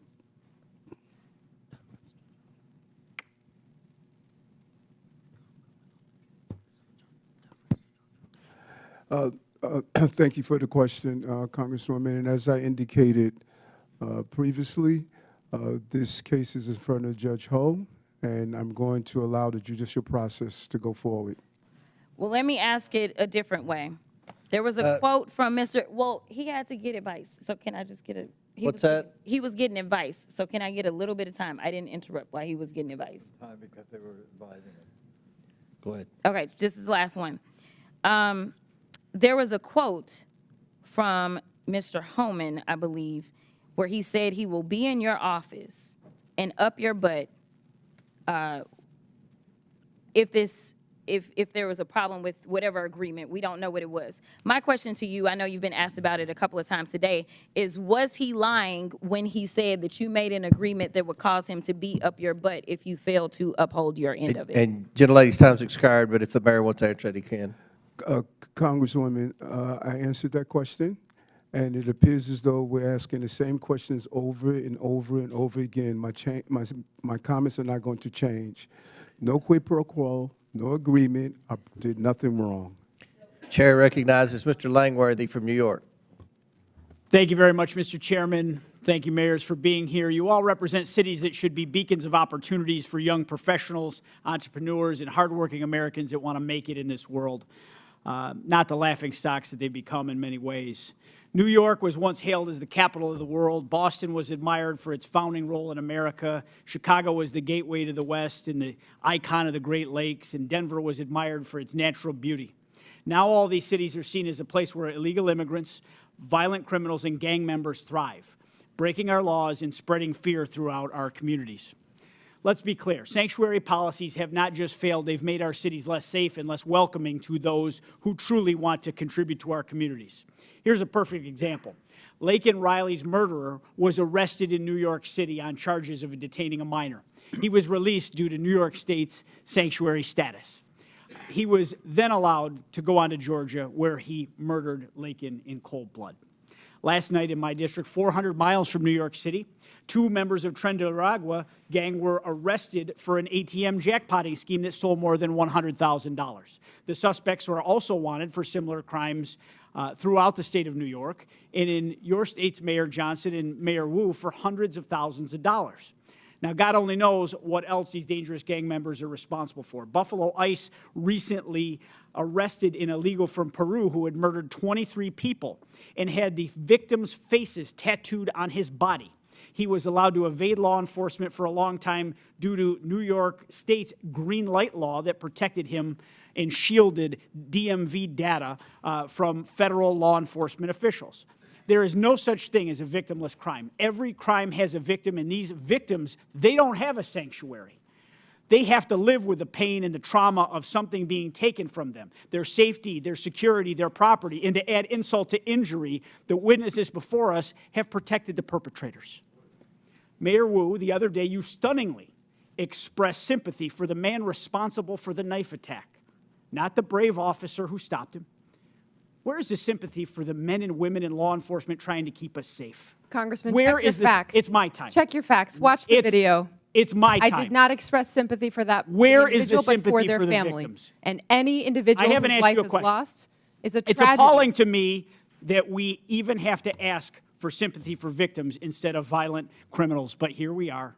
And to all the mayors before us, hindsight being 20/20, is a blessing and a curse. You can't go back in time, but it should give you clarity for the future. Laken's murderer, Jose Ibarra, had demonstrated he was a danger to society. He should have been detained by ICE. I want to ask each of you, yes or no. Do you agree that someone who demonstrates a willingness to harm society should be detained by immigration officials? Mayor Adams. Yes or no? Within the confine and restrictions of the law, yes, I do. Okay. Mayor Someone John. that's committed a crime, yes, Someone that's committed a crime, yes, should be detained, and we would help them. Every violent criminal should be held accountable, and that's why crime is down in the city of Chicago, because we're doing just that. Mayor Wu. If you commit crimes against the people of Boston, you'll be prosecuted. Another yes or no question. Has anything that's happened in this country in the last 3 years given you reason to consider removing sanctuary city status from your communities? Mayor Adams. I'm clear that what we do is prevent some of these crimes from taking place. Mayor Johnston. We think the system that we have works, and we will keep it. Violent crime is down in Chicago because of welcoming city ordinance.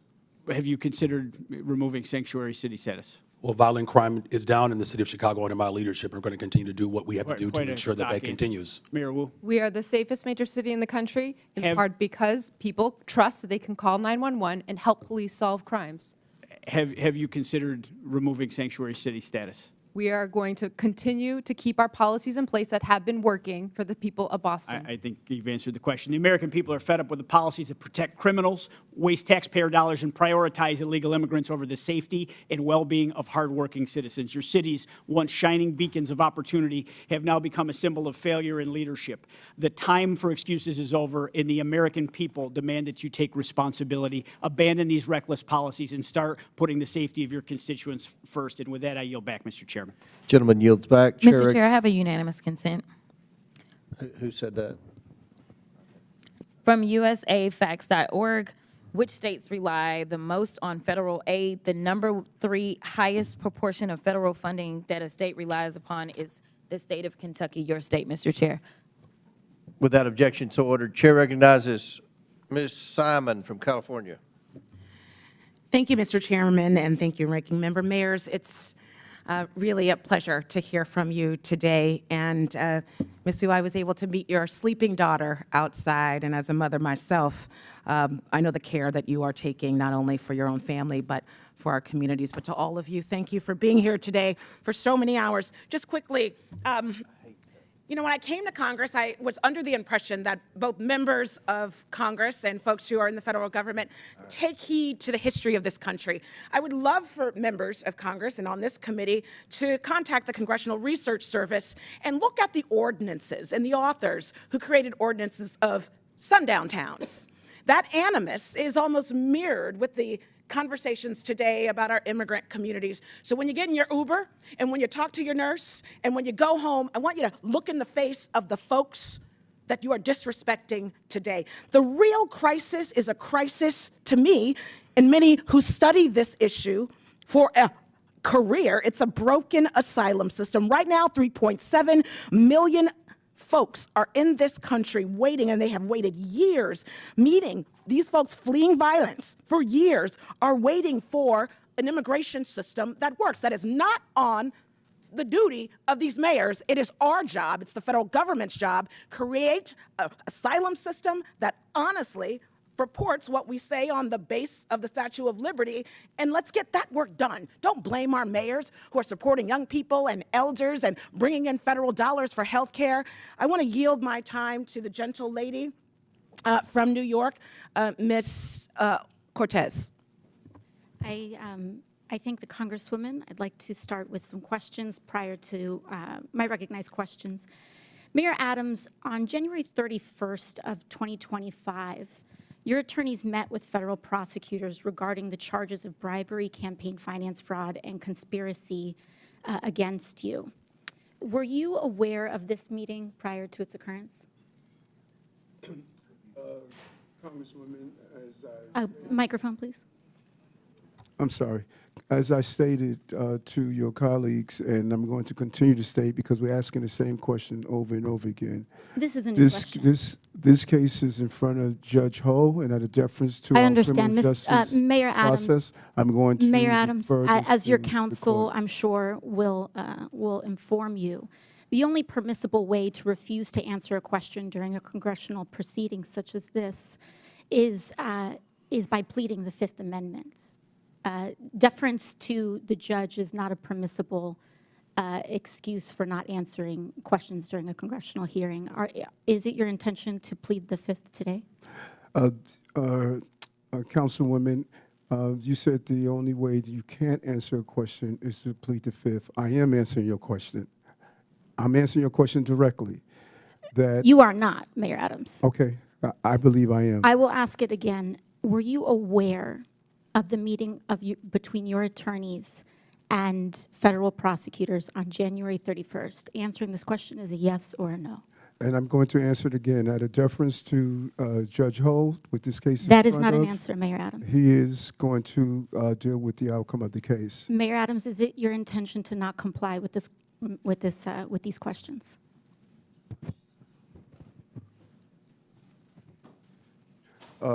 As I stated, I'm answering your questions, and what you're doing, let's be clear on, you're asking me about communications between my attorney and I.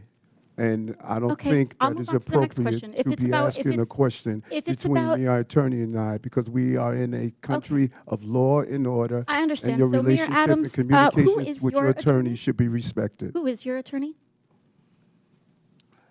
Alex Spiro. Alex Spiro, thank you.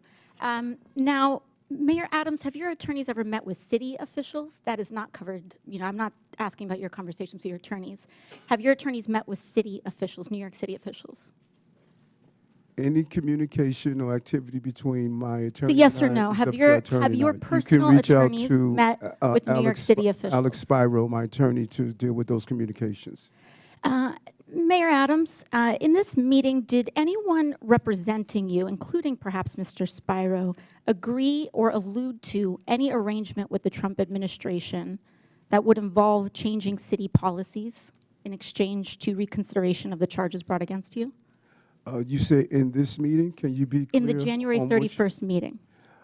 Again, there was never any agreement, never any quid pro quo. and That's I not what did I'm nothing asking. wrong. Never any agreement, never any quid pro quo. Was there an and allusion nothing- to and a nothing shift that in I've New York done City wrong. policy? Gentlelady's time's expired. And I just want to remind everybody, Mayor Adams is here voluntarily, and we appreciate that. The topic of the hearing is about our illegal alien problem and the drain on the cities and what the solution is. So Chair now recognizes Mr. McGuire from Virginia. Thank you, Mr. Chairman, for convening this important hearing. The American people deserve answers on the disastrous policies of sanctuary cities. As a veteran, as a Navy SEAL, I hope what I'm about to say is common sense. If somebody saved your life on the battlefield, you wouldn't care if they were pink or blue or male or female or Democrat, Republican, or independent. We're all people. This is not a race, religion, or creed thing. This is our American people, we the people, are being robbed, raped, and killed by these criminals that are coming across our border. My first question is just a yes or no.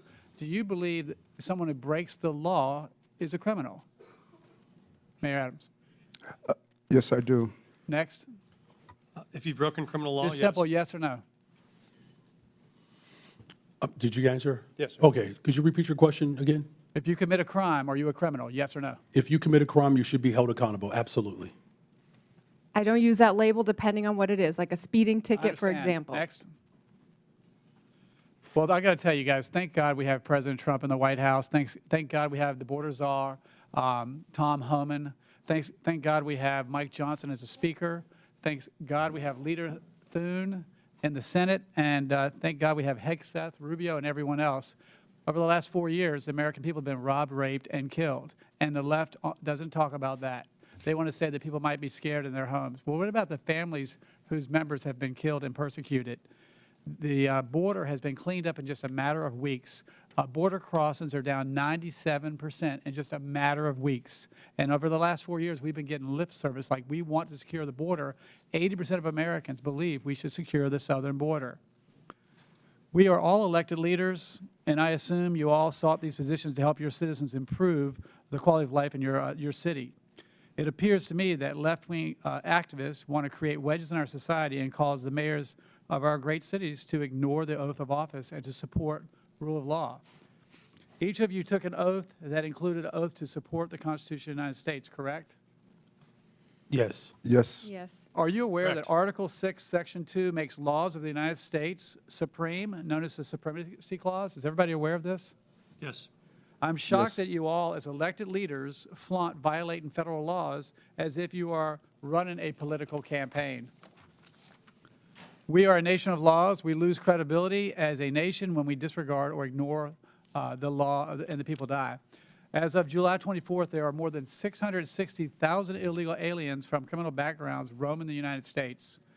It is estimated that a total added cost of illegal aliens nationwide is $150 billion per year since the start of 2023. The federal government has spent more than $1.45 billion reimbursing local jurisdictions and non-governmental organizations that provide travel, shelter, and other service to illegal aliens.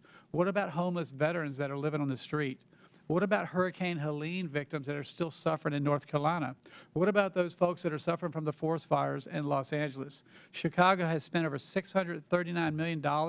Denver spent over $365 million. Boston is spending potentially, well, about $1 billion annually. And New York City estimates it could potentially spend $12 billion on illegal aliens from 2022 through fiscal year 2025. If you were the president and you found that your cities were spending billions of dollars against the interest of your citizens in violation of the Supremacy Clause, don't you think you would have cause to consider withholding federal funding? Yes or no? No answer? No, because we've not violated any federal law. Yes, you are making the taxpayers of this nation foot your bill for your potential whims that you don't agree with is wrong, and that is getting people killed. Mayor Wu, in the Boston area alone, Tom Homan said there are at least 9 accused child rapists. That is who local inaccurate. That is authorities- false. My time. That is false. Local I'd like authorities to see the refuse to facts turn on over that. to Again, US put him under Immigration oath and ask the Customs questions Enforcement. here. How could you do that to your citizens? It sounds like you care more about your politics than the safety of your citizens. Imagine the parents of those children abused by someone you all released into society. Congressman, our It safety could have been statistics prevented. are the lowest in the country, In my lower than your district. A little girl was age 14, was raped by an illegal alien. He was released from jail 4 times because it seems, and a lot of you guys on the left, you believe that criminals are good, police are bad, and no one cares about the victims. This horrific crime was avoidable, but it was sanctuary policies like yours that allowed the offender to travel to the U.S. and end up in my district. And with that, I yield. Gentleman yields. Chair recognizes Mr. Min from California. Thank you, Mr. Chair. I want to take a moment just to note that once again, this committee is failing to do its job and actually exercise oversight in the way it should. My phones are ringing off the hook with people who are angry as hell about what they see as the rampant corruption of this administration, the illegal activities of Elon Musk and Doge, and the massive cuts to Medicaid that Republicans voted for last week. Literally not one person has called to ask about the immigration enforcement priorities of the cities I represent, let alone Boston or Chicago. This hearing is an attempt to distract from the actual waste, fraud, corruption, and abuse that is happening at unprecedented levels in this country right now. So thank you to the witnesses. I want to start off with a few simple yes-no questions for you all. First, please raise your hand for the mayors if you are aware of any laws or policies that prevent federal authorities from enforcing immigration in your city. Okay, no hands are raised. Please raise your hand if you're aware of any cities or states in America that have laws or policies that prevent federal authorities from enforcing immigration law. Any cities or states. Okay, I just want to know for the record again, there are no hands up. And as your answers make clear, this whole sanctuary city, quote-unquote, debate is a sham. There's no place in America, not one, that actually provides sanctuary from federal law, period. The real issue here is whether state and local governments should spend scarce taxpayer dollars to help the federal government enforce its immigration priorities.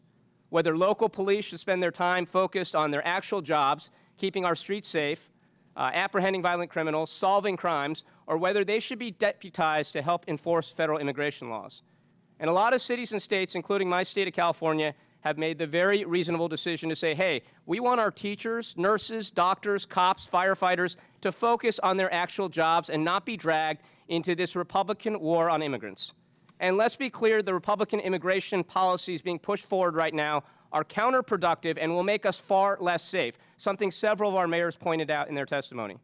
Look, I support a 100% ban on all illegal border crossings, but the reality is we already have over 10 million people here in this country without proper immigration status, many of whom have been here for decades. And if you have ICE agents patrolling our courthouses, police stations, and hospitals, that means that those undocumented immigrants are not going to go anywhere, but they are going to stop reporting crimes or seeking medical care, and this makes us all less safe from the rapists and murderers out there. Now, recently, my Orange County Sheriff, Don Barnes, a staunch conservative, issued a statement outlining his position on immigration enforcement. And here's what he stated. The Orange County Sheriff's Department does not enforce federal immigration law. It is not part of our primary mission, and we remain focused on violations of state and local laws. The department will provide for your safety and respond to your calls for service regardless of your immigration status. We do not and never will ask the immigration status of victims, witnesses, suspects, or those who call to report crimes. We enforce state and local laws equally without bias and without concern for your citizenship. Now, I actually think this is a pretty good summary of what each of you are describing happens in your cities, a situation where the federal government enforces immigration law while states and local authorities enforce state and local laws, and it makes a lot of sense. I don't know what my colleagues on the other side think, but I don't want my police focused on immigration status and asking people about that. I want them focused on preventing violent crimes. But with that, I want to shift gears to address Mayor Eric Adams. Mayor, as has been well discussed in this committee, you are the first sitting mayor in modern New York City history to be indicted while in office. Last year, of course, you were charged with numerous felony counts for soliciting and accepting bribes for nearly a decade from foreign nationals, businessmen, and others, including illegal campaign contributions and luxury travel. On February 10th of this year, the Trump Justice Department instructed federal prosecutors to drop charges against you. This decision caused 7 federal prosecutors, including a Trump appointee, to resign because they believed this was such an enormous miscarriage of the rule of law in law enforcement. Now, as some of my colleagues have pointed out, this was widely reported as a quid pro quo. I know you've denied that. I know you're probably limited in what you can say. But a lot of people out there, including a lot of people in New York City that I know, believe that these charges were dropped in exchange for a quid pro quo for your agreement to help the Trump administration enforce its immigration policies. So my question for you, Mayor Adams, is actually a very simple one. It's clear that whatever your intentions, whatever actions you take, whether on immigration or anything else, you do not enjoy the trust and confidence of the people of New York City. So my question is, why haven't you not resigned yet, and do you plan to resign today or anytime soon? I'm really surprised after you laid out your strong belief in the country It's a and yes/no question. and what we stand for, that Why you are haven't you acting resigned to yet, take away Mayor the Adams? power Why have you of not the resigned people. yet? The It's people not of a the question that city gets to your elected lawyers. me to be Why the have you mayor, not resigned yet? and Please you answer should the not be a question. hypocrite and ask the people of the city power to be reserved for them. Why have you not I resigned was yet, and elected do by you the people of the intend to city, resign anytime and you soon, don't Mayor? live in the Gentleman's city. time's expired. Gentleman's time's expired. Chair recognizes Mr. Jack from Georgia. Mr. Chairman, thank you for convening this hearing, and I'd like to begin by offering some thoughts about our colleague from Texas, Congressman Sylvester Turner, who sadly just passed away, as some of you may know. Congressman Turner was a former 2-term mayor of Houston, and as our witnesses can no doubt attest, being the mayor of a big city is not easy.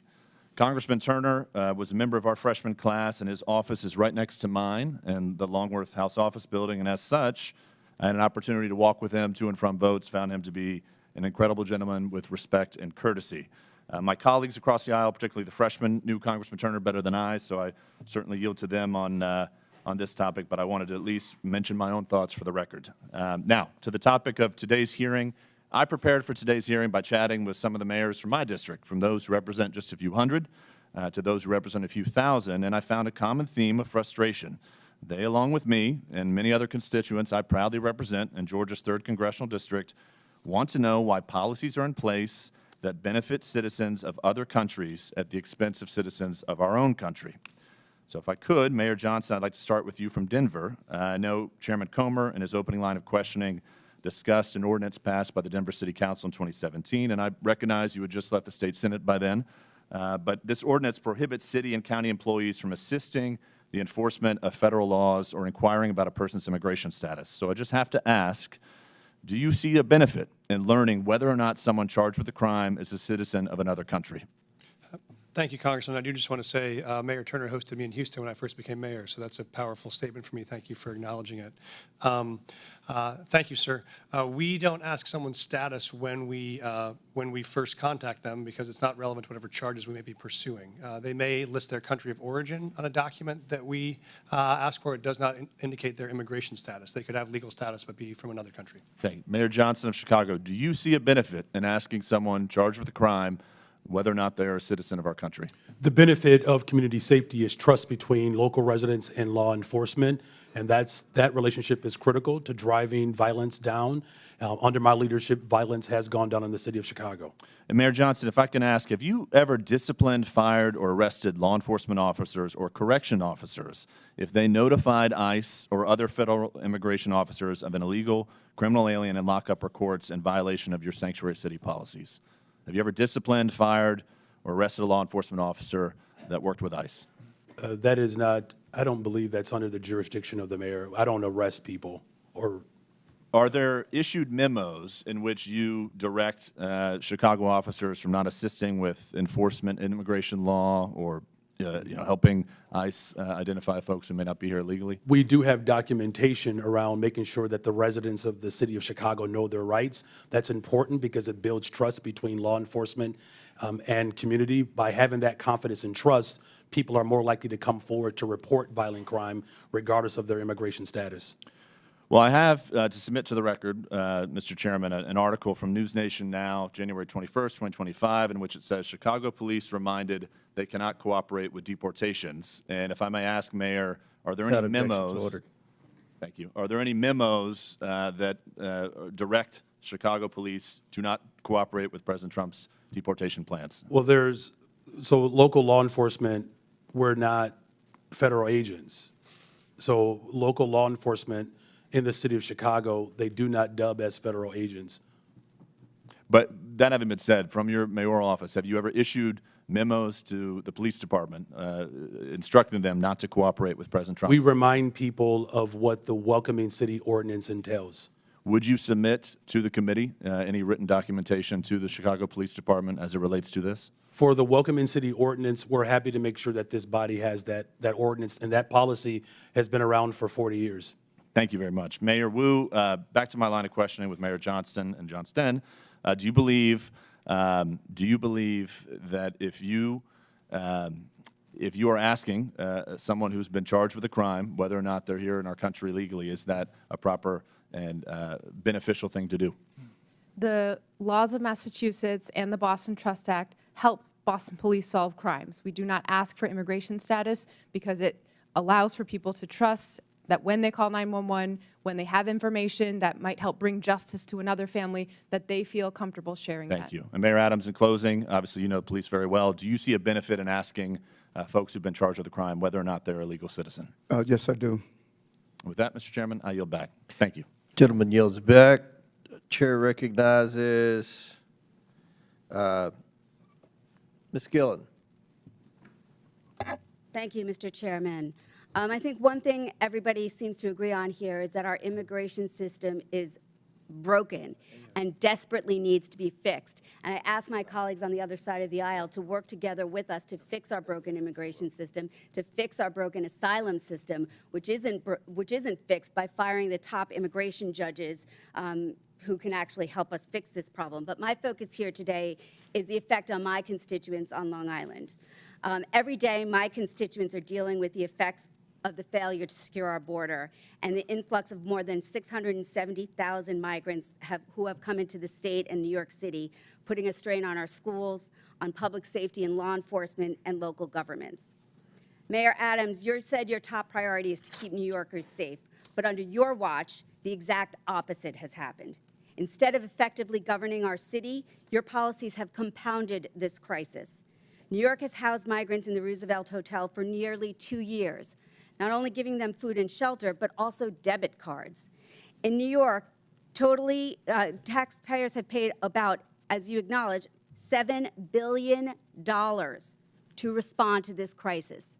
That figure is outrageous. And now, instead of stopping the bleeding, you are going back and asking the taxpayers of New York to spend another $1 billion on this crisis. While you focused on your own personal problems, crime has skyrocketed in New York, increasing 20% since you took office in 2021. An AP poll has said that the majority of Americans agree that undocumented people who commit violent crimes should be deported, including 79% of Democrats. But what have you done? I was astounded to hear that ICE was prevented, even if they knew there were gang members in the Roosevelt Hotel, from actually doing anything to get those gang members out of there. Mayor Adams, what have you done and what is your answer to the taxpayers of New York for the money that has been spent on this crisis? You raise several things, and there's a level of inaccuracy in some of the stuff you raise. When you look at our crime numbers, I'm not sure where you got those from, but we could give you an accurate account of our crime numbers.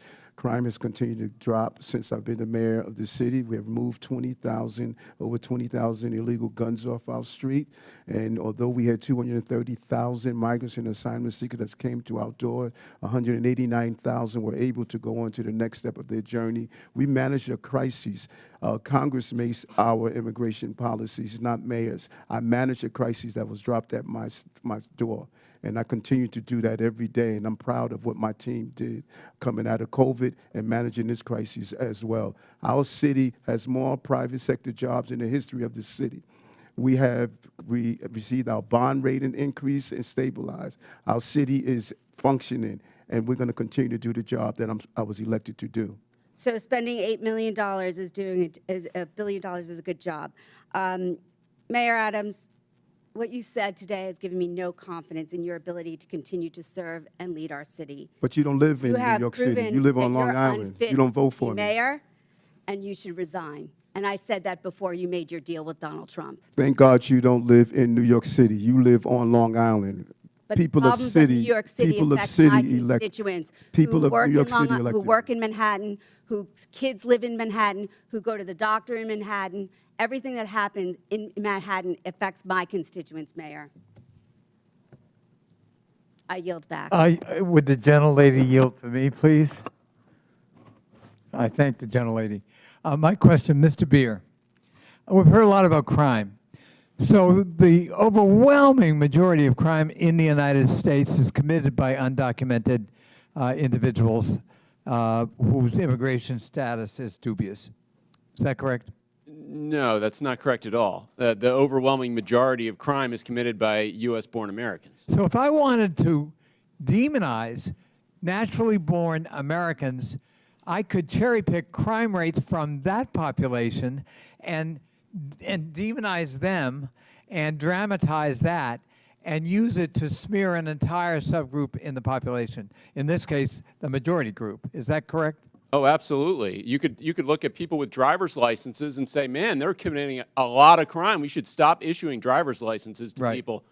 I think that's really the sham and the shame of what people are doing in terms of political exploitation of a population this country needs if we're going to grow and protect the social safety net for the future. Thank you. Chair recognizes Ms. Green from Georgia. Thank you, Mr. Chairman. Thank you for coming before our committee today. In the past 4 years, our nation has been invaded by millions and millions of people who have crossed our border. There's also millions of what's called known gotaways. These are people that our government has no idea where they came from, who they are, what they're going to do in our country. And many of these known gotaways could be criminals. They could be part of the narco cartels. They could be terrorists. We don't know who they are, and there's millions of them here. This country has also been the victim of fentanyl. This is a dangerous chemical that comes from China, is made into pressed pills in Mexico and Canada, and illegally distributed into our country by the cartels. On average, 200 to 300 Americans die every single day from fentanyl. Not die, they're murdered. They're murdered. Americans have also been victims of all types of illegal alien crimes. One family in particular, Lakin Riley's family, I know them personally, and her death was absolutely horrific. Jose Ibarra entered the United States illegally on September 8th, 2022, near El Paso, Texas, with his wife and son. He was detained by the U.S. Border Patrol, but soon released due to overcrowding at detention facilities. After his release, he was transported to New York City, arriving around September 15th, 2022. The following summer, he was arrested by New York Police Department and charged with acting in a manner to injure a child. Injure a child. And a driver's license violation. Before an immigration detainer could be issued, NYPD released Ibarra according to ICE. He later, after this release, moved to Athens, Georgia, where he was cited for a misdemeanor for shoplifting in 2023. This guy got arrested multiple times. He was stopped at the border, but he was continually released. Just a few months later, he brutally murdered Lakin Riley. Mayor Adams, do you agree that Lakin Riley would still be alive today if New York Police Department hadn't released Jose Ibarra after they arrested him? Despicable crime. And as a former law enforcement officer, I respond to these crimes as the mayor as well. And I believe people like that should be held accountable. And I've advocated to stop this revolving door criminal justice systems like him to come out and hurt innocent people. I wish we would have had the power to prevent that from happening. Mayor Adams, will you continue sanctuary city policies in your city? That policy is by law.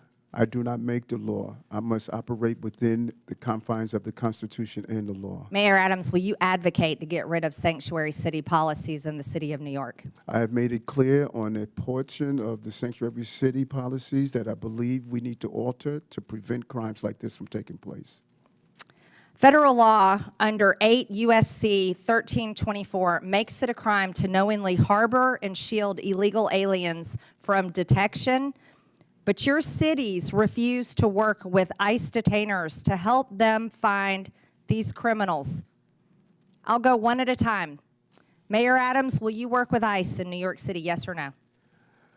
ICE is part of our criminal justice apparatus, and I will work with my city, state, and federal agencies to keep our cities safe, no matter who they are. Mayor Johnston, will you work with ICE to protect your city? We do work with ICE right now, Congresswoman. When they send us information about someone they would like access to, we send them notice when and where we will release them, and they can pick them up. We've done that 1,226 times. We will keep doing it. Will you end sanctuary city policies? We think the policies that we have right now allow us to work with ICE and to stop crime, and we'll keep doing that. Mayor Johnston, will you work with ICE? Our local law enforcement, Chicago Police Department, we work with federal agents on a variety of issues: drug trafficking, sex trafficking, getting guns off the street, and we will continue to work with federal Will you agents. stop harboring illegal aliens? Will you end sanctuary city policies? So the city of Chicago, we do not harbor criminals. We do not harbor undocumented individuals. We comply with all laws. Mayor Wu, will you work with ICE to protect Americans, legal Americans in your city, and end sanctuary policies? The Boston Police work with ICE and federal agencies every single day on criminal matters and hold people who are committing crimes accountable. Chairman, if I may, I'd like to enter for the record, according to the U.S. Constitution, giving aid and comfort to the enemies of the United States is an act of treason, and those that violate that should be Without held objection, so accountable. ordered. Thank you. Chair Dale recognizes Ms. Ocasio-Cortez. Thank you, Chairman. Now, Mayor Adams, are you aware that the former acting U.S. Attorney Danielle Sassoon was present at the January 31st meeting between your lawyers and federal prosecutors? As I stated, and you, Congresswoman, you appear to want to ask the question over and over again, and so I could only No, give these you are the very different appropriate question questions, over and over again. That this Okay, case is I in front of understand. Mayor Judge Adams, are Ho, you not and answering Joe this Ho question because you believe you will be able to incriminate respond yourself? to the movement I of this understand. case. I Mr. in Chairman, I deference to would him, like I to would like submit have him to handle the it. congressional record Danielle Sassoon's resignation letter from the U.S. Attorney. Without objection, so ordered. Thank you so much. In her letter, the former acting U.S. attorney, a registered Republican, a former clerk for Antonin Scalia, was appointed by President Trump to serve as acting U.S. attorney, was present at the January 31st meeting between Mayor Adams' attorneys and federal prosecutors. After that meeting with attorneys, the acting U.S. attorney resigned rather than dismiss the charges against Mayor Adams. In her letter, which I have just submitted to the Congressional record, Ms. Sassoon stated that during that January 31st meeting, Mayor Adams's attorneys, quote, repeatedly urged what amounted to a quid pro quo, describing it as a, quote, improper offer of immigration enforcement assistance in exchange for a dismissal of his case, end quote. The acting U.S. attorney has submitted a former acting U.S. attorney has submitted a letter. And Mayor Adams, do you know how many federal prosecutors total resigned rather than file the motion to drop the charges? It was reported that 7. 7, correct. Mr. Chair, I would like to submit another letter from Hagan Scotton, his resignation letter. Without objection, so ordered. Mr. Scotton was an assistant U.S. attorney who also attended the January 31st meeting between your attorneys and federal prosecutors. He also resigned rather than drop the charges. In his resignation letter, he stated, and I quote, "Our laws and traditions do not allow using the prosecutorial power to influence other citizens, much less elected officials." 7 federal prosecutors, the acting U.S. attorney, the assistant U.S. attorney, all gave up their entire careers, Republicans included, then drop these charges because of what they saw transpire in that January 31st meeting. This is important not just for the city of New York, but for the people of the United States of America. Because what is being alleged is genuinely not just about what may or may not have occurred from the mayor's office and with the mayor, but what is happening at the Department of Justice. And that's what I want everyone to understand. These are not Democratic U.S. attorneys. These are Republican U.S. attorneys that have trained under Republican-appointed Supreme Court justices who have stated that there is and suggested as well, that the prosecutorial power at the Department of Justice may be influencing what is occurring. And instead of carrying that out and carrying out the erosion at the Department of Justice, they would have preferred to give up their entire careers. 7 lifelong public servants involved in law enforcement, mind you. And to that, when it comes to the fact that this may or may not have anything to do with this hearing, respectfully, Mr. Chairman, this is about specifically immigration enforcement in terms of that. And this right here is the 4-alarm fire that everyone must be paying attention to. Because if it's not just in the mayor's office of New York City, what other city, what other individual, what other municipality leader can be next? For a party that talks about states' rights and municipal rights, we must defend, yes, the rule of law, including in the Department of Justice. And with that, I yield back. Gentlelady yields back. Chair recognizes Mr. LaHood from Illinois. Thank you, Mr. Chairman, and I thank you for allowing me the opportunity to wave on to this important committee hearing today. I want to thank the witnesses. I represent a district right outside of Chicago, the excerpts of Chicago representing Rockford, Bloomington Normal, Peoria. And I want to thank you, Mr. Chairman, for having this hearing. It's past time that individuals like the mayors we have before us come before us and explain to the American people why you continue to fail to enforce the laws of our country and allow illegal immigrants to flood into our communities. And it's clear to me that sanctuary city policies have significantly harmed our once great cities, which is very, very unfortunate. During my time as an elected official, I have strongly condemned the policy around sanctuary cities and the impact it's had on the state of Illinois. And I believe every sensible resident in Illinois knows these policies have further harmed the economy in Illinois, increased crime throughout our state, and endangered hardworking, law-abiding Illinois citizens. I want to turn my attention to you, Mayor Brandon Johnston of Chicago. As I've watched you over the last 2 years that you've been mayor, I've been amazed at how tone deaf you have been and how oblivious you've been to the decline of Chicago. And I say that looking objectively at a number of things. Out of control crime in Chicago, people scared throughout neighborhoods on the west side, south side, north side. Morale has never been lower with law enforcement and CPD. Record number of police officers leaving the force. We have been hemorrhaging people out of the city of Chicago to the suburbs and elsewhere where they feel safe. Record number of businesses fleeing the city of Chicago. You couple that with record deficits.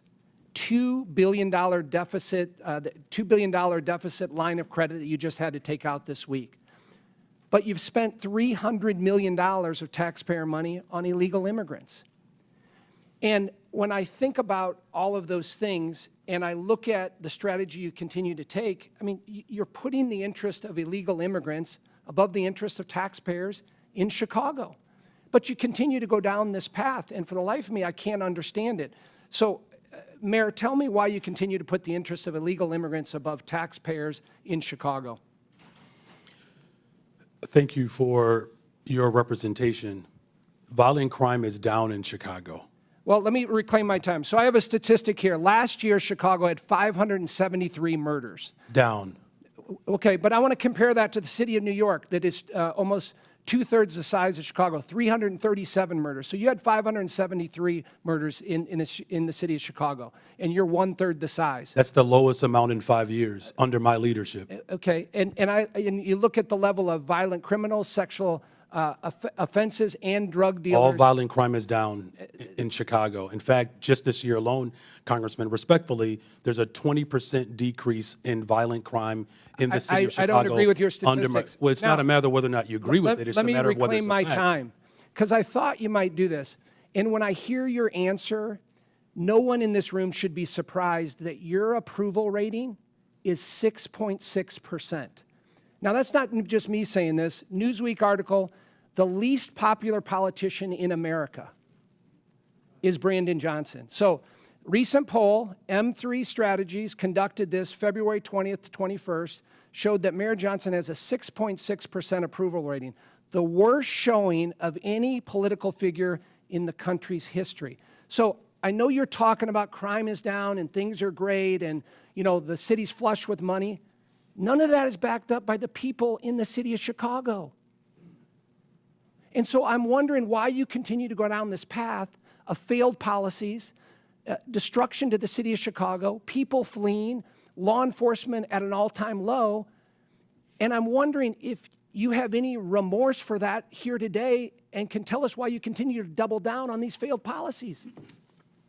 We've invested $1.25 billion for housing and economic development, particularly for Black Chicago. It's the largest investment in the history of Chicago. 45% increase in youth employment, particularly for Black and brown children. I will not apologize for my investments in the people of Chicago. We have one of the most diverse economies, the top universities. As violence continues to go down and investments continue to go up, that is what's most important. We've opened up 3 mental health clinics, the first mayor since the first Black mayor in the history of Chicago. I'm going to reclaim my invest in Mr. Mayor, I'm going to reclaim my time. in public health, and I will continue to make those investments. Your approval rating speaks volumes. Well, the people approve of my investments, and I will continue to make those investments. You're Thank you going the very wrong much. direction. You need to reverse your policies on sanctuary cities.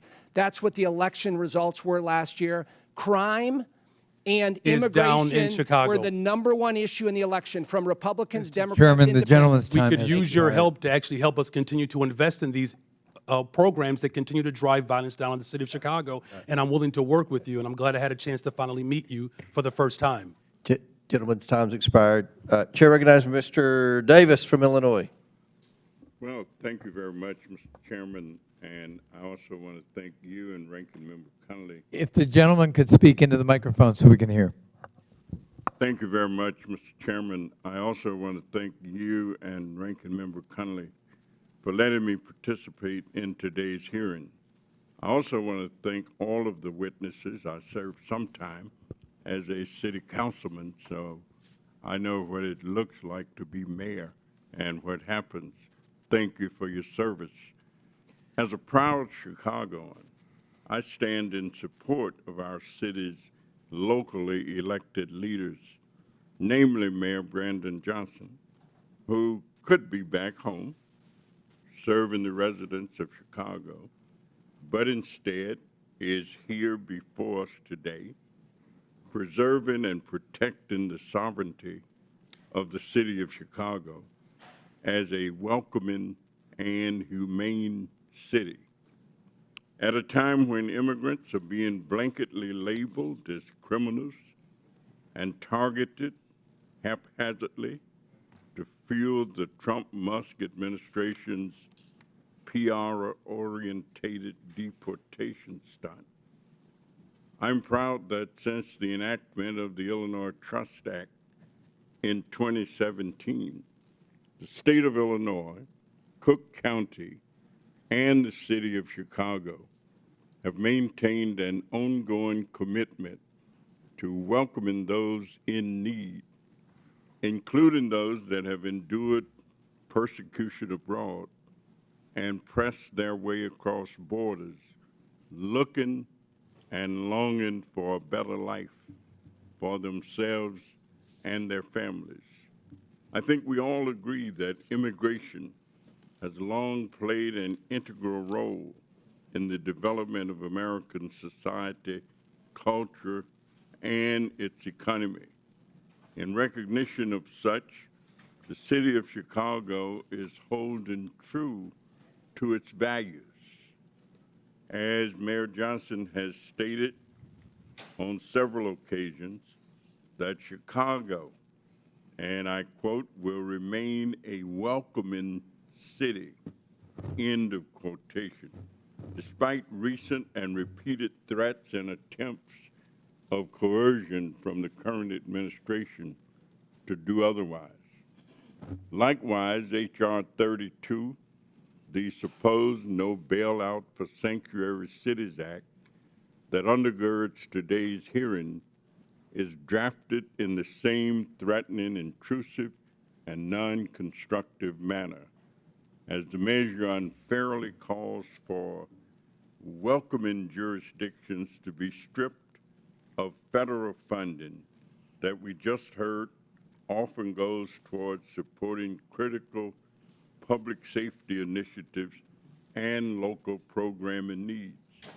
In fact, I would commend that the bill as drafted infringes on the constitutional balance of power between states and the federal government and will cause more harm than help if enacted. So, Mr. Mayor Johnston of Chicago, the Windy City, the city of the big shoulders, would you share with this committee what principles and concepts guide your thoughts and actions as you go about your task of being mayor for all of these people in Chicago? Thank you very much, Congressman Davis, for your leadership, and it's good to see my neighbor here today.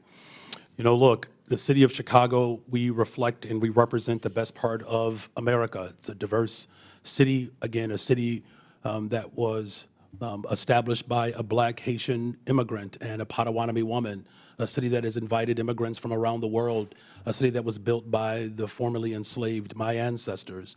And it's a very proud moment to not only represent the city of Chicago, but it is my honor. What we've experienced over the last 20 months since I've been in office, first of all, the city of Chicago is safer.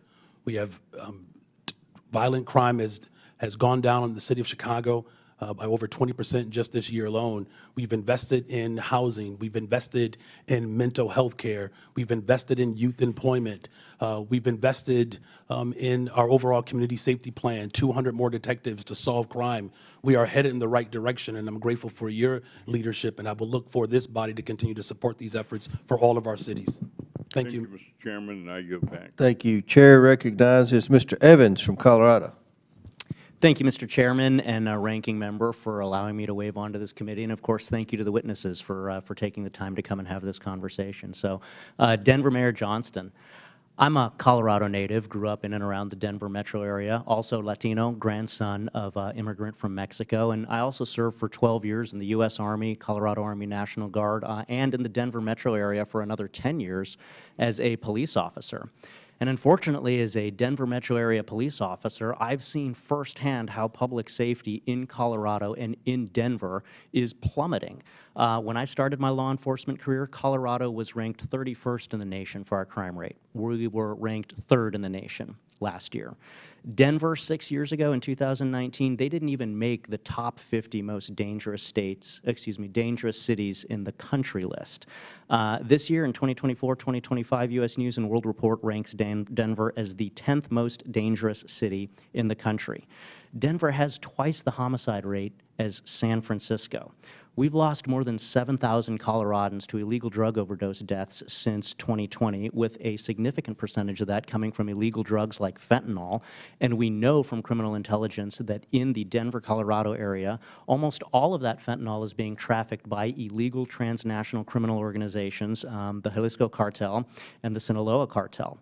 We've seen a massive increase, this is just a recent headline, we've seen an increase in Tusi, which is the drug of choice of Tren de Aragua in the Denver metro area, and we've seen headlines that show that overdose deaths in the Denver metro area remain stubbornly flat despite falling in pretty much everywhere around the country.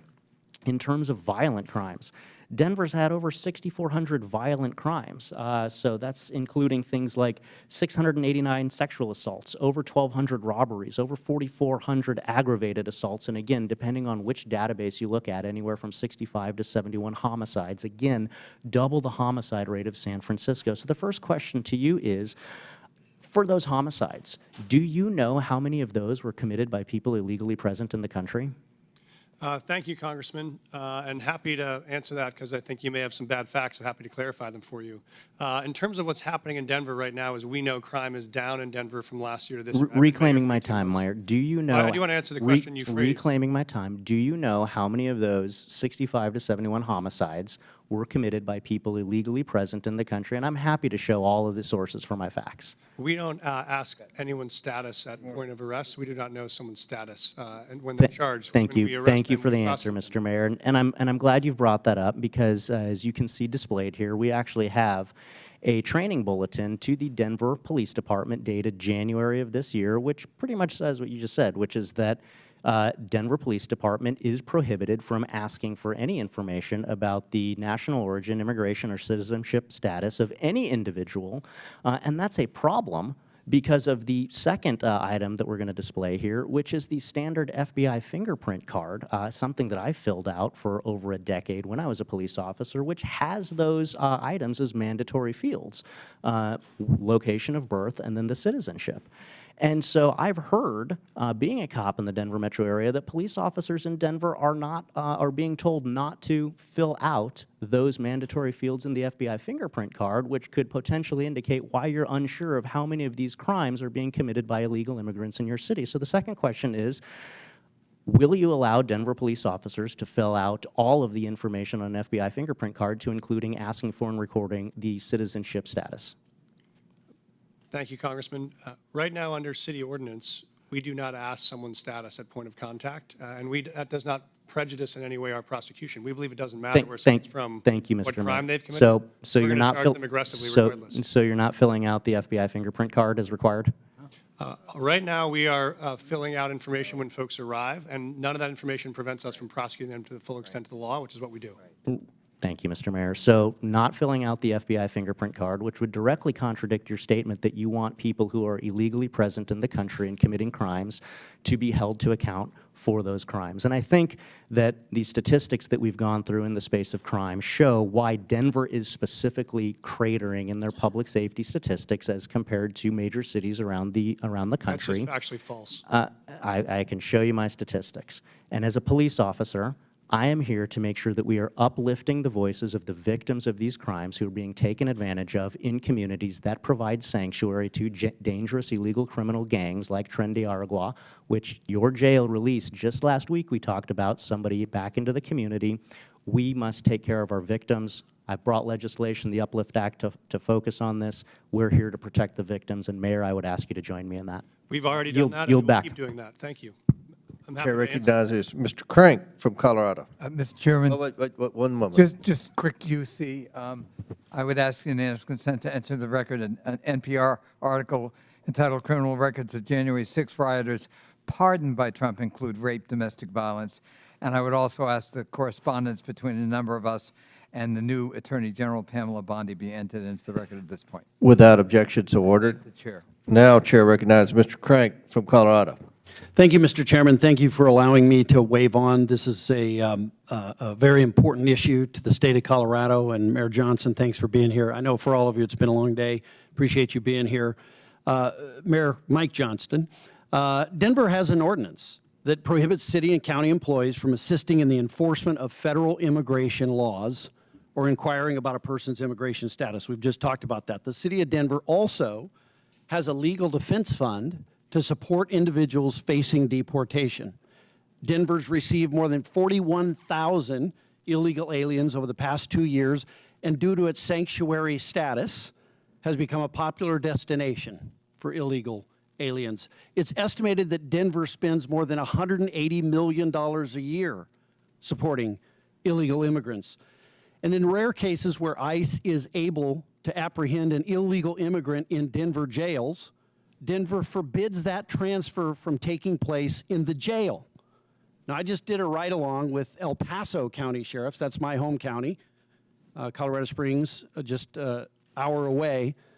I just did a ride-along with them for the safety of their officers, and the ICE officials. The community and the detainee do transfers in the jail with El Paso County officers present and with the handcuffs on. Now, that El Paso County method has never, ever resulted in the injury of an officer during the transfer. However, in Denver, you require that Denver Police Department release Tren de Aragua gang members to the quote-unquote streets, uncuffed, and hope that ICE agents aren't able to apprehend them on their own. That's the hope. Let's just be honest. With no Denver Police Department officer there to assist if the situation turns violent, that's irresponsible. And to be clear, there's no federal law that forces you to do it this way, Mr. Mayor. This policy and the danger that it creates is wholly a result of your policy as the city and county of Denver. Just last week, it resulted in an illegal Tren de Aragua member assaulting and biting an ICE agent because he was uncuffed and he was released by Denver to a parking lot. Now, you're putting police officers who you're sworn to help protect as their mayor at risk to score political points. And I think it's outrageous. It's unbecoming to your office, and it's a danger to the people of Colorado and the citizens of Denver. Now, we have this case, and I know you've talked about it today. Abraham Gonzalez, suspected TDA gang member, released from Denver County Jail, as I mentioned, due to Colorado's sanctuary policies. This is a post by ICE. Was forced to arrest him in public. ICE was forced to arrest him in public where he assaulted officers, sanctuary policies, endanger communities, and law enforcement. That's their post. I'd ask that this be entered into the record, Mr. Chairman. Objection, so ordered. Mr. Mayor, yes or no? Would you feel safe if you were alone in a parking lot with a Tren de Aragua gang member? We did not put a situation where someone Just was yes or no?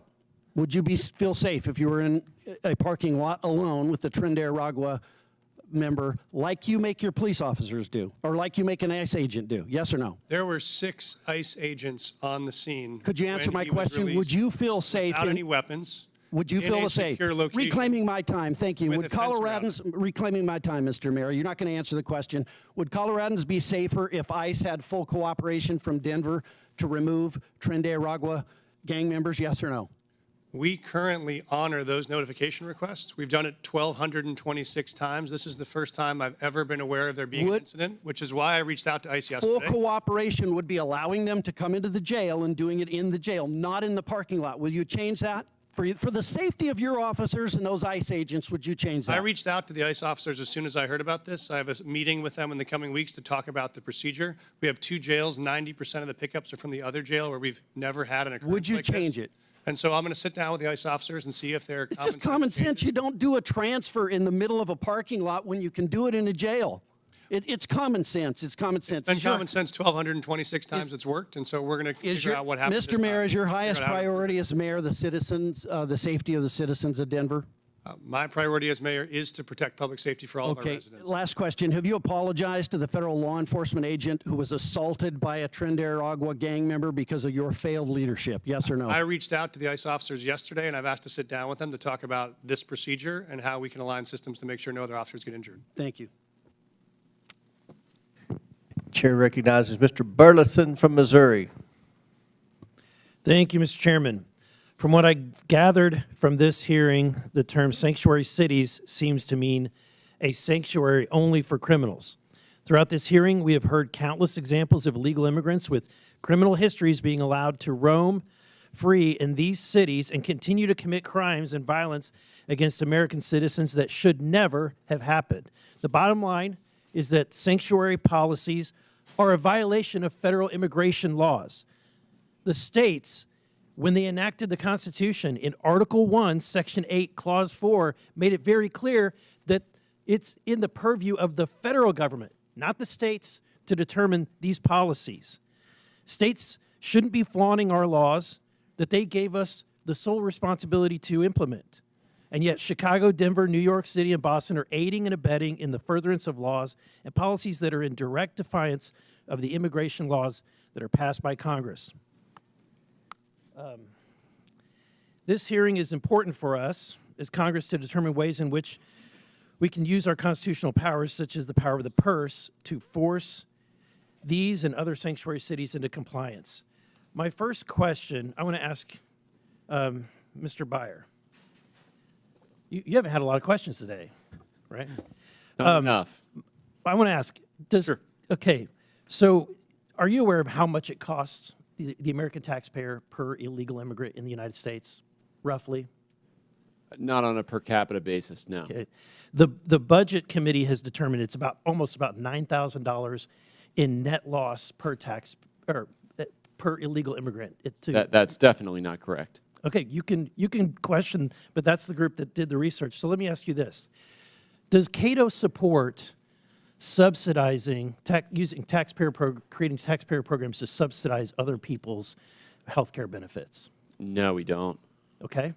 Does Cato support using taxpayer dollars to support people staying in hotels? Definitely not. Okay, just wanted to get that cleared up because I was worried where Cato stood. Mr. Adams, you stated that the migrant crisis. Wait, first, I want to ask this question from everybody on the panel. Is there a difference between, if there's a difference between the ICE detainer and a criminal warrant, which one would you honor? I'm sure I understand the question. You said there's a difference between an ICE detainer and a criminal warrant? Yes. We would always honor an ICE detainer that comes with a judicial warrant.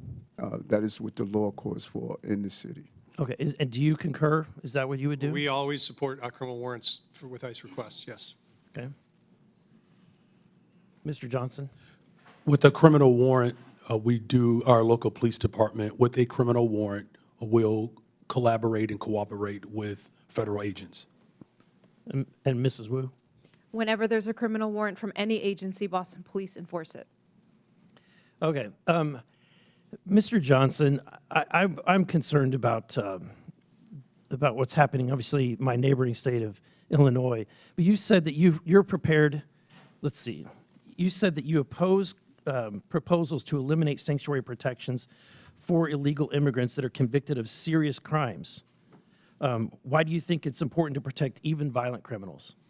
We do not protect violent criminals. In fact, my top priority is to make sure that the people of Chicago are safe. Our local law enforcement work hard every single day to ensure that. That's why I invested in more detectives so that we can actually solve crime. And as a result of the work that I've done in my leadership, crime has gone down since I've been mayor. Mrs. Wu, you've said multiple times, you made it very clear that you're a welcoming city, knowing that there is a cost to the taxpayer. What's the acceptable number? Is there any acceptable or reasonable limit that you would consider before your city is overrun? We are a city that is the safest in the country because everyone feels connected to city services. Everyone can So call there's 911. you have no answer. There's no capacity that's too much. Congressman, respectfully, I'm the mayor of Boston. I don't get to decide who comes into our country and where they go after that. Our job is to keep people fed and healthy and safe when they arrive in our city. And we do that in order to make sure that everyone across our community is safe. Resources are strained, but I would ask you to please do your job and be part of passing bipartisan legislation that would allow us to do what we want to do. We passed HR 2, but what's been made very clear is that we don't need to pass laws. All we need is a new president. My time has expired. Gentleman's time's expired. They've called for votes, but we have one last question. Mr. Hurd from Colorado. Thank you very much, Mr. Chairman. Good afternoon. Mayor Johnston, it's nice to see you. Thanks for coming. I have a question about Denver's policies that I fear have made it a magnet for migrants and have drawn tens of thousands to Denver in a short amount of time. Given the strain that's being placed on city resources, is there a limit, and this might be similar to a question that was just asked before, if another wave of arrivals begins, does Denver have a contingency plan, or is the commitment to being a sanctuary city truly open-ended no matter how many come? Thank you, Congressman. And we have adjusted our policies when we were facing some of the fiscal crisis around this. We were hoping for the Senate bipartisan immigration bill to pass, which would have provided some resources to interior cities. When that didn't, we had to make adjustments. And so what we've done now is we've really focused on connecting people to work. So those folks that arrive, we think the most important thing is for them to be able to work and support themselves, pay their own taxes, pay their own rent. And so we've run work authorization clinics to help people get legal work authorization. If this body could help us accelerate the rate of work authorization, we would not need to spend any public resources at all because folks want jobs they could support themselves. So that's been our real focus.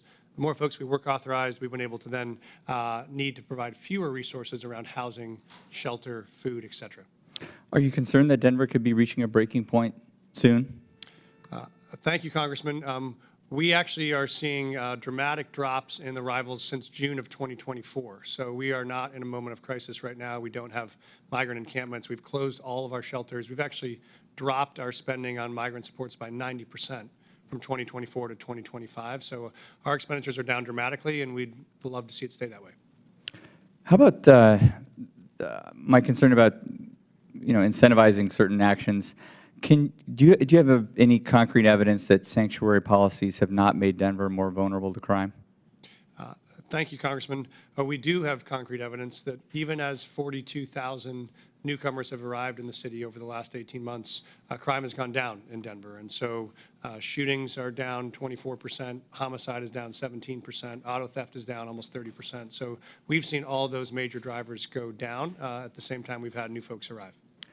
And that's because of the sanctuary policies or in spite of them, or what would those numbers be absent the policies in Denver that incentivize these behaviors? Thank you, Congressman. We see them as unrelated. We are continuing to make a strong stand on public safety. We're continuing to find ways to integrate folks who have arrived on our city in the middle of the winter with no clothes or support, and we've been able to do both. We've also made historic reductions in homelessness at the same time that we were facing this declarative emergency on homelessness, because that was our top priority, and we've become the largest big city in America to end the cycle of street homelessness for veterans. So that's been equal part of our focus at this same time. So just so I'm clear on your testimony, you don't believe that there's any evidence that the city of Denver's policies have made Denver more vulnerable to crime? No, sir, I do not see any evidence that it has. Okay. If violent criminals are exploiting these protections, are you willing to reconsider aspects of the city's policies to prioritize public safety? Thank you, sir. We are very aggressively pursuing violent criminals right now. In fact, we're doing it in collaboration with many federal agencies. We have a Raven task force we launched, which has been focused on disrupting gang activity. That's why we've been so successful in managing and reducing the presence of TDA in the city. It's how we helped reduce the presence of MS-13. So we have aggressive actions going on and partner with federal agents, and that's working. One of the concerns that I've heard, Mayor Johnston, in Western Colorado and Colorado's 3rd Congressional District and also in Southern Colorado is that there are illegal immigrants here that are coming to, or that are in Denver that are then relocating to Western and Southern Colorado. Are you aware, or can you confirm that the illegal migrants that are in Denver, that were in Denver, have stayed in your city and have not traveled to other parts of the state? Thank you, sir. Obviously, as you know, when folks arrive to Denver, whether they come from Carbondale or Grand Junction or Chicago, we don't track where they go. It's a free country. If they choose to move to Lakewood or to move to Pueblo, we wouldn't know. We just provide the emergency services to make sure they're not freezing on the streets. And so that's our focus, but we don't track anyone's long-term trajectory, whether they're a native-born or an immigrant. Would it surprise you if there were individuals that were leaving Denver that were relocating to other parts of Colorado? It wouldn't surprise me that folks were moving in the same way it doesn't surprise us that folks are constantly relocating to Denver from other parts of the country as well. Okay. Thank you very much, Mayor Johnston. Mr. Chairman, I see my time has almost expired, and I yield the remainder back. Well, thank you very much, and that's it. In closing, I want to thank our witnesses for being here today, and believe it or not, this is the best behaved this committee's been all Congress. So I want to compliment my ranking member, Mr. Conley, and again, thank you for your testimony today. I look forward to further discussion.